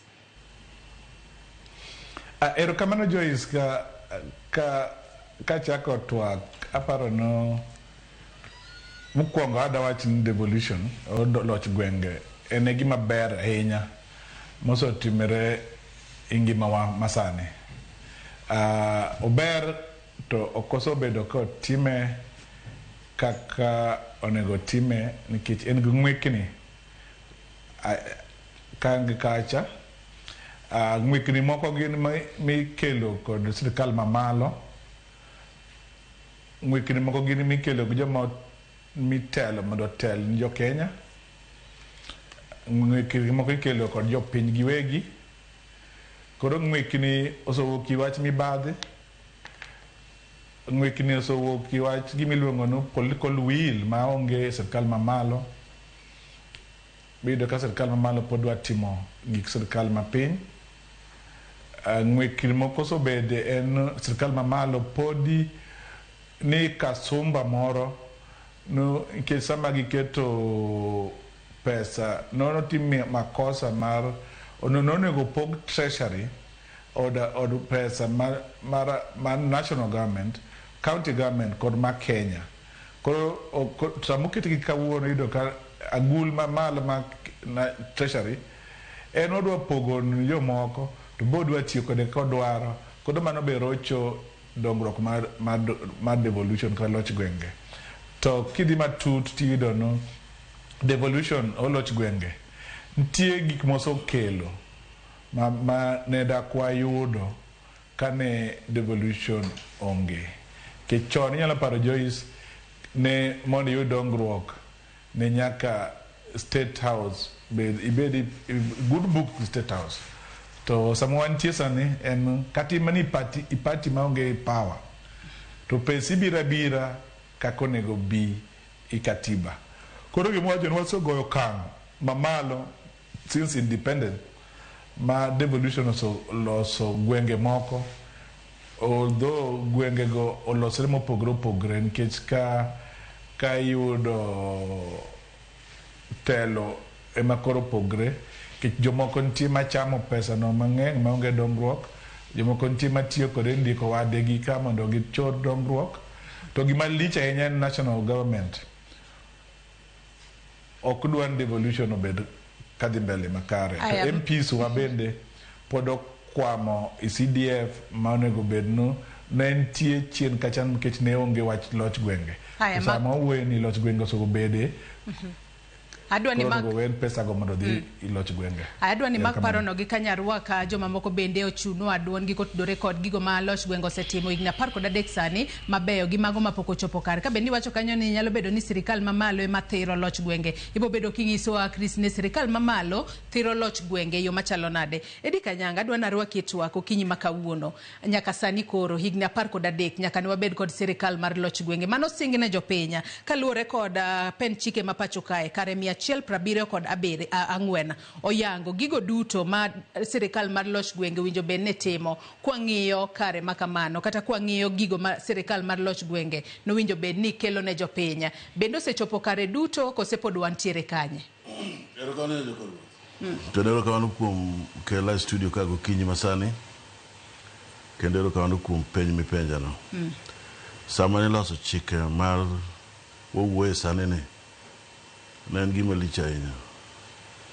En mani thoth jothuru ok ong'eyo ni joma lich machalo kaka Mbadi wuod Soba, Amilo Gesa Banyar Soba, Wanga gi jomodong mang'eny including myself ne wanyalo bedo parliament nyaka saa 6 mar otieno. Mane kinde manin jaod bura manyatike. Correct. Ne en gima lich ahinya, ne ok en gima yot. To ne watimo gini kendo wadwani mondo gini obi okony jopiny. Mane wanomiyo watimo gini. To an kipenja kabe pesa ni konyo jopiny. Pesa madhi ne governors en pesa mang'eny. Kade be ni national government pod ywa tiende. To pesa madhi ne governors pesa mang'eny kabisa. Monego kel change pogruok maduong' ei county ka county. To kata de bende mano pok gitimo, tanyalo nyisi nikech ang'eyo ni gik machalo barabara moko ni feeder roads matindo tindo osetimore maber nikech devolution.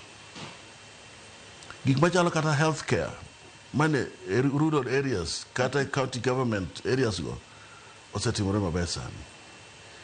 Loch be koro bedo machiegni gi jopiny. Koro ng'ato kadwa timo goro koponi nyaka obi Nairobi ka. Odhi county headquarters, kata sub county headquarters to gimoro amora losore. So an problem man go kende ni corruption obedo mang'eny ei counties. Kendo mang'eny kabisa makao ginya duoko weche mag corruption piny to ok obi dhi mabor gi gitu kendo gigo koko ovyo. Go koko ni pesa pod oleo malo kendo ka pesa oleo malo dhi bed gi jogo piny mondo pesa okel. Gik moko loso gi mesa. To kaduoki chien e piny mari Nyaruoth, county government pesa ma devolution okelo osekonyo piny. Kidhi piny kata kuonde moyo migori gini kocha, gik mane ok wane chon koro waneno. Gik moko kaka mage. To do waneno feeder roads mosamoro ne onge. Dono joma ne wuotho kata kadhi 40 kilometers kama ni kuma gidhi donjne kata ng'ato. Tingo ket ma gweng' machiegni. Iwinja. Osiptal mane onge chon. Tini nyalo nwang' machiegni. Kendo anadona duokero kamano kendo ne governors wa nikech gisetemo mama kaka Gladys Wanga osetemo kabisa. En mana ni gima rach na ni tich moro mana timo county mar Homa Bay no. Ndala wite Cyprian otamore chula nyaka sani. Mana to personal. I don't know winji. It is important mondo winji nikech joma chal koda mayuaka mana so many. As a leader Kenya ka gima chanda jopiny ambe nyaka chanda. But I'm a victim. Ke all alone kati kwa ng'ato pesa mitimo go biashara. Tukuru ng'ato ok chuli nang'o. To pesa tichulo ji. To jomoko be chulo kata jomo otimo gino bang' jomoko. So in short, Nyajo Karuoth, any devolution as a konyo piny, national government nyalo bedo ni ywa tiende to thoth pesa moseter oningo bed ni chopo kuma jopiny nitie. To bende mano bende makele penjo machielo ni e kinde makoro ne oket sirikal mar loch gwenge. Bende nyalo bedo ni ne o devolve gino miluongo ni wechego mag mibadhi. Kalo ni nyaka sani ka wang'iyo kata report mayande ogol kod aduol ma kedo kod mibadhi pacho ka EACC. Noyango counties mopogore opogore kaka counties ma kuma mibadhi otimenewa. County ma Homa Bay ema bende notela inyanyate counties mag Homa Kalwedi kapodan kuom. To kema ywak no rero ka ambe mane gima mulo. Nikech ketimo tich moro, let me tell you something. Sasa mimi LPO nyiso ni pesa to be committed. Sasa mimi to pesa to be committed more actually imi LPO based on this amount me do the supply kana me do the timo. Nyiso ni pesa gichagirwa gik mamoko. To mani gimo wacho ni ok ber ka ginyalo timo gima kamano. Gibed joma longo mondo gikony joluo manyalo bene suffer, particularly the business community. Iwinja, nikech en gima quite painful. Mino ni ng'ama ning'e kawuono odhi county government ndike within 2 days 4 days en ngama dhi chungo selonga pesa mang'eny dhi chungo. Very painful. Kora an gima dana nyisi nyanjo ka ruoth madana nyiso nagi ta ne pesa mawuok from the national government kadhi county government kade be ne ok en tek kak percentage kaka sheria okale. En pesa mang'eny ma ka ji nigi buongo maber to nyalo loko piny mara moja.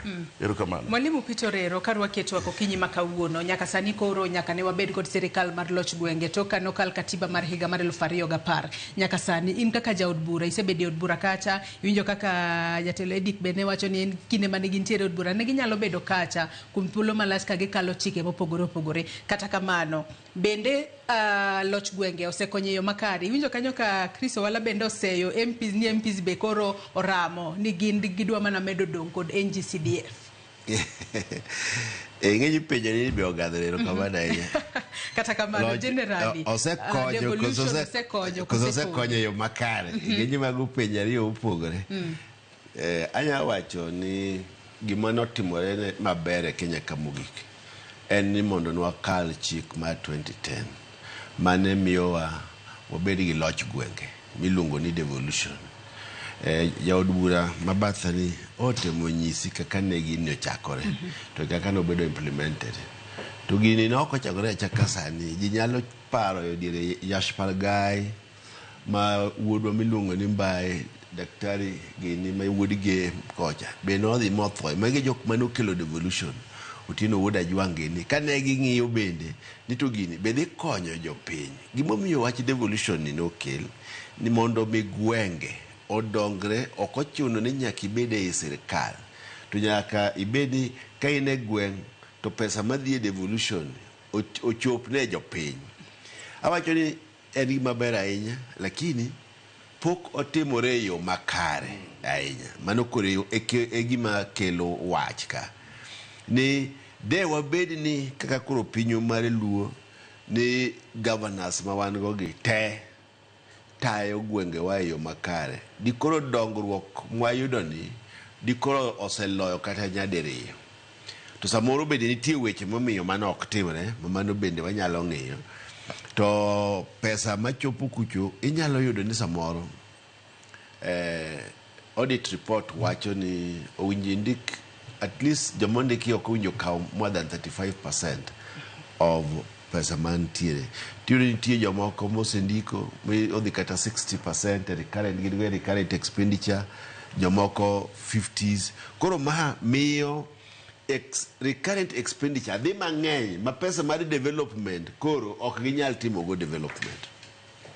To de ni joge wagi ka pesa obiro mar development to dhi adhi development di koro pinjewa osegerore moloyo kaka koro gerore. Iyudo ni nitie migawo moko manomi locho mag jopiny devolution mag chalo kaka agriculture, chalo kaka health. Mago bed ni koro governors waka ng'iyo kaka konyogo jopiny.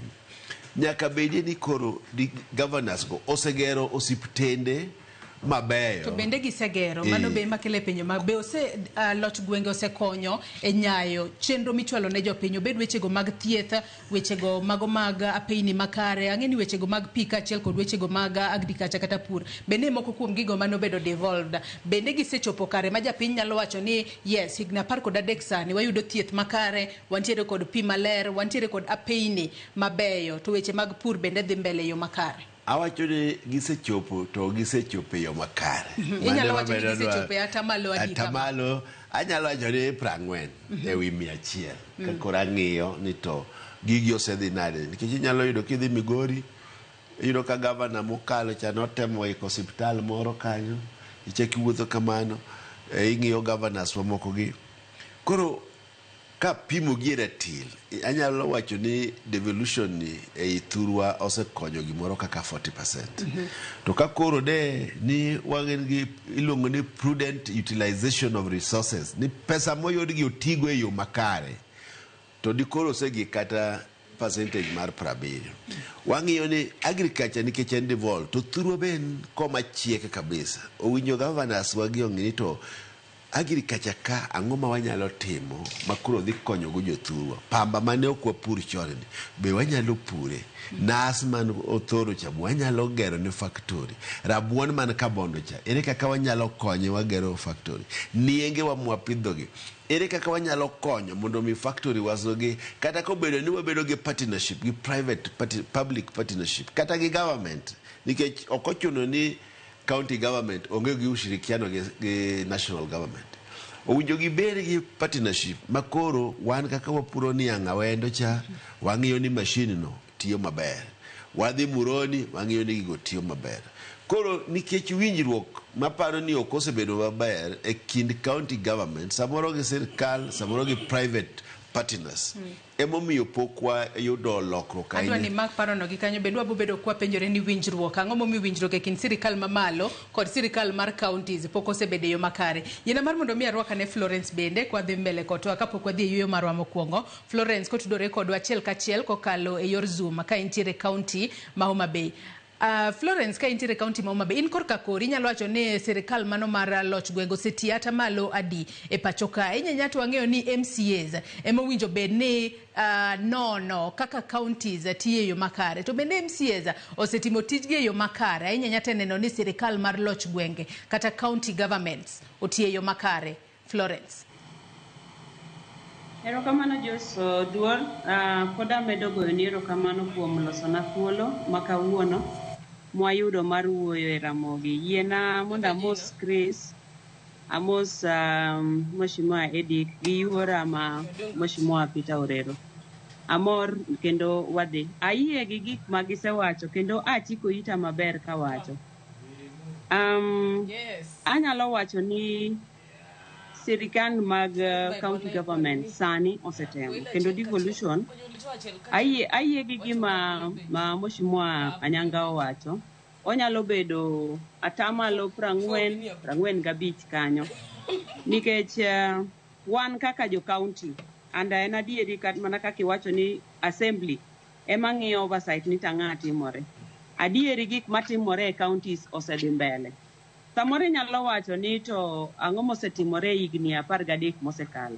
Higni 10 mokalo sana higni 5 mokalo ne itiyogo mar keto structures nikech ne en sirikal mane ji pod kia koni gi koni kaeto koro gik moko chakore lakini sirikal masani sana marwa makoro antie mayale mar Homa Bay County ni kadwa go erokamano ni wasetemo kendo amor ni kata mana Mheshimiwa Anyanga oyiego ni Gladys Governor Gladys temo nikech yore wan godo and yore matindo go sana madhi e ute mag thieth. Joyce adwa nyisi ni sani madwe mar auchiel street kapok wayudo miyo motho kanyuol tiende ni nitie lokruok mon ne tho kanyuol mon ne tho e gwenge to sani oket nyaka nyamrerwa mang'iyo ni to mundu minewa man gi iyegi gitimo nang'o to be ginyalo dhi osiptal. Inyalo yudo nikech nyuol ting'eni kaka nyuol samoro nyalo biro saa asaya en kata mane bath ndara obiro koseikore ni ito timore koseikore to timore nade to nyuol to nyamrerwa nitie moketi kendo ng'igi kendo kichak iduogo e osiptende bende nitiere lokruok maber.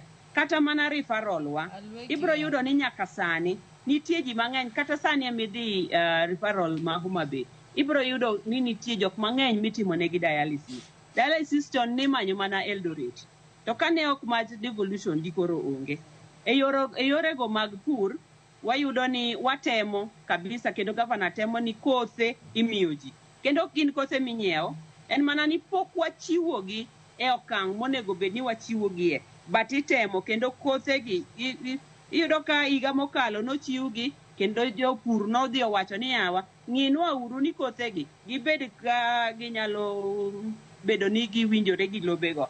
Higa ni nochako loki kendo kiwuotho e Homa Bay sani ji keyo kothe go timo maber. Kothe mag pamba nitie, kothe mag bel nitie, to gi yore mag pi gin bende itemo gi koni gi koni mondo chorgi mondo wang'i ane kaka gik moko timore.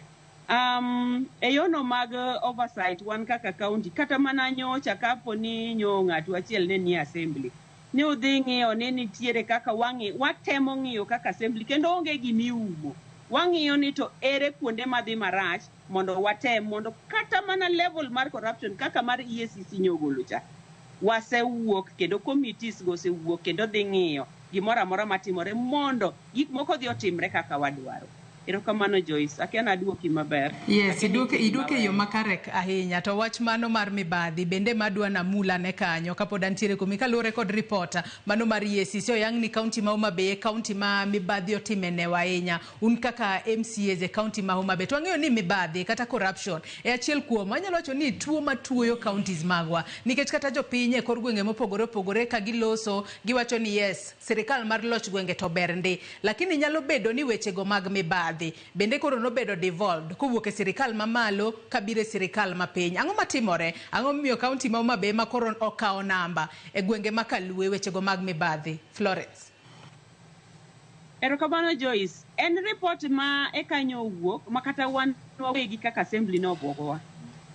Kendo anyalo wacho ni oseket committee madhi nono chenro gi ni to gitimore nang'o mondo wayudi. Kopo ni anyalo wacho ni ang'eyo gik matimore to pok nonro tim nikech osekelorenwa mwawinjo. Nitie moko mwasebedo kwawinjo ma kopo ni udhi kata ka police nitie ripode mang'eny.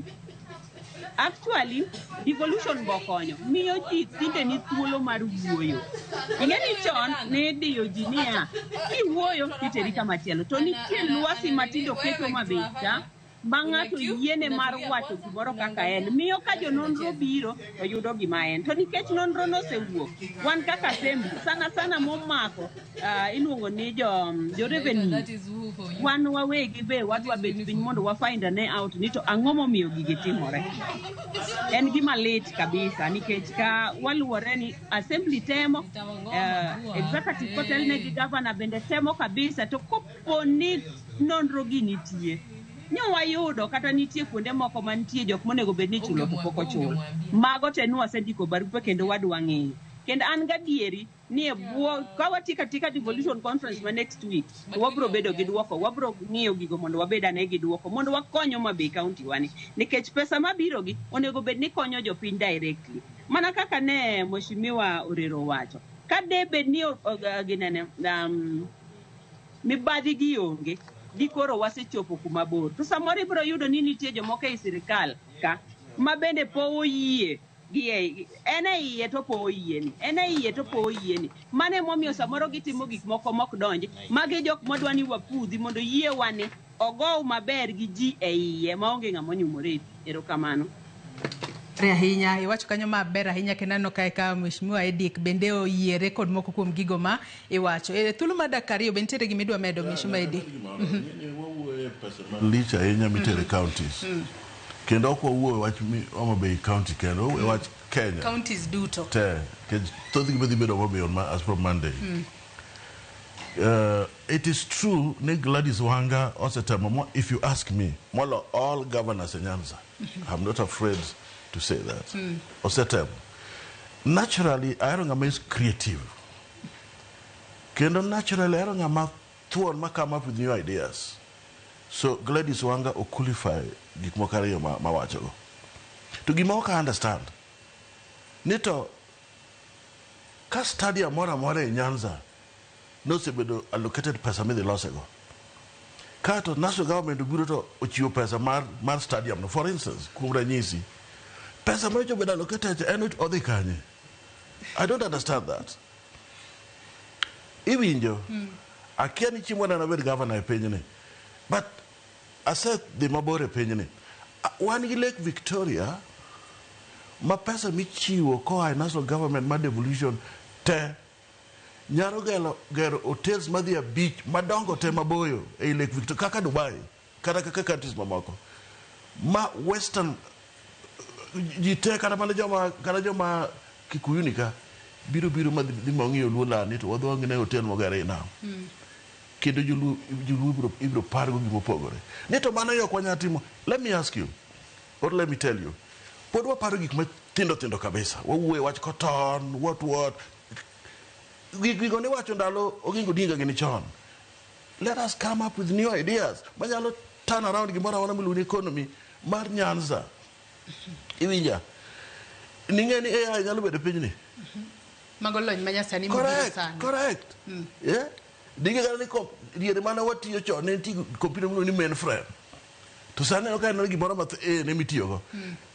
Nyaka wawe paro gik manono machon. Ni dogino kaka puro pambani. No. Bed ng'ama nyalo dhi mabor mi big new ideas manyalo loko piny. Okiwinja. Koro wawe gawana so weladhore gik moko matindo ni kia gero stadium ni kia chulo korwa kocha ni ochul net net okay ineno gima kinyumri pito inyalo mi float ni floaters ni koro joge gamal otero gi 14 for instance mana nyalo change gimoro. We must be careful nyathiwa.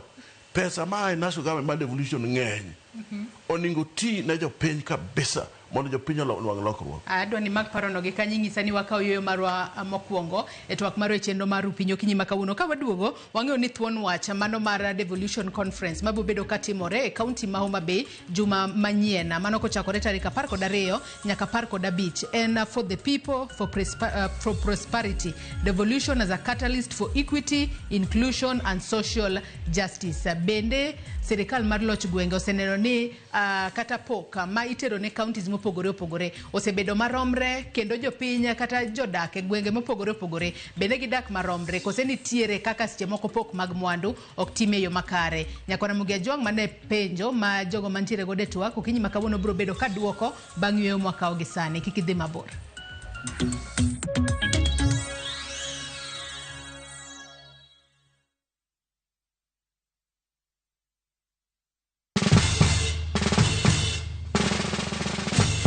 Guess what? Citizen Duca now delivers! Get amazing discount on your favorite essentials and have them brought straight to your doorstep, all for just 200 shillings delivery fee. Go to citizenduca.com, select the product you want, pay, and we'll handle the rest. Citizen Duca, home of discount.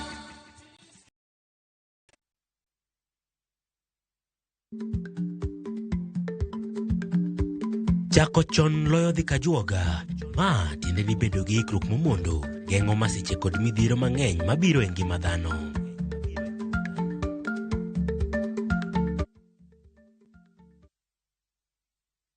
Looking for the perfect getaway? View Travel brings you the ultimate self-drive and staycation experiences across Kenya. Escape to Naivasha, Nakuru, Nanyuki, Kisumu, Mombasa, or Nairobi for a refreshing break. Drive at your own pace or fly in hassle-free. Whether it's lakeside retreat, city escape, or coastal adventure, the choice is yours. Perfect for families, couples, and friends to relax, bond, and unwind. Book now. Visit viewtravel.com, call or WhatsApp 0703 254 254. View Travel. Dream, explore, discover. Look, who is there? E gweng'ni, wach landore mapiyo moloyo ote mar pesa. Kendo nyiero en chenro mar oganda. Chief ong'eyo wachno, kata jopeng' ong'eyo. Ka chieng' tich abich ochopo, waduto wachokore. Ok ne baraza, to ne nyarkochia. Nyakochia, go. Oh, nyakochia, toxin. En chenro ma gik moko duto ng'aw malo mokalo tong'. Chakre sigendni, weche miwacho. Pato akanyi leo chunya, nonyuoli pur. Riwreuru gi oganda duto, kendo weuru wanyier ka gima ok ochuno ni ng'ato chul puotheno. Kokija richo, ting' badi malo, Jehova Nyasaye golo nyaka moponde ndalo. Nyarkochia, tich abich, saa 1:45 otieno, mana e Ramogi TV.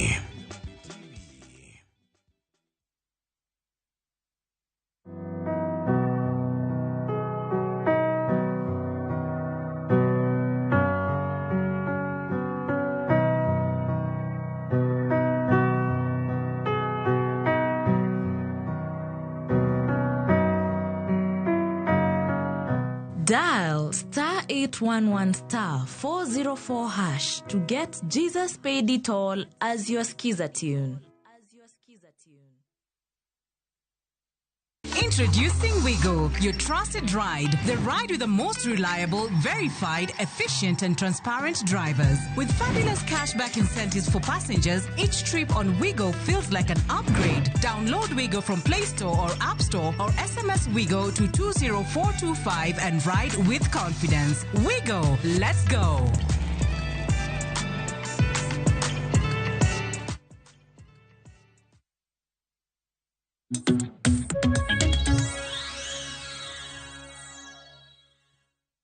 Nyakwaramuge jong machiegni kendo wadhi mbele kod twak marwa e chenro mar mbako romo kinyi makawuono kama twak otudore kod nono tenda loch gwenge mana kodong mana ndalo machuok kende to governors sama wuok e counties duto 47 bro bedo ka chokore e county ma Homa Bay mano e romo margi kata devolution conference ma bedo ka timore e county ma Homa Bay kochakore tarik 12 nyaka tarik 15 dweni e county ma Homa Bay. Antiere kae kod welo ang'wen waporogo wach wal nono gigo ma counties kata bera ma counties osekelo ne jopiny e gwenge duto ma pacho kae kata counties duto 47 mayudore pacho kae. Kapok ne wadhi yweyo mana penjo ni thuon wacha mano mar devolution conference mano mahigani and for the people, for prosperity, devolution as a catalyst for equity, inclusion and social justice. Kata kamano kapoka penjo makamano insani wawinja ne pach jopiny mawuok e county ma Kisumu kama gin bende ne gigolo paro mopogore kotudore kod geno margi kata gino mane gigeno yudo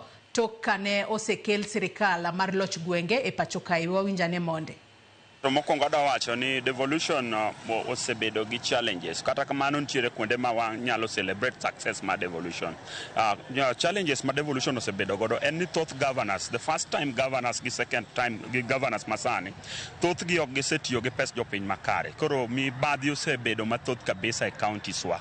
Mar ariyo, conflict of interest. MCAs ok osebedo ka understand their constitutional duty. Tij MCA maduong' kabisa en legislation representation to oversight. MCS thoth gi pamone mana governor kata governor lal kod pes jopiny gi pamone governor instead of putting governor to checks and balances nikech gine wang jopiny ma jopiny ogoyo ne gi ombulu kaka their representatives. Mar ariyo, governors wa thoth gi giketo budget madongo kabisa to budgets go jopiny ok realize in terms of better roads, in terms of yath hospital, in terms of giving service to our women, supporting the youths and any other person ma work from that county. Mano en gima osetimore across counties ok en Luo Nyanza counties kende. Across counties. Luo Nyanza counties wabiyudo ka misprioritization bende nitiere. Governors wa prioritize on gima jopiny dwaro. So mago be are some of the challenges mose face devolution. Ka wadhi e devolution conference madhi Homa Bay. Mae paro man tiere godo kaka obungo wich. Daer mar kwayo governors waduto wate. Ni gibed piny mondo mi ging'ini to devolution no kele nang'o. Gimomiyo devolution nobiro mondo mi pesa obede mfuk japiny. To japiny realize the real sense of devolution. Ni japiny oneno development. Nyaka ne devolution ne bi en mana ni no biro e sirikal moyudo sirikende mane onge kode gi ng'eyo omiyo sebet kodigi ni kabisa. Koro nyaka KBB Kenya odonjo, Kenya Broadcasting Government makendo kol experts moae ODM modonjo sirikal joma nigi winjo gi ng'eyo gini koro to tiyo maber nikech chien kanyo joka ne ok winje omiyo sirikende kane kelo pesa kedam pesa ne osiko rem sache duto te omiyo ka pesa oserem gik monego tim bende rem koro ber ne ok nyal neno to nikech koro KBB nitiere koro to waneno ka pesa ichiwo e wang' sa koro joma ne yude ema koro style up gi team maber gi bet smart chien kanyo no ng'ikruok nyo nitie nikech joma nyo gini bire lweti gi joma nyo nitie nyo ok winje moyo gi kya kaka nonego bedi omiyo nyocha ok gi kama idware expectation mar jopiny gi exclusivity to gi gik miwachogo duto ni ok nyal rom ok nyal chopo nikech joka ne ok winj gini omiyo gima ne ginyalo loso maber mondo gigi ochopi onge gi sani nikech experts koro ni ka mong'eyo kendo mawinje gik moko duto te nyalo chopo kare. Kawuok kuom devolution kaka nonego bed en gir dongruok makelo dongruok kuom jopiny koa kuma ne ntiere.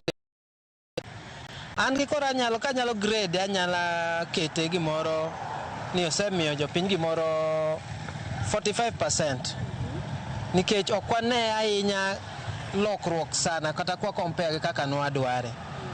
Tusetimo matin kabisa mana megigora grade at 45%. Koro pod wadwaro mo ni kapod gini yudhi mbele, wadwaro ni mondo gini otime kaka ne ni jopinye manonego beni nwang'e 80%. To at the moment waneno ka en gimoro 45%. Mano ok wane ka dongruok kuom kaka nonyalo kelo dongruok ne kuom jopiny, ok wane kodhi maber. Kuonde moko gitemo to kuonde moko gitemo. Koro an agreed at 45%.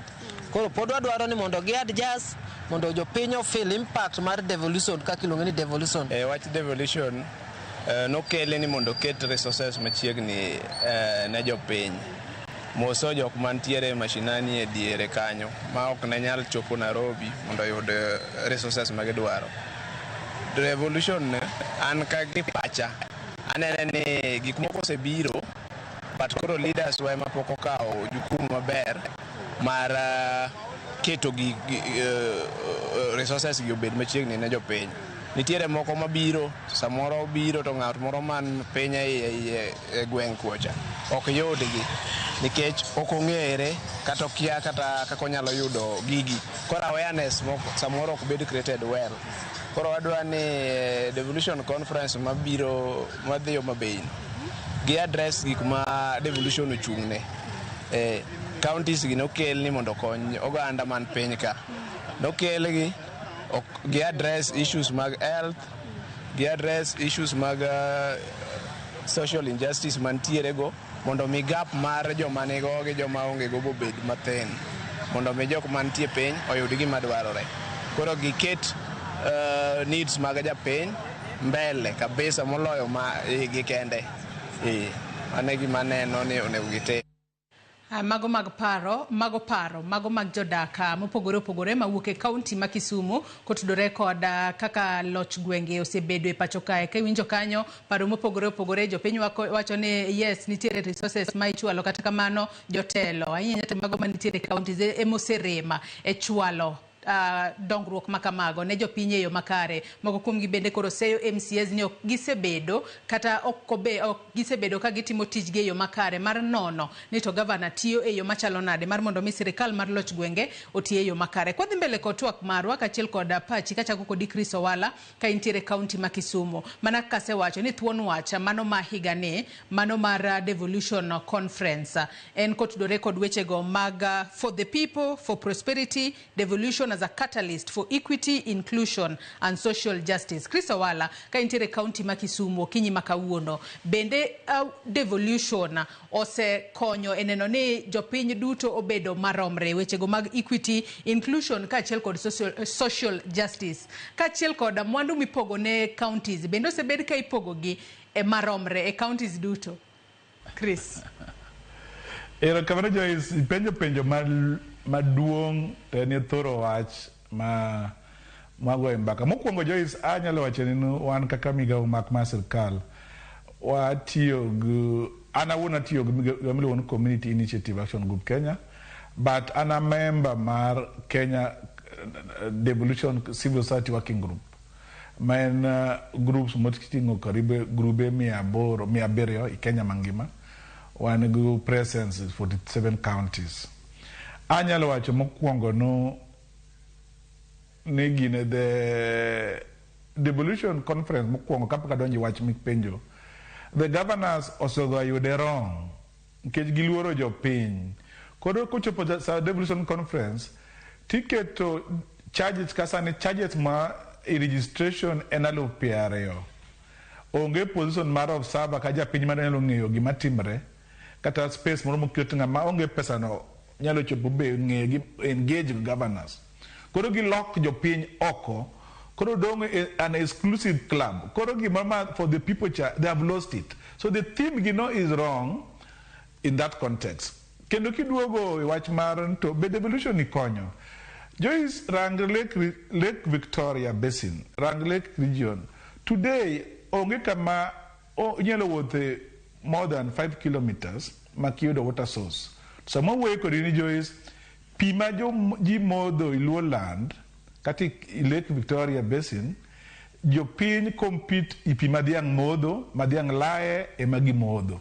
Nyiso ni japiny ni dhi tuo seche mang'eny. To pesa ni lwet kirango MCS gi mahinyo devolution.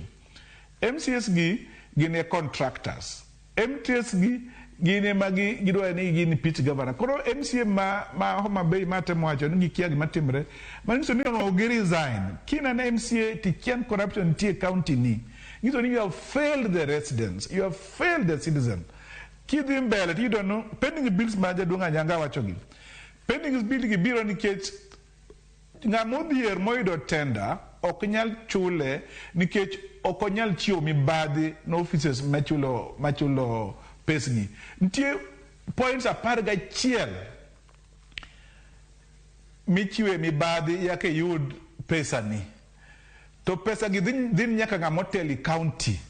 Koro gima nyalo wacho no, joluo governors are disappointing. To gi disappoint gi together nikech gin jog ODM. To ODM ne wacho no an alternative government. To joge gitimo maricho mogik. To okaginyal samon gi. Begi wacho no oyo ukuodo wiwa. Koro nyiso ga ni mae loch example mane ODM do demonstrate kagini power mane gidwaro ga mamalo cha. Joyce kirango ji wacho no hostels oger, yes. Nyichwa timo nonro. Hostels oger almost everywhere samowueni. But gionge yath, gionge daktari, nikech pesa mane ondigo daktari, ichulo go youth, mondo dhi social media, mondo yany ng'ato matemo penjo. Ichulo youth winger, ma gima timo onge, to daktari monengo chul, ok nyal ndik, ondik kirango kata Homa Bay, Joyce. Gin over 100 directors. To kirango over 100 directors, tijgi enang'ong. Ndik directors mokalo 100. Kirango county kata mana igine MCS mawuoyegi. Ng'eng MCS gi gin magi kawo tich magi contracting. Koro ere kaka di oversight. Joyce pesa mosobiro Luo land onge county mosoyudo pesa matin 120 billion. 120 billion ok na pocket change. En pesa manyalo transform oganda. Joyce Jadunga nyanga sorry beach kacha. Rewa samwa weni rech onge lwetwa. Our parent devolution ne dokonyowa mondo rech obedi lwetwa. Today rech michamo rech duto wa mazungu to un kaka jotelo upamo. Ere kadu ka resource maru to auction because telo wa okoso jali jogi. Today adwa bedo cold storage facilities across and kirango mano wadwango justice iwuok nikech ratiro. Health is a right mani katiba. Health ni okwa budget for onge justice ka nikech jijosiko yuagre yostol yath onge health ok en structure. Health and human resource and goyath mangato kodhi to yudo kata kin gisha to sha nok nyal konyi nikech kidhi facility no to daktari nyalo ndiko ni yath dhi nyiewo go nikech kanyo onge yath. Onyalo ndiko ni the team test ni oko nikech kanyo onge machine manyalo timo ni testing. Joyce kirango wacho education ECD. Japuonj ma ECD ni yuago doyo all through counties maluo Nyanza. Pokwa keto channel education is a right. Money maki invest ye ti wacho no achieve justice for the people. Okwa invest japuonj mapuonyo nyathi, okwa invest migago manyathi madhi school ni nyathi mani ECD ni kamonyalo tugo onge. Koro gik duto gine badhi mwadongi. Kirango environment aluora mwadakie. Aluora okethre nikech kirango kata Homa Bay, kirango Siaya, kirango Kisumu. Kaka gwa discharge raw sewer into the lake. Lake achiel ma wadwa wamodhie pi watime gikwa okwarite iyo makare. Kirango kata Kisumu sani Joyce eno ne wa licenses ne wa agree no liquor licenses gibedo a devolved function. Kisumu everywhere iwuse kongo maonge planning. Twaluongo ni Europe iwuso those school to jomag timo gigi gin joma ni power, gin governors gosiepegi. Koro gima hotels ng'eny, hotels gi kirango oger gi pes counties. Koro county, yes, county onengo kony jopiny, but county okony jopiny, okonyo ji 2-3 makawo pesa keto fuko gi, koro gikawo nyithindo matindo to gindiko emomiyo saduto wan go strike indara jois national government osefelwa kama sama weni ITGRC no recommend in the 2025-2026 budget manobedo gazetted no function duto keti budget kaka ne kero promise en pesa maji loch gwenge en 77 billion to nencho migi mana 405 billion ngiso serikal bamalo pod dongi functions okaw pesa mar counties worth 272 billion koro rocho dongruok mar county kata ka gikawe but koro joka be miyo jogi gini bedo mangwikni kech ka gikaw pesa be gi mi counties then gi oversight gi yo makare to koro wacho county obiro gi pesa ni what together emiyo yudo kapod national government dwa gero chiro monego ger go county national government pod dwa gero pi igweng national government pod dwa gero stadium majedonga nyanga wacho kanyono stadium gero bernu county mi pesa to gero kono national government biro ne makoro pod dwa gero gikwa igweng kera onego ber disbanded onego ber ndara milocho kera gin county roads to MPs okinyal yien ke MPs supervise kaka pes kera ni kawe to MPs gi ultimately gin magi kawo handout gin magi kawo kickbacks makoro gin kendgi koro gima gimiyo girocho wach dongruok mad devolution koro gimad timre why invest into extension workers today onge county lo Nyanza also invest in county in extension workers piki mane no nyiew chon national government ka ochung te counties wa meka luo nikech okwa promote agriculture ne wa promote gudhowa to kata kirango physical surgery paper magi counties gi jois tido gi wacho no agriculture is our backbone agriculture is our priority but priority irango kaka gi allocate resources kirango county wa kauketo pesa agriculture become number 7 so in the physical surgery paper wacho na agriculture is our priority koro there's a big mismatch kakwa keto pesa kod gik mwatimo so bi baadhi nyakwa deal go but jois njwa timo nonro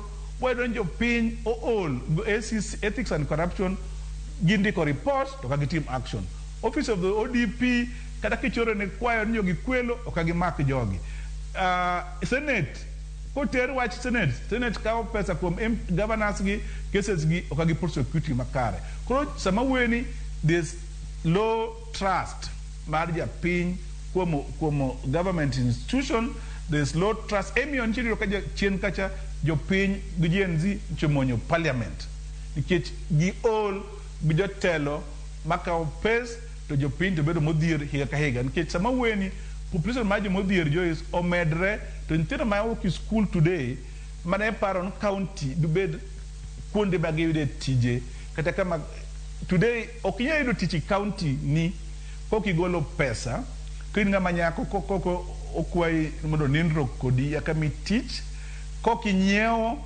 kokin wat governor koro gigi duto chando dongruok makaluo to joluo mane wacho no riek no ne dubedo alternatives to joluo maksane go boto Chris lero kanyo makare ahinya to party wa mar ODM na must also be surcharged mak parono gi kanyo matin ang'eyo ni mheshimiwa Edi Kanyanga be nitiere wach midwa medo kata kamano mak parono gi kanyo matin nisa ni achiel kachiel watudre kod jafombo marwe county ma Migori mano Jojuma yore Jojuma ka nitiere county ma Migori chionado kinyi makawuon kinyalo mana bago no atwak kod jopinye county ma Migori kon wawinja ne pachge kotudore kod sirikal mar loch gwenge Juma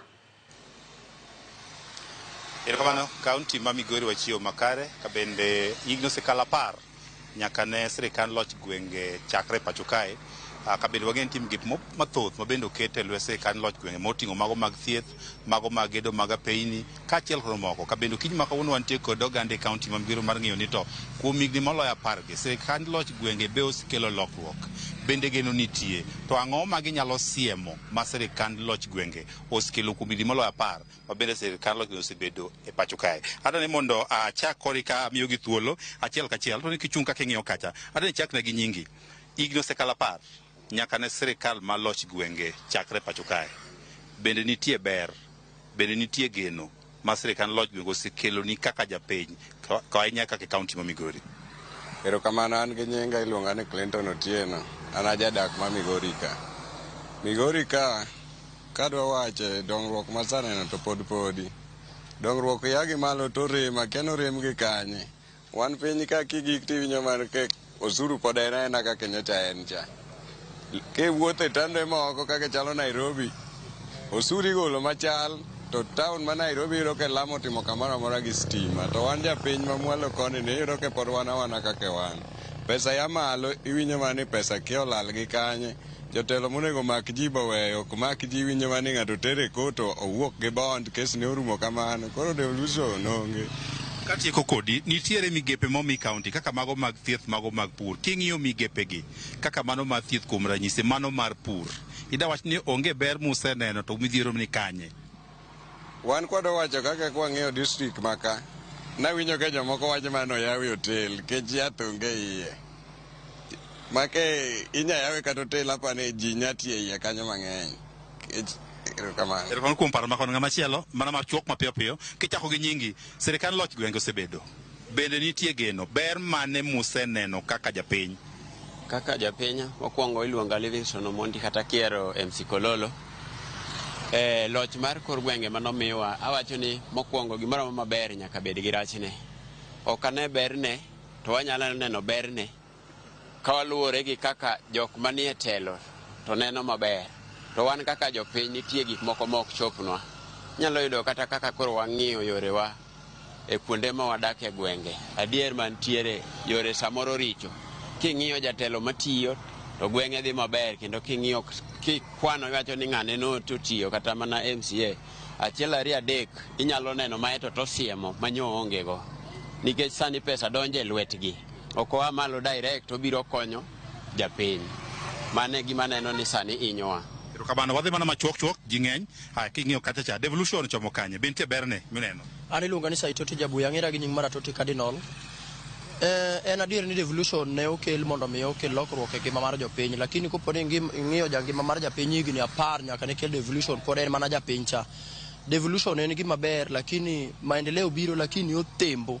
Sana sana wayiero governors kaka jotelo mag county. Tiyudo ka thoth jok ma benefit e weche mag devolution gin jok machiegni gi governor.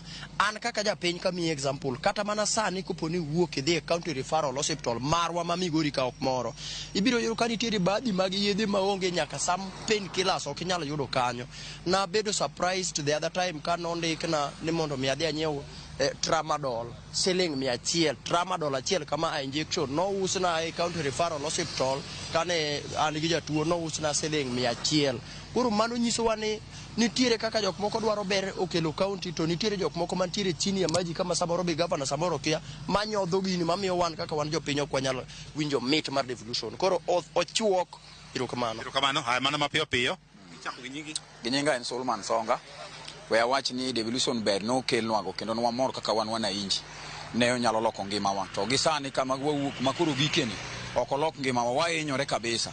Kata ka wang'iyo yore mag waringe ok gin yore molos mabeyo. Kaka sani we wachak kata kwang'iyo kata mana yore makech kwanyo stela kirie gogo ok en yo manowach ne en yo manowach ni dwal kete lam. Nyaka sani pok olose, to devolution no kelo weche no keti nyaka andika ni dwal los gi lam. Nyaka sani pok waneno. Ka wadhi hospital, we awach ni hospital rach kabisa. Wakwayo minister mar health owuothi hospital mondo ng'inwa ni to ang'o matimore hospital, nikech kata mana sani kidhi gi jatuo iyudo ka in gi sida ma in igoli mana oko ni dhi many yath oko tipimi kanyo dhi many yath oko, to then arrangement mar hospital bende rach, nikech kidhi gi jatuo ibudho kanyo samo jatuo ni bende tuo inyore, en ng'ama samoro tho. Kidhi daktari bende koni ni bedwa bera kanyo mondi sa kosaromo to ang' ne luongu to jatuo ni to inyore. Ok morwa kaka wan wananchi, kendo gino litnwa kabisa. Erokamano, mana mapiyo piyo. Yes. An giluonga ni Walter Kisiagro, mano iluongo ni jakoma Suna East kwa sub county kanyo. An gima dang' awache wach mar ugatuzi, sirikali ya ugatuzi sida to wan go. Adier pesa ai national government kabire county government. To ng'eny gi iwinjo ni wachulo gope. Koro gope gi ok wang'e ni gin gowi nyaka karang'o, to waneno ni next year wachako siasa. Gima dang' an awachi e sirikal mamwalo makoro wariwe county government wani. Wakwayo jatendwa ma governor wa onyis jok matiyo ofise te ni gidhi masinani mondo mi gidhi mondo gitine jopiny nikech jopiny nigi sida. Osiptende sani ka yath onge, ber mwanyalo neno onge. Mor mar japiny en osiptal gi sikul gi yo. Magi gik monego bed ni watime e sirikal ya ugatuzi to ok wane. Kamano mana machuok sirikal loch gwenge ber mosekelo koso othembo. Erokamano gi nyinga iluonga ni Peter Owuor. Ang'era gi nying Maraboy Jeshimu. Gima adwa nawachi kawuono amor ni en higni 12 nyaka nwabed gi loch mar kor gwenge. Ma loch ma osetemo. Isipokuwa gik moko pok odhi maber ahinya but osetemo. Namba achiel, nitiere weche mag skul. Ma sirikal mar kaunti osetemo mosegero skunde weche mag ECD giyo. Gisetemo kaka ginyalo. Gima ng'eyo ni gimoro ok nyal chaki to dhi maber dichiel. Koro pod kwaya ni jotelo ma wayiere kombe mamalo machalo kaka gavana. Kuonde mafuok nitiere mondo tem din kaka ywak osewuok e weche mag osiptende, ng'ini tere kaka yath nyalo donjo osiptal maromo. Nderni wang'iyo ni nderni ka sida nitie ndara ma igero gi sirikal mamalo gima duogo piny kama piny kagi isipokuwa ni pesa be samoro nyocha ok donj maber. Koro sani kanyo wayudo pesa maber, koro waketo mana geno ni samoro weche nyalo lokore e gik moko kaka gik moko dhi. Kamano kedo mana machuok mapiyo piyo sa rumo. Gi nyinga iluongo ni Robert Joma ng'ata speaker mabungla ne chi Masuna West. An moko nyalo wacho ni devolution osago atwa. Kendo weche mag county level waneno ka chiel area dekto timore. Mana gima wadwa nosawacho ni yore mag schools governments moko satemo timo weche mag ECD ang'o ginego though ywak to poni nitiere ni jopuonj nok mar jopuonj weche mag barabara jopiny ywak ni barabara samoro richo. Wakwayo MCS magwa bondo ohakikisha ni weche mag nderni mone bwo county government gi kony jopiny. Weche mag thieth jopiny be ywak ni weche mag thieth nitie kaka Kinaga Ubaga nitiere. Wakwayo ni mawik ma bon me leaders magwa gi on hakikisha ni yath nitiere weche mag services dhi maber kech gini ni article king'io article 6 leadership by integrity. Wach ni chiem ni jopiny ywak ni samoro mibadhi bende nitiere ma otimo newa. Kuonde mamoko sectors mopogore opogore. Wakwayo ni magi fuok ma gavana wuon nyalo geng'o. Governors wanyalo geng'o. Kendo wakwayo ni bon mi wadhi mbele to gi hakikisha ni jopiny sovereign power ma jopiny chande gidhi godo together bon hakikisha ni devolution okony jopiny. Erokamano sa orumo erokamano in gi wach. Ami seconds achiel seconds ariyo. An gi nyinga iluonga ni Charles Oseng Junior aya Sona West.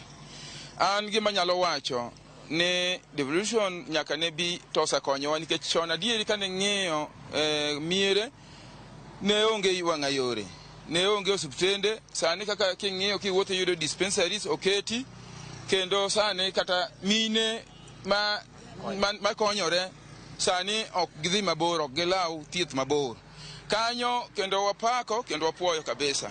Problem en ni pesa deko kaya malo. Pesa kosedeko kaya malo to miyo jopiny be koro bedo gi shida.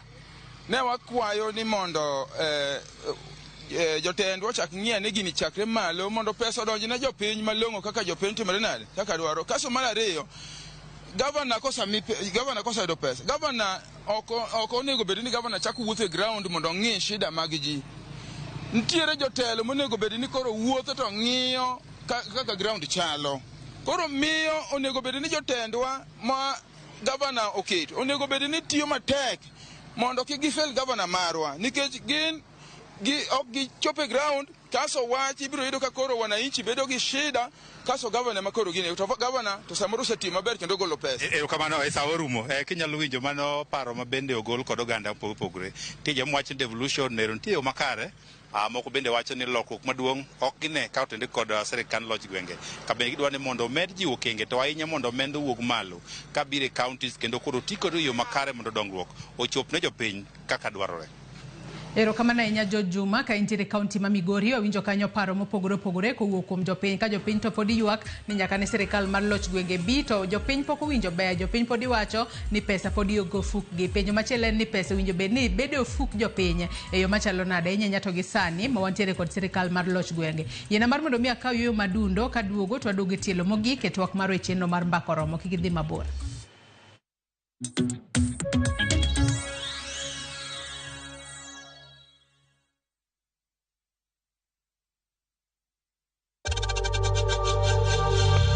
We know times are tough, so save money by buying airtime from M-Pesa to any network with zero transaction fees. Dial *487*2# and get your airtime PAP with zero transaction costs.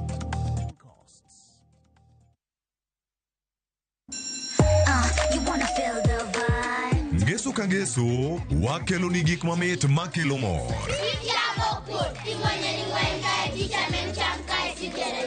Rogo mar nyithindo kae, wakelo ni talanta. Loso gi lwedo, wapuonji tedo be. Gi moko mamit.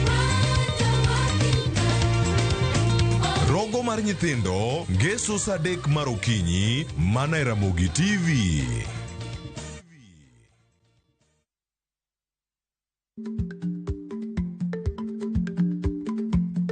Jarikni jamuod nyoyo gi goyo. Ma tiende ni dhi matek ma ok inono maber samoro nyalo miyo ng'ato midhiero.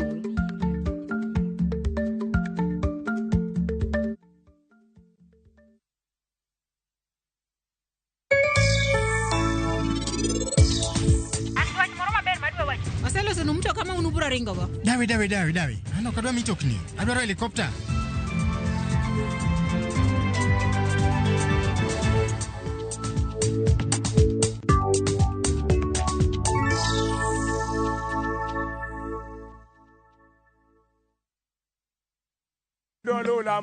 Bed kodwa e wuodhni ka wanono kit timbe mag anyuolawa. Oyundi no ne ni en winyo mayot. Sama no dhi chiemo, ng'ama ok ohero tich matek. Koro nyako ringi kodhi chiemo. Ema nomiyo chake kamano. Gin kido mamiyo wabedo kaka joluo, sigendni mopogore opogore mag dhoudi mag luo. Chiro ma kiti pando chira. Gini dwa chako ndeti mos. Okelo ni ahonda. Dil majony. Luweche mag luo mopogore opogore. Moro ka moro kuomgi nigi ranyisi mopogore opogore. Wuon magolo ng'ani ka wuongi watere wadhi gone dala. Koro atelo gi le to gi gweno. 111. Lu chenro ni ngeso ka ngeso saa 1:45 otieno e Ramogi TV.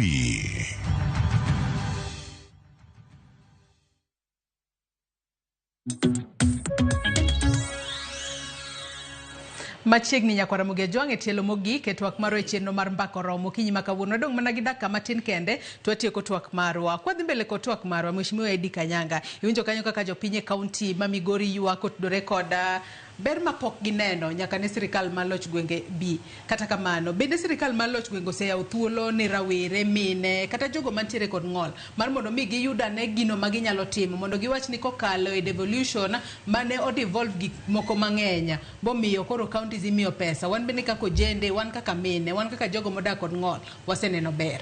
Lakini kawone luo ka studio ni. Agoyo mos. Iluo ko ji. Lakini dik riali ya pe. Ipenyo na. Weche go mago maga jiwo joma mine, rowere kaachiel kod jogo mantiere kod ng'ol e kor gwenge. An kapok adonjo angol mikelo no. Wadok chien matin. Awinjo ka ng'ato ma Kisumo nowacho ni nyaka ne experts donje pesa koro biro mapiyo mang'eny kendo mapiyo. Mano ok rach, mano ber kabisa. Pesa koro biro kendo ok budhi e national government mano. To ad gima my concern maduong' en ya. Adwa ni pesa mabiro makoro biro mapiyo no kata mocha deko no ochop ir japiny. Mondo japiny onwang' lokruok. En lokruok mar japiny. Kendo en kwet pet bugana jo Migori kuma kagala e TV ka. Let me tell you. County governments omi teko mondo gi generate pesa gi giwegi. Eyo machalo nade? Ema pimo nini. Mondo gi generate pesa gi giwegi to tabu ma wan go. En gik motimore 1960s e pod jomoko focus on. Pamba, what, luorech. Let me tell you. Ei migochwa wan gi agriculture. Mano krach. To be ing'e ni wan gi minerals ei Nyatike manyalo loko piny instantly. Anyisi mano nikech an minerals machalo copper, machalo gold, machalo diamond. Kendo Nyatike nyaka Kano nigi oil manyalo loko piny instantly.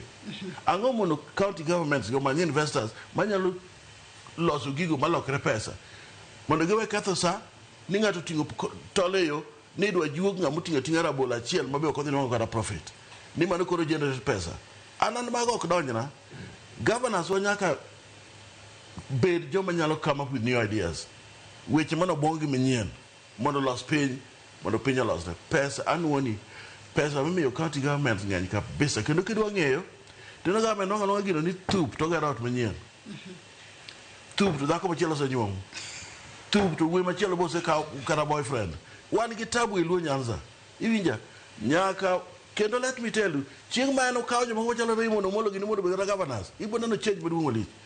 Nikech ng'ata mosetie e sirkal nigi history. Ok ichak koda. Pod abiro iri. Ng'ata mosetie e sirkal machalo kaka japuonjre ng'ene. Magi joma ose manage wananchi. Kimiye responsibility mar bedo governor, ibo neno gima pok ineno. Ibo neno ka piny lokore. Iwinja, tabu ma wan go en ni governors wuok from nowhere to bedo governor.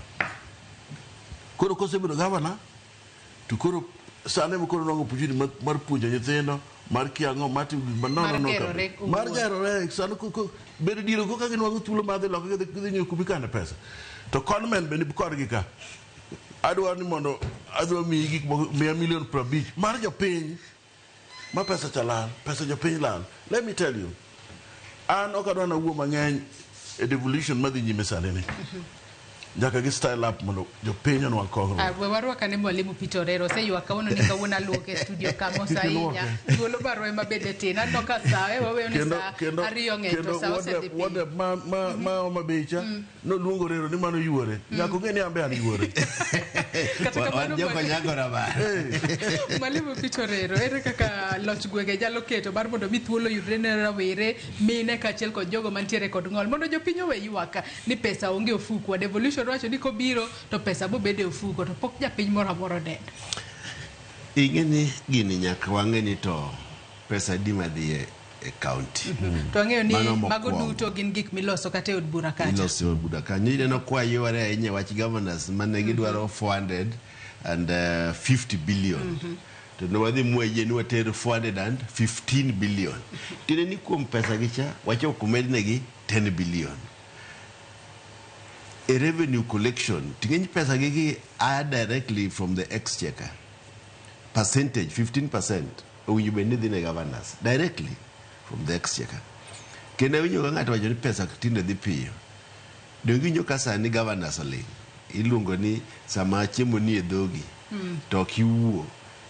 Mbadi no oseoro negi pesa gi kaka dwarore. Sani. Tiende ni pesa go ni e county te.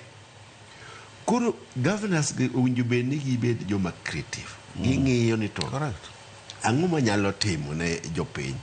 An kaka sani asetimo public private partnerships.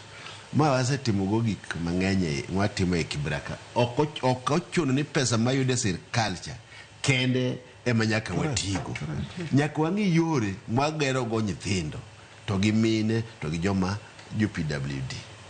Kata sani kawuok tadhi neno CEO mar iluongo dango mar youth mondo wang'i kaka wanyalo patina kode wakonygo gero gik manyalo konyo nyithindwa mag constituency.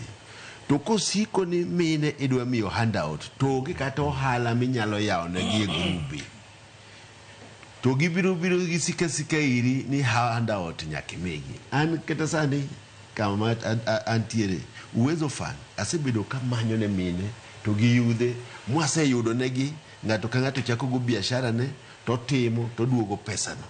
Mae kaka inyalo gero jogo maonge yudo. To ochuno nyaka imigi pesa, nyaka ipuonjgi kaka lupo. Ok ochuno ni miyo ng'ato rech, ipuonjo ng'ato kaka onyalo lupo. Omiyo governors ma jothurwa owinjo ket programs mag women world over. Kidhi ikwayo partnership nitie konyruok mang'eny manyalo aloka ne minewa mondo gichak go biashara maber. Nwatimo seminar model. It was not a seminar, it was a tourism and trade. That conference manewatimo e Homa Bay. That conference was very big. we needed a follow-up. We are just using Homa Bay as an example. Okay, Homa Bay Kenya. Negin conference, married trade, madongo majino biri. Koro winjwangi microfinance gimano di kunika. Jiadi mose ole pesa, to jiadi mose yudo konyruok. To bintie grants mose wuok kanyo. To bualo woni to grants gi akanye to ame jogi. Gichulu maonge profit. Ideas gi emo winjo wabedi ni wan gi jogo moteno governors, mar creative, professional, professionals, ma economists, to gi jok manyalo miyo governors bende oluyor gi chart their own path. Emo miyo gi, they are like a government on their own. Governors omi thuolo mar timo gimoro mora magidwaro as governors. Omiyo kaka governors mawango ka owinjo gibed ni gi create job opportunities, especially to the youth. Youth masani ng'eny. Aya gi devolve sports in counties. To program mane academies adima governors oseketo for the youth, to youth adima giseuso in Spain or other La Liga, most of the moka ino ko longa chiel kende sane nigi academies mang'eny no mabe kendo ka nyithindo tero to kendo resources bang mano play chiel kende to koro governors nyaka bed gi jogo maparo negi ni yudhe gi ang'o ma wanyalo konyo gi go gi which industry can we produce. Like sports is the biggest industry. Aneno kata janeno moro ka koro seyo ni gino mabende hinyo counties en wechego iwacho ne gik ma cabinet ni ang'umo miyo ichulo kata county chulo ng'ato mar mondo mi obed sports CS to Mvuria mano CS mar sports ema handle weche mag sports te nyanya to kata kor gwenge nyalo bedo ni duplication of duties. Government owinjo completely break away from interfering gi departments ma osebedo devolve counties. Completely. In fact, when you reduce percentages madong in national government, especially for sports, for the governors, may take control of all the sporting activities. Matimore Korgwen. Koro magi mami wanenoni uwinjo wabedi forum mag women, mag youths, to magi PWD, mondo you discuss how inyalo mingi magi bedo maber. We wawinja ne Florence uma bende ka intiere county ma Homa Bay kiko wach ni en bende kawuono aweyo ko ahinya kata kamano Florence iwinjo kanyo ka in kaka MCA unema utiyo machiegni ahinya koda county government e counties mopogore opogore jawinjo mamor kata ja neno amoro oseyo MCAs ni MCAs emaseche moko ok winji kata ok understand tijge yo makare bende MCAs ong'eyo tijge yo makare mowinjo bed ni gitimo mar neno ne counties osudo mbele yo makare kachiel kod weche mag mibadhi mabendi winjo kanyo ka Kristo wala osei ka entire county ma Kisumu kocha. Florence. Ero kamano actually na tiegni ywak ni weya oko mang'eny kabisa. Mheshimiwa Anyanga ayie in yuora. Adop. Ero kamano adwaro wacho ni Joyce adwa nyiso Chris ni oversight is not opposition. Mano kizungu. Oversight ng'iyo ng'ato okofulo ni koro upingoru kode. And MCAs tiyo tich mar oversight. And Chris owacho wach moro ni MCAs e contractors. Ya gini pok kata dakika 20 kalo. Ka Mheshimiwa Anyanga wacho ni nobedo contractor Homa Bay. Koro Mheshimiwa Anyanga en MCA surely. Obedero poko chule mano to wabrother. So it tells you Homa Bay oyao and MCAs kaka tiyo tich oversight onge kaka ginyalo bedo gi conflicting roles. One what you teach oversight. To oversight okofulo ni kaka county ma Homa Bay okofulo ni kwa oversight executive ma wa oversight governor ni koro wadwa bedo kode opposition. MCAs gi thothgi anano gwela to thothgi ka wan gi MCAs 40 moyier.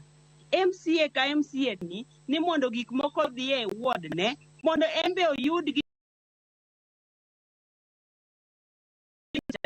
ng'ato ka ng'ato dhi chung' e tiang'owa e tie gire. Koro MCA dhi ng'iyo ni yawa an nachung' ka maneno kotimruok nade maneno ka gini olosi. Mar ariyo adwa challenge Chris Joyce yiena. Chris adwa ni mondi bi devolution conference nitie next week. bi mondo imanya mondo wadhi kodi osiptal moro amora miyiero e Homa Bay County ka ayie teri mondo wadhi wang'iane ni to yath be nitiere osiptendego. Joyce awacho gimayo nikech wan kaka jo oversight wawuotho e osiptendegi. Governor Gladys osetemo kendo osiptendegi nigi yedhe. Mano gima dwa nyisi ma kata ibi Joyce kata yor mana ng'ati sani wadhi go Miniambo Mabuta kani wadhi yudo ka nitiere yedhe. Mar ariyo, devolution conference mabiro ni adieri registration en 200 to mana jok madhi bedo gi booths oyawe ne Homa Bay. Puonjruok biro mopogore opogore, japiny ok chul kata nduru, waweuru oro information marach. Japiny ok chul kata nduru mondo dhi ong'iane ni to dongruok mage man kanyo. Japiny oyiene dhi chakre okinyi nyaka sama ng'iloro dhi nono. Dhi adhiya en mana ni inyalo yudo ka ng'ato bende uso, inyalo dhi gi rabondi moro kanyo mondo iusi, mondo iyud kaka ichiemo, mondo iyud ka change modong idog go dala. Devolution conference ni ber kendo dhi konyo japiny. Kik ng'ato wach ni idwaro pesa mondo dhiye, dhi kanyo nono. Mar ariyo nitie gik miwacho ni governors bedo creative. An gimoro nitie momora e conversation ni. Sana mawuok kuom Mheshimiwa Anyanga. Nitie gik ma Governor Gladys Wanga timo Homa Bay ka machalo maga puonjo nyithindogi. Adieri education mobedo devolved en ECD. To ECD king'iyo nyaka ne county government masani ni dhi mbele. Wan gi over 300 classrooms mag ECD moseger. ECD centers nitie migero kendo wang'iyo nikech nyithindogo. An kaka japuonj ang'eyo maber ni nyathi mapiny kacha cha onego ng'i maber malich. Omiyo mago be gik mimiyo ma kapo ni ng'ato dwa ng'iyo ni mago gik mok timre kata mago gik mok onego tim and is not innovation, then ng'ano nitie gima dwaro. An akanyo to ok ayiego. Machielo ibro yudo ni tije ma jogi timo, tich nitie kaka tiyore kendo itemo. Wan gi challenges pok wayudo, wan gi clusters. Sani devolution mowacho ni ne japiny gini dhi nyaka piny ei clusters, ward ka ward nigi clusters gi. Cluster ka cluster nigi jotendgi ma jopiny ma ok jotich sirikal mang'iyo ni to gigi timo nang'o. Adwaro challenge osiepa ma yuora ase adopti sani koro in yuora officially. Ni adwa challenge ni agriculture ok wanyal weyo agriculture at all. Wadwa ng'iyo ni to ere yore manyien ma modern wanyalo timo go purgi mondo Homa Bay. Florence agoyo mos ni thuolo marwe marumo kinyi makawuono. Wach ni mogik kaachiel kod geno ma jopiny nyalo bedo godo mano motelo ne romo mano ma devolution conference mabire county ma Homa Bay juma manyien. Florence mana mapiyo piyo kwa tieko thuolo marwe marumo wabedo kod thuolo matin ahinya kawuono.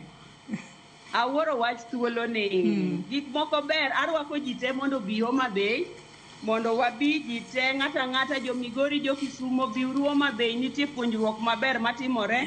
Adwaro aji jotendwa madongo manitiere ute nitie otende manye wacho ka biuru Homa Bay mondo wageruru mondo wayudi ng'ata manigi rieko moro amora manigi paro manyalo kelonwa manyalo miyo mondo Homa Bay odhi mbele wan wamor. Anago erokamano ne Governor na Gladys Wanga nikech ayudo ka conversation te ni around Homa Bay County nikech telo no ma Gladys Wanga osekelo mane momiyo wachake ni Gladys KBB 043K. Erokamano. 043K Kenya. Erokamano ahinya Florence Ouma MCA mogwele county ma Homa Bay kuom kawo thuolo mari mar mondo mi bi bed kodwa e twak. Chris Owala ka intiere county ma Kisumu mana mapiyo dakika kata dakika e nyiriri 30 kende ka watieko wach ni mogik geno ma jopiny winjo bed godo kotudore kod devolution conference mana mapiyo Chris.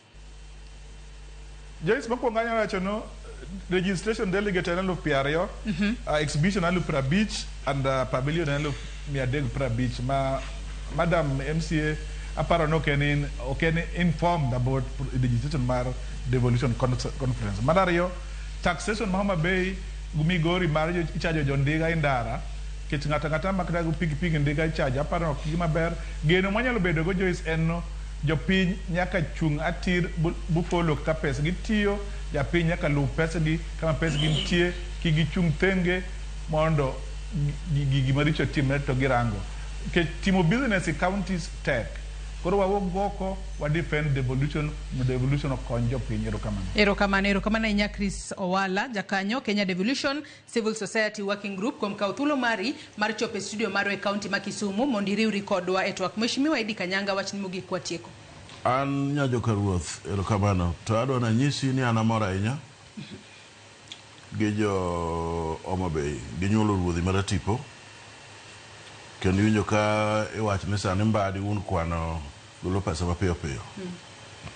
Mana dieri koro gima wacho ni pesa choningo chopir jopiny. Koro governors gi team ne moningo kawo pesa mo chopir jopiny. Kero na nyisi ni Homa Bay bonyuolo joma chalo Raymond Omolo gini joma commit task to do to bro time perfectly well. Tado na duok erokamano ne Governor Gladys Wanga. Wangine wange parliament ka. Kero sabana laro ko moda bed Mapio kwa tieko. Moda bed public accounts chair, committee chair. Na supporter banbadi. Mambadi mando wachungo. Akwayo jo governors te manyanza. Nige we dhumo Kisungu mang'eny. Gidhum Kisungu makelo e maendeleo ne jopiny. Erokamano enya Mwalimu Peter Orero wachni mogik ka watieko. Kisungu bidhum no to awuoro jok madhum. Koro chieng' machielo bikele josiaya ng'enywa e bagwa josiaya onge mondo ginbe ginyiswa ni tang'wa aduoko ni erokamano ahinya kuom luongowa ka. Mokwongo an kaka mbunge mar Kibra agombo ni devolution mondo otege moloyo kaka en sani. Wa governors obiyo med pesa mbele kanyo to gitigo maber nikech wadwaro ni gini odhi okony jopiny. Mane idea mar devolution momiyo dhi. Otherwise aduoko erokamano mogik kendo aduoko erokamano ne Kibra mar miya thuolo bedo ka. To kanyal wuok ka ok awacho ni Harambee Stars ango gonwa jo Angola. Ing'enyi sports mondo gibede gi millionaires. Ing'enyi sani millionaires omedore Nyanza. Austin makajo Nyanza. Koro wadwa ni wamede young people will be millionaires kawuono. Warwako jite mondo wadwa nego mpira e stadium mar Kasarani. Erokamano ahinya Mheshimiwa Mwalimu Peter Orero jaod bura ma Kibra. Erokamano ahinya Mheshimiwa Eddie Kanyanga jakom Kenya Nuclear Regulatory Authority. Chris Owala jakanyo Kenya Devolution Civil Society Working Group kachiel kod Influence Ouma MCA mogwele county ma Homa Bay kuom kawo thuolo maru mar mondo mi ubi wabed kod twak maket kod Manyakwar Mugiajwang. Imbenda goni erokamano ahinya kuom bedo kodwa nyaka gisani mwachope giko mar twak maru. Agoyo mos ote magi obedo mathoth ahinya kata kamano thuolo emokwa yudo. Kata kamano ote makamago twak makama pod nyalo medo dhi godo mbele kuonde waduto te mag tudruok okinyi makawo to kendo wagedo ni sirikal mar loch gwenge bo bed ka itego e yo makare mondo jopiny oyud dongruok kachiel kod lokruok e kor gwenge duto mapacho kae. Nyakwar Mugiajwang erokamano ahinya kuom bedo kodwa nyaka ne wachak chenro sa 12 mar okinyi odiochieng' makawuono kana antiere kae kod jowetena mano moriwo Cleophas Oluoch kachiel kod Sharon Ongawi. Ber kod odiochieng' maber oriti masani nyinga Joyce Oduor.